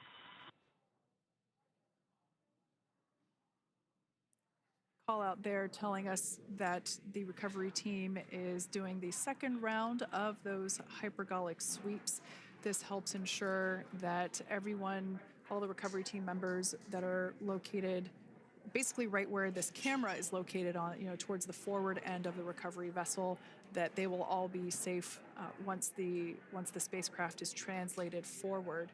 So we're just doing some additional steps to make sure that the hypergolic propellant that is utilized for maneuvering the Dragon capsule while on orbit, making sure that none of those vapors are still present on the exterior of the capsule. That's right. And there are a variety of individuals on board the boat that help with recovery operations. Not only do we have the recovery personnel that you see here, but we also have a doctor that will check out the crew members as standard procedure.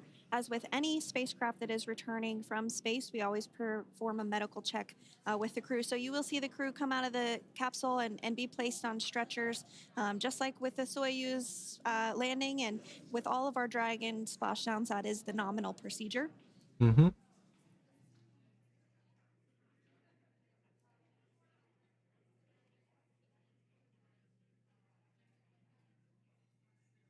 We'll stand by to see Dragon Freedom translate or scooch up a little bit closer to the camera angle that we're seeing right here.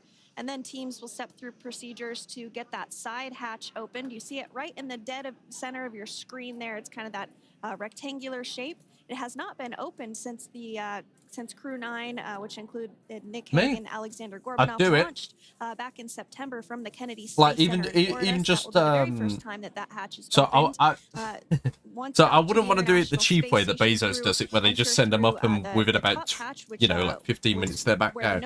No, like I'd go up and then I'd want to fully like experience re-entry like these guys have done. I'd do it.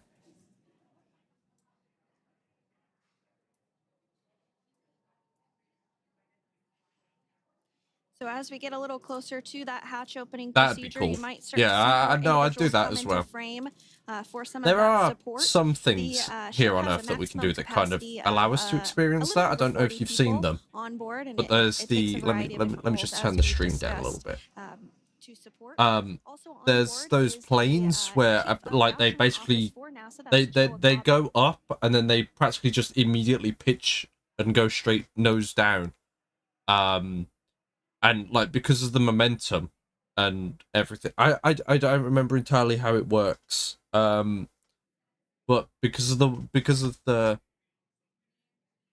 yeah, orbit around the planet just a couple times. Absolutely. Standing by for translation of the Dragon spacecraft to the platform. No, you think about it. Those guys on the space station, they go around every 90 minutes. 90 minutes, and they're assistance from the recovery teams. While yeah, wouldn't it just? This is the same process for any returning long-duration crew members. As you could imagine, returning to a gravity environment can wreak havoc on our vestibular system, which is responsible for maintaining balance and motion. Of course, safety is our #1 priority with this operation, so we'll see the crew members helped out of the spacecraft one by one, and they will be assisted the few feet to the medical quarters aboard the boat. And on board Dragon are 3 veterans space flyers. That includes Nick Hague, the commander, as well as Butch Wilmore and Sonny Williams. Alexander Gorbanov is completing his very first space flight on this mission, and he completed 171 days in space along with Nick Hague. Butch and Sonny, actually, they're the only 2 astronauts, if I'm not mistaken. They're the only 2 astronauts to have flown on 4 different spacecraft. Butch and Sonny have each individually been on the shuttle, the Soyuz, they flew up on Starliner, and they've come back on Dragon. And I don't think there's anybody else that's actually done that. 2:57 p.m. Pacific time. We can see that the spacecraft... Freedom translation is in progress. Butch and Sonny. We can see that spacecraft was successfully recovered from the ocean surface and is now being washed with fresh water, as obviously they splashed down in salt water. So we're trying to rinse off as much of that salt water as possible. And we can see the spacecraft continuing to move closer and closer to that recovery deck. Freedom, the crew is working on side hatch opening now. Expect hatch open in about 2 minutes. Okay, copy that. And Kira, just wanted to say that you guys, you and the team did an awesome job, both uphill and downhill. Just really, really impressed. Thank you. Thanks, Nick. It's been an honor. This is a pretty exciting moment coming up. We are working to open the side hatch. One thing that may not be obvious from, just looking at the spacecraft here is that this side hatch that we're about to open, the last time it was open was when this Nick spacecraft was at the launch pad. Yeah, when they got on board. This side hatch is what is used for initial capsule ingress and final capsule egress, but all comings and goings from the spacecraft through the nose while cone. it is on board the space station are from the forward hatch, which is located at the top of the spacecraft under that nose cone. So this is a pretty exciting moment because it will be the crew's first breath of fresh air since boarding their ships at the start of their journeys last year. And the very first person that will have the opportunity to say hello to the crew once that hatch is open is a SpaceX medical recovery personnel representative.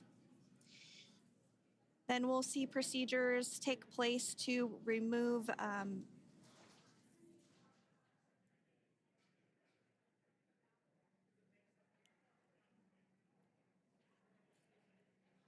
the footrests of Dragon. That will just help the recovery personnel get a little bit more room to access the crew and help get them out of the spacecraft. And boy, are they going to need that help, right. especially Safety Butch and is, Sunny. once again, top priority here, and removing those Like, they still do footrests exercise from in all space. 4 They've got, like, seats treadmills and weights and will everything. be helpful I know that as sounds a recovery, crazy to think. Like, as a it's all, recovery team like, member will strained with, actually like, go bungees. into the capsule, And, like, they are on the treadmill and, like, held down with into bungees, so it, into it helps to kind of freedom to simulate. help So they do get the exercise and crew everything while they're up there. unbuckle But, and it's no different stand to up, actually and being down essentially here and we'll also see a experiencing the fun weight little of slide Earth. be put in place to help the crew members exit the spacecraft Or more so safely. the gravity of So, Earth. yeah, we're gonna remove all 4 of those footrests to basically give a little bit more working room inside the spacecraft. That's right, and we did hear the go for that hatch opening, so we're just a couple minutes away from being able to see that, and then we might be able to get the chance to see a couple of views inside of the Dragon and see the crew following their splashdown.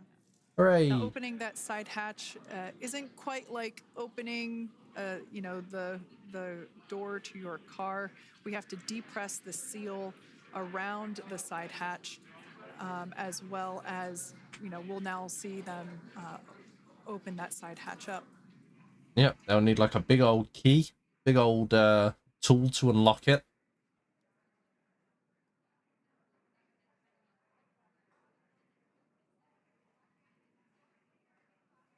It's like the guy down there's just hooked it up to like an auxiliary power supply of some sort. There they go. Doors open. And there you have it. The side hatch is open for the first time since September.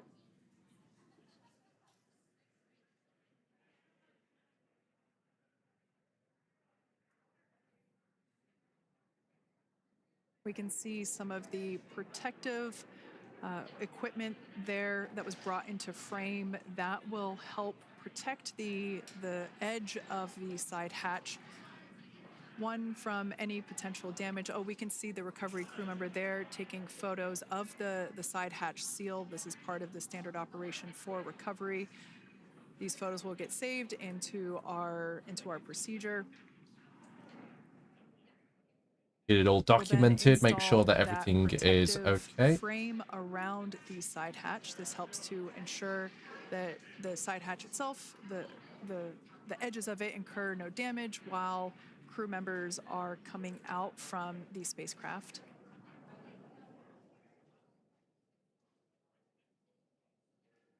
If you missed it, there was also a recovery team member that went inside. So there are now just doing 5 the initial people, checkouts and speaking to them. On board the Dragon spacecraft. It's cool as well because Dragon can hold up to 7 people. I think they only just send 4 at a time because, one, the space station can't handle, like, let's say there's 2 dragons up there, so crew 9 was attached when crew 10 arrived. And let's say each of them had 7 on. That's 14 people. That's more than the space station can handle, really. Especially when there'd be the Russians up there with Soyuz. You know, that even that alone would make it what, like 17, 18 people, somewhere in that region. Like the station just can't handle that many people. And I think they just use the extra space in the lower section where the other 3 seats would be. I think they just use that as like extra cargo space to help get things up there.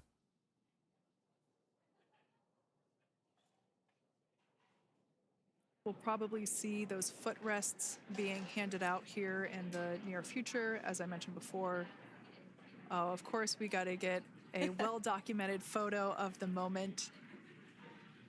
Although we can't see it from here, I'm pretty sure there are 4 smiles on board right now.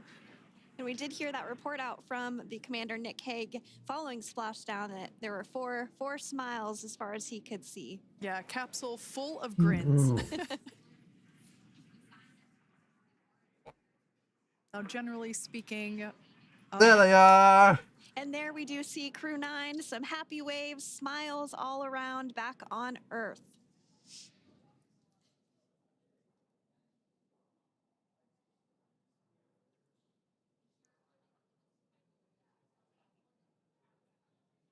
Generally speaking, we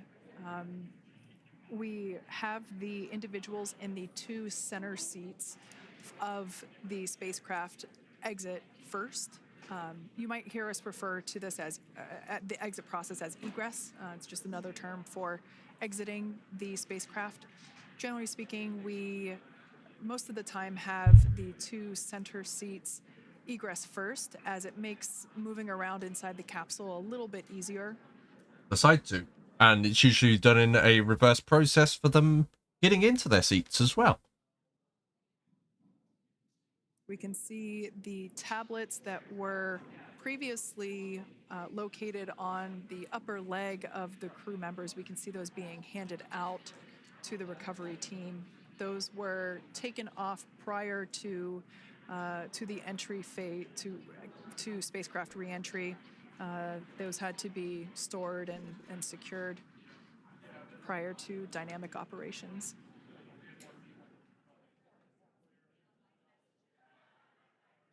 It looks like we are starting to see the footrests also be removed. I just saw 1 there on the screen.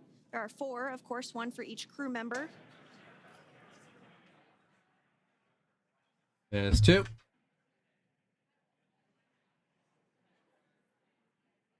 They might wait with Butch and Sonny's before until Nick and what's his name arrived. For each crew member, as everybody has different measurements and different leg lengths.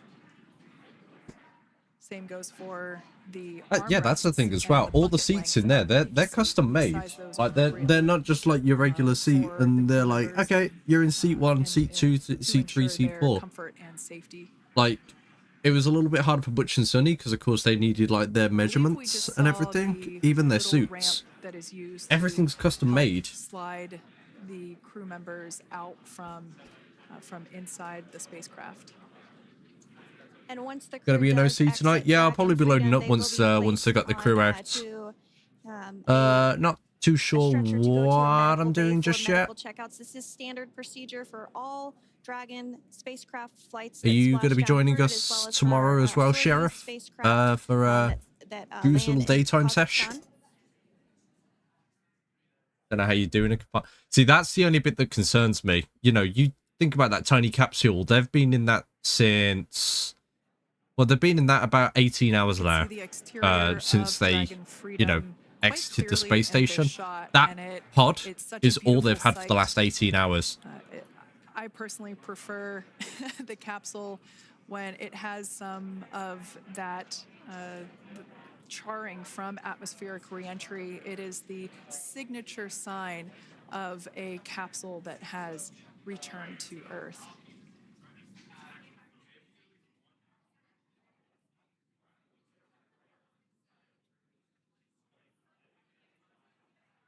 For the record as well, it says 18 hours is a bit... You think about those guys that went to the moon. Hey? Took them, what, 3 days each way? I think it is. Crew member to egress or exit Crew Dragon Freedom following their splashdown at 2:57 p.m. As well as the Pacific time they had to spend in the lunar lander and the Apollo command module while they were out there. So and then come back. 17 hours like, of phasing. But yeah.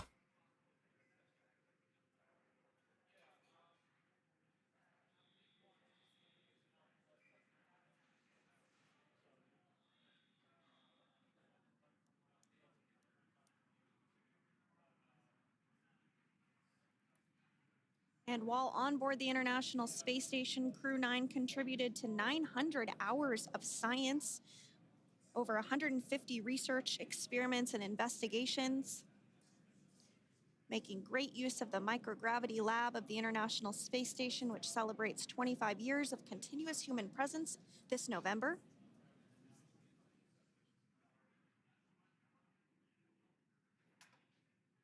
So it looks like they're going to be bringing Nick out first. Looks like we're about to get our first crew member here upon egress of the Dragon spacecraft.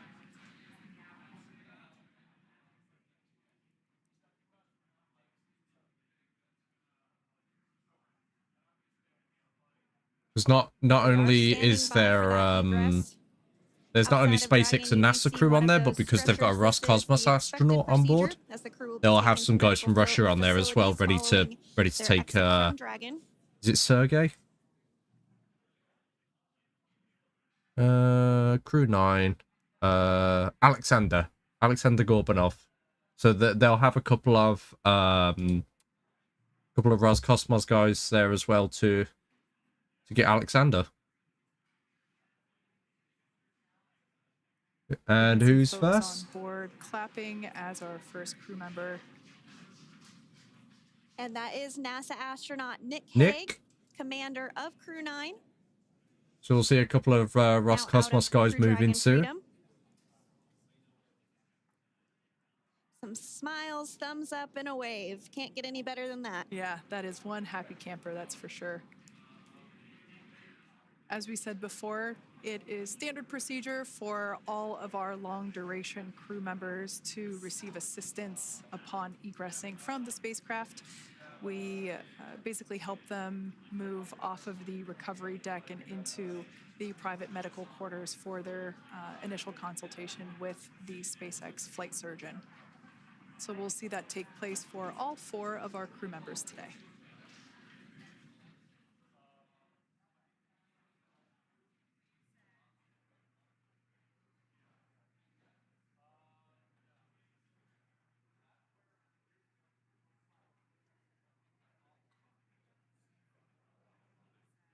And judging by the logo on her right arm there, that looks like the Roscosmos guys. For the next crew member to exit Freedom.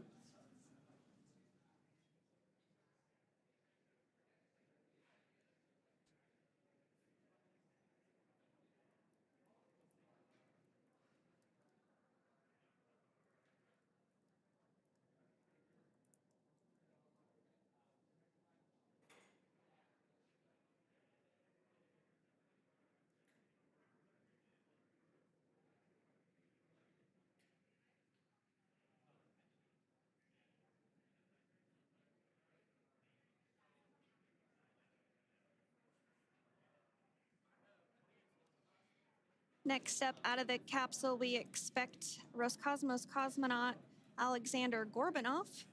His first space flight. Spent 171 days in space alongside NASA astronaut Nick Hague. Looks like we're getting some cheers and clapping on board as Alexander is slid down the little ramp and placed into the mobility aid. Once again, big smile.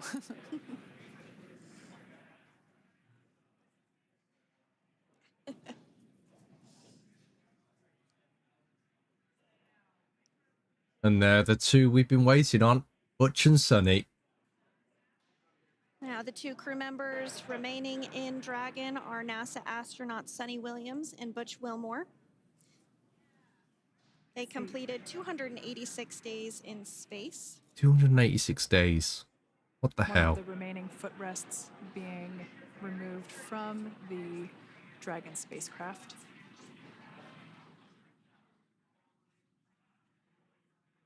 These poor guys are going to spend so long having to, like, you know, readjust to Earth.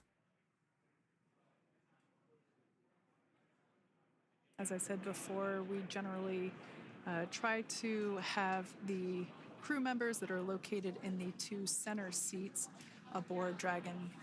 And we like to have them egress first if possible, as it creates a little bit more movable working room inside the spacecraft. There is a recovery crew member inside that is helping all of our Crew 9 crew egress or exit from the spacecraft.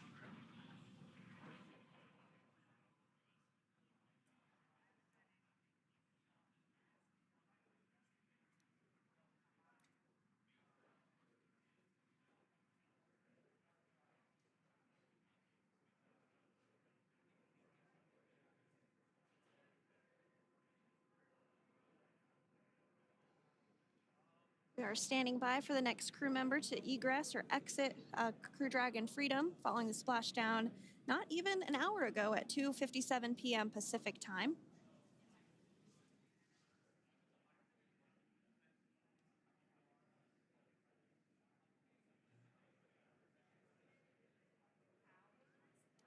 Really have the recovery operations down pretty quick at this point. Yeah, it's pretty incredible to think that, you know, just 5 years ago when we were doing the initial demonstration missions of the Dragon for Crew Dragon, that now we're under about 30 minutes for, you know, to retrieve the spacecraft from the water, and just several minutes here while it's been on board, and to get everyone, really to get that side hatch open.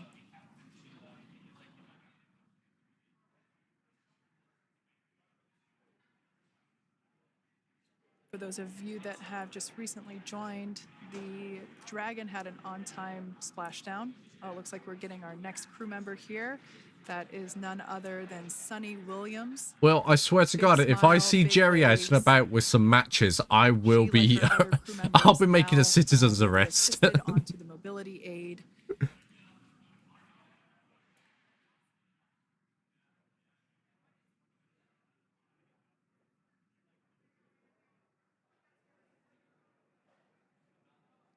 There we have it, some waves, some thumbs up, and some smiles. Definitely seems to be a theme among all recovery operations. Absolutely. Oh, wow, they're not even waiting with Butch. They don't even have the stretcher ready. Inside Dragon in seat 4. Butch is out, and they don't even have the stretcher there ready for him.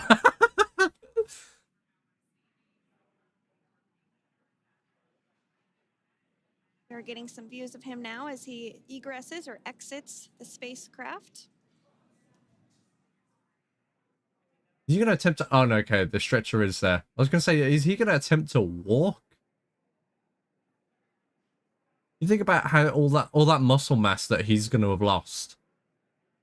Once again, some elation and cheers there from Butch Wilmore. As we mentioned before, returning to Earth. And that's it. They're back. Coming from a microgravity environment can wreak havoc on the body. So it is customary and just standard procedure for all of our long-term space residents to get assistance once they are back on board the recovery vessel.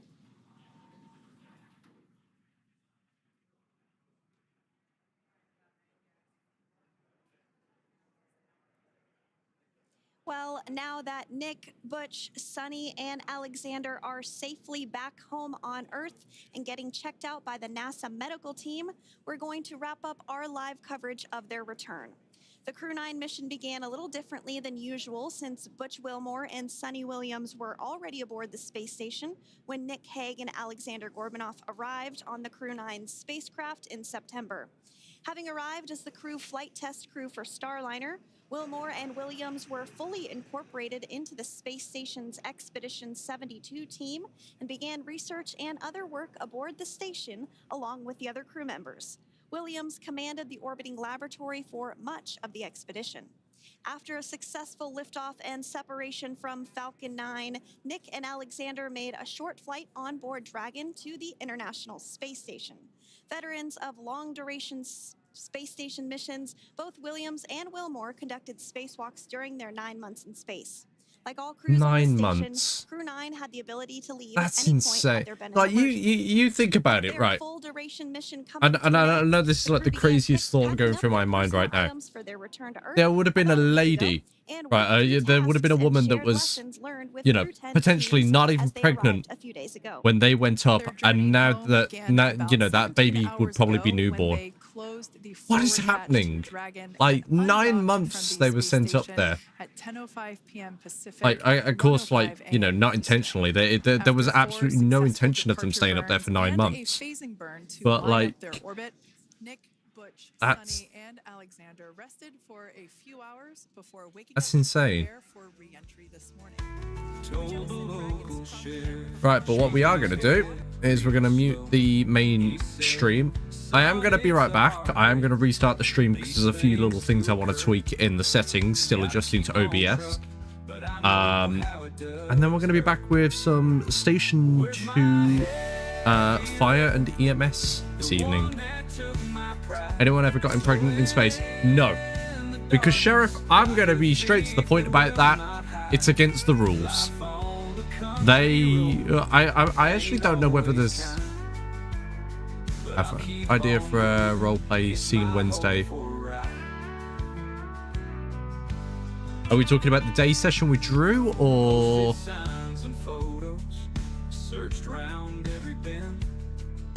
Yeah, we're talking about tomorrow's day session with Drew or tomorrow night? Yeah, no, Sheriff, it's literally against the rules, and I don't even think that there's been, like, a couple up there at one given time. Like, so to speak. You know, I don't think, you know, they've ever sent, like, a husband and wife up at the same time.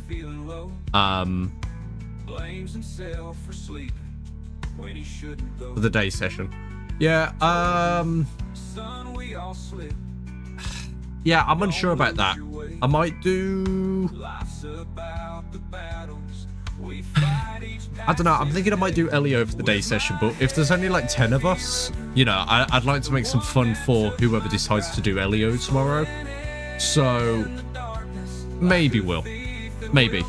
If things don't go well too well with Fire tonight, how cool would that be? Yeah, but you... I mean, right, okay. Let me restart the stream, and we'll talk about this. Because there's a lot of factors that come into play here. Where, you know, if you think about conception, you know, embryo and fetus development, and then being born in space, like, while technically yes, to think it would be cool, there's a lot of health defects to come with it. Let me restart the stream, and I'll be back. Just give me a couple minutes. I just want to change the bitrate and stuff like that, and I'll be back. So, back with you soon, fellas.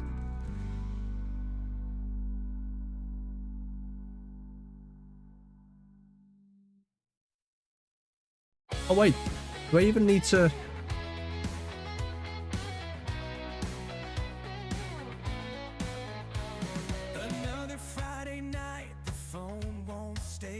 Oh, I can lower the bitrate without having the need to shut down the stream.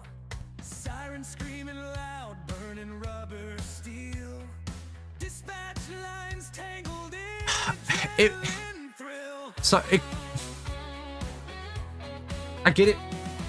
It kind of would be awesome, but just think of the health defects. Like, you know, the human body has evolved to, you know, grow and develop and do everything on, like, here on Earth, you know, on one Earth gravity. You think about doing that in a zero-G environment, how much your spine would you know, decompress during development. Imagine in school you were asked where you were born. Yeah, but as I say, like during the development, and don't forget as well, there's then bringing the baby home. You know, they can't plan for, you know, a baby to go in a spacesuit to bring them home on a capsule, and the G's that the body is submitted to during re-entry.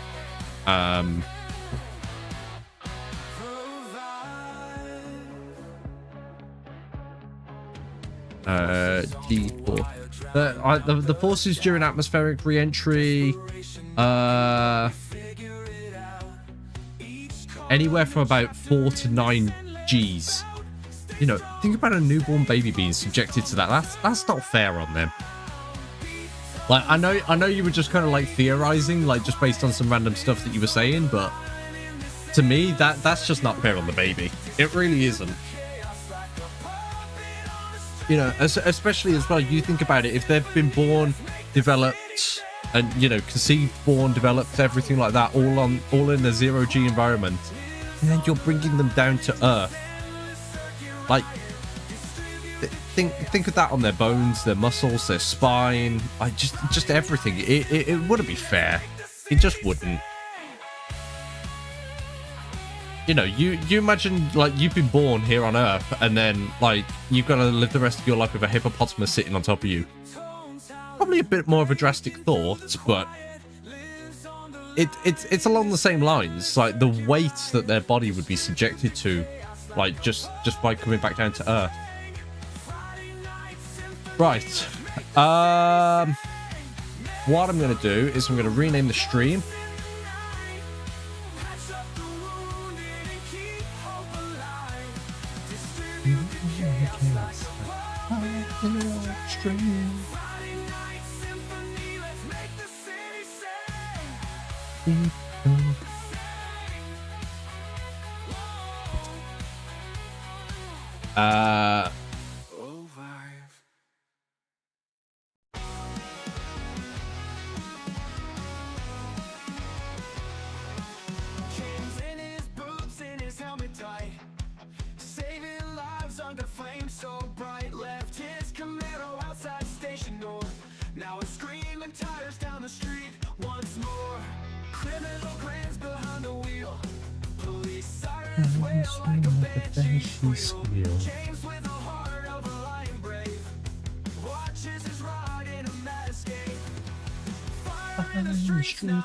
Just in the air, James is coming, so live it without a care.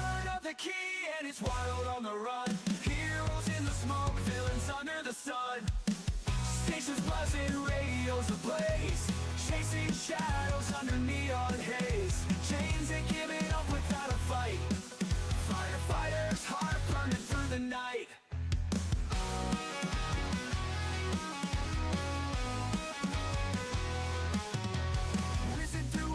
Tearing the calm. Police close in like a ticking bomb. Camaro roaring, asphalt's roar. James's pride won't be quiet no more. I'm in the streets now, just in the air. James is Camaro's gonna rip him without a care. Turn up the key and it's wild on the run. Heroes on the smoke, villains under the sun.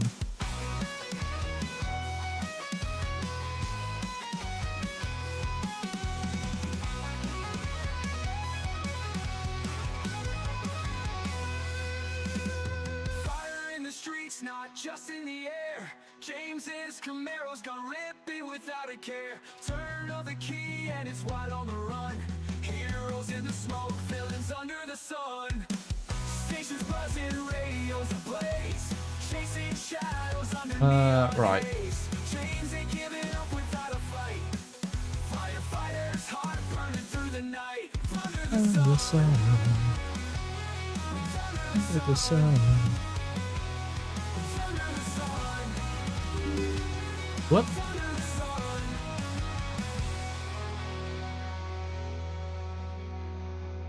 I'm gonna let that load. I'm gonna quickly run for a toilet break and probably put some food in the oven, and then we'll be back. If we switch to an intermission screen though,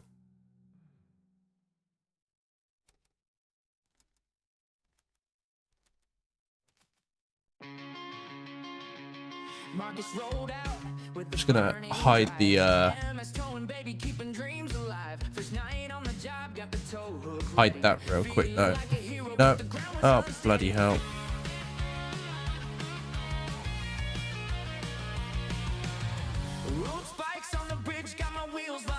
Technical problems. I did not want to be showing my full display. I did not want the server IP to be just out and about like that. Right. Now we are loading in. Let's save the day.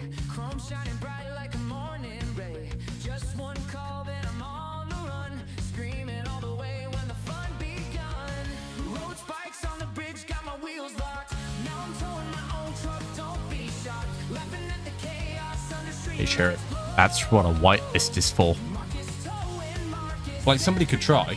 I mean, yeah, and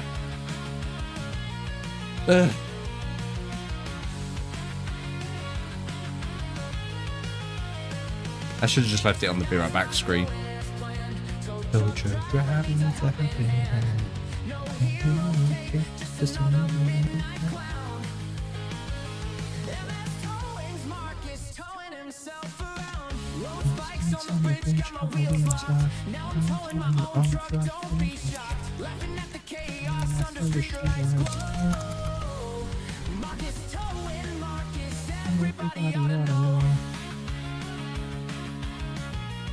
Yeah, it's not a bad show. Just blur it.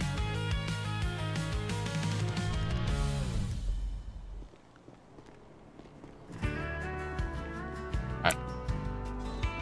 Put myself in the station real quick. Because I've loaded in early so that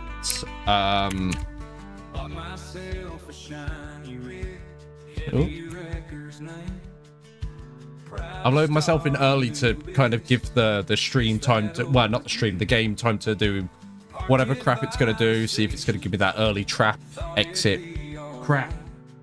So I'm going to leave this there real quick.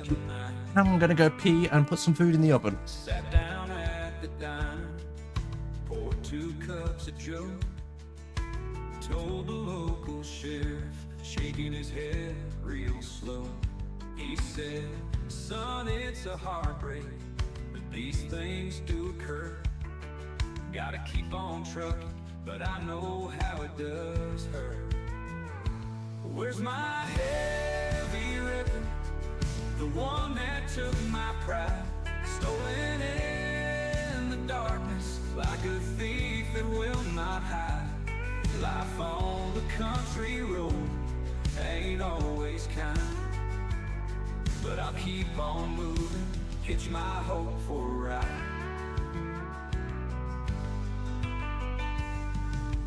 Posted signs and photos, searched round every bend, looked for clues and answers, asked every stranger friend.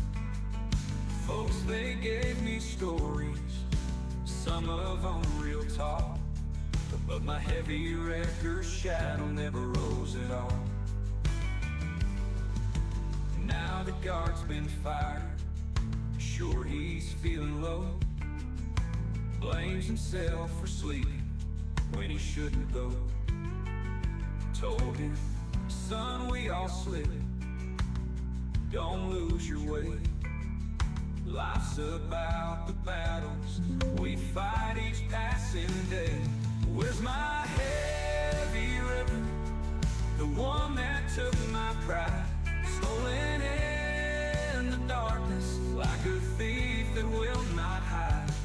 Life on the country road ain't always kind, but I'll keep on moving, hitch my hope for a ride.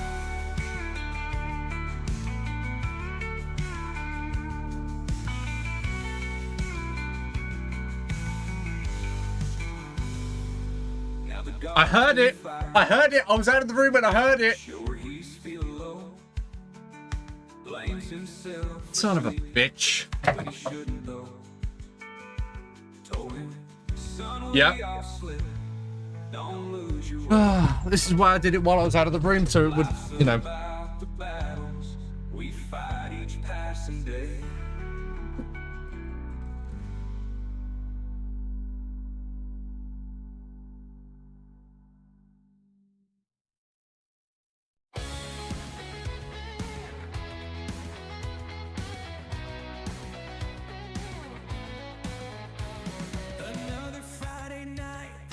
What's causing it? Sheriff, do we know what's causing it? Is it an OCRP thing or just a 5M thing?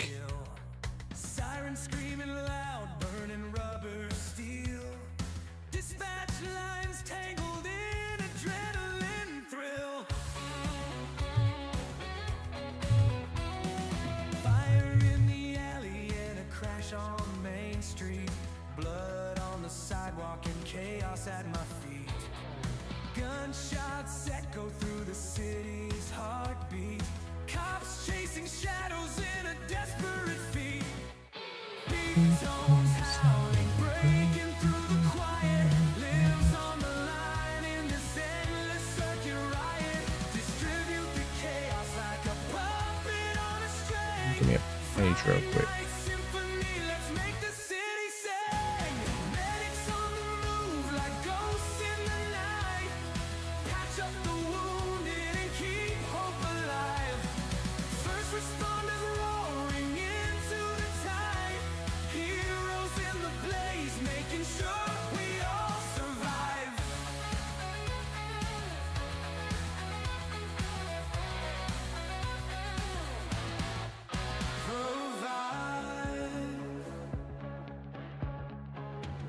Voices on the wire drowning out the doubt.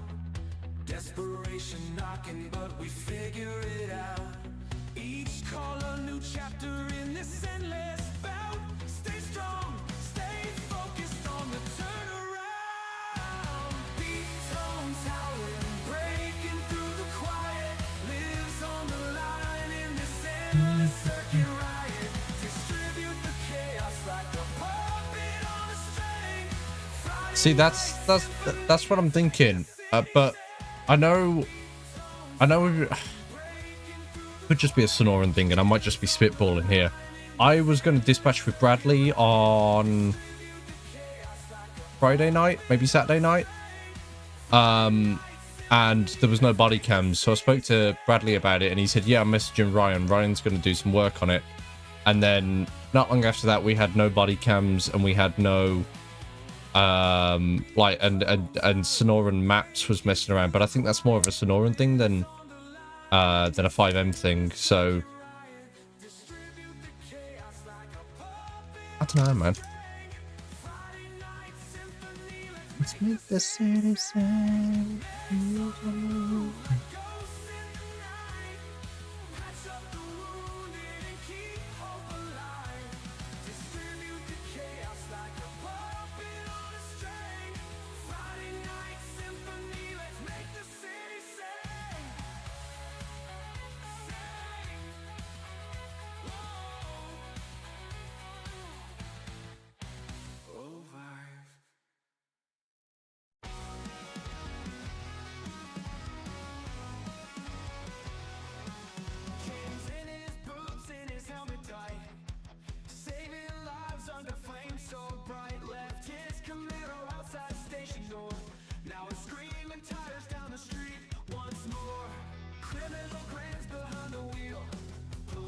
I'm trying to just find stuff on it now, but I can't find anything.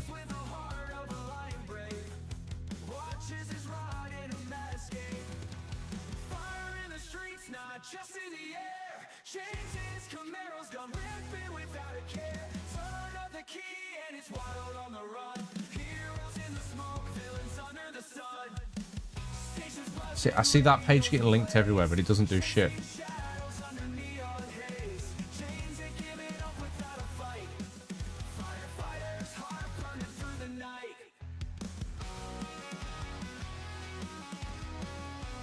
Five-M's main menu, go to setting.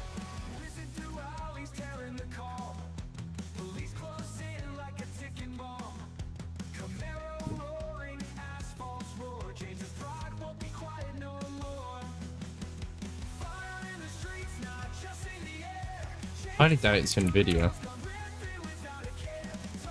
What was it? Settings, game filters, and photo mode. Apparently there's a driver ready when I only updated this earlier.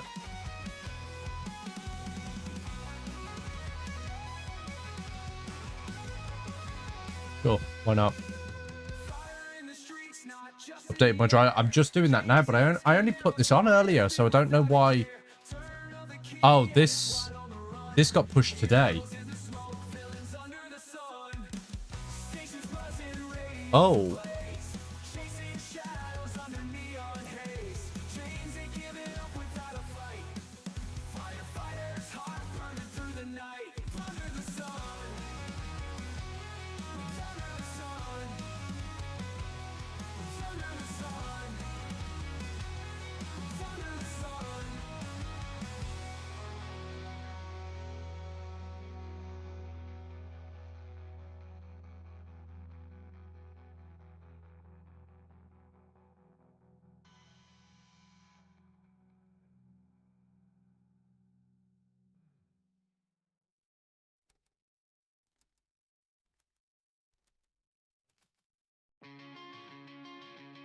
Marcus rolled out with the burning drive.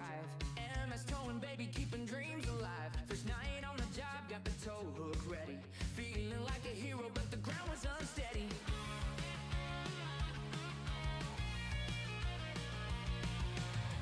Road spikes on the bridge, got my wheels locked. Now I'm towing my own truck, don't be shocked. Laughing at the chaos under street lights glow. Marcus towing, Marcus, everybody ought to know. Yeah, I don't know whether it showed that in the background there. I've got a sequence of backgrounds that cycle through, based on some random shit that's happened in server, and some random SpaceX stuff.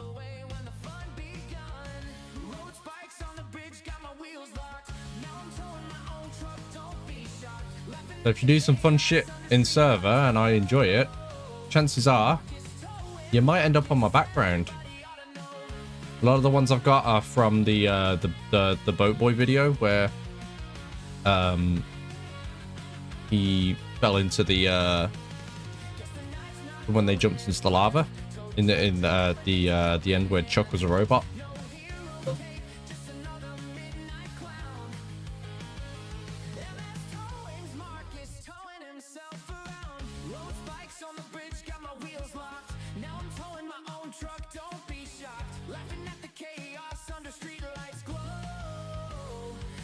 Marcus, Marcus, everybody ought to know.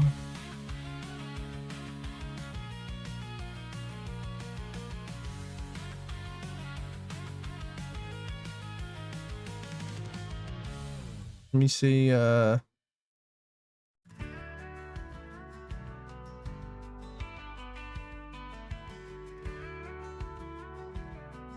see if Drew can drag me up into his VC.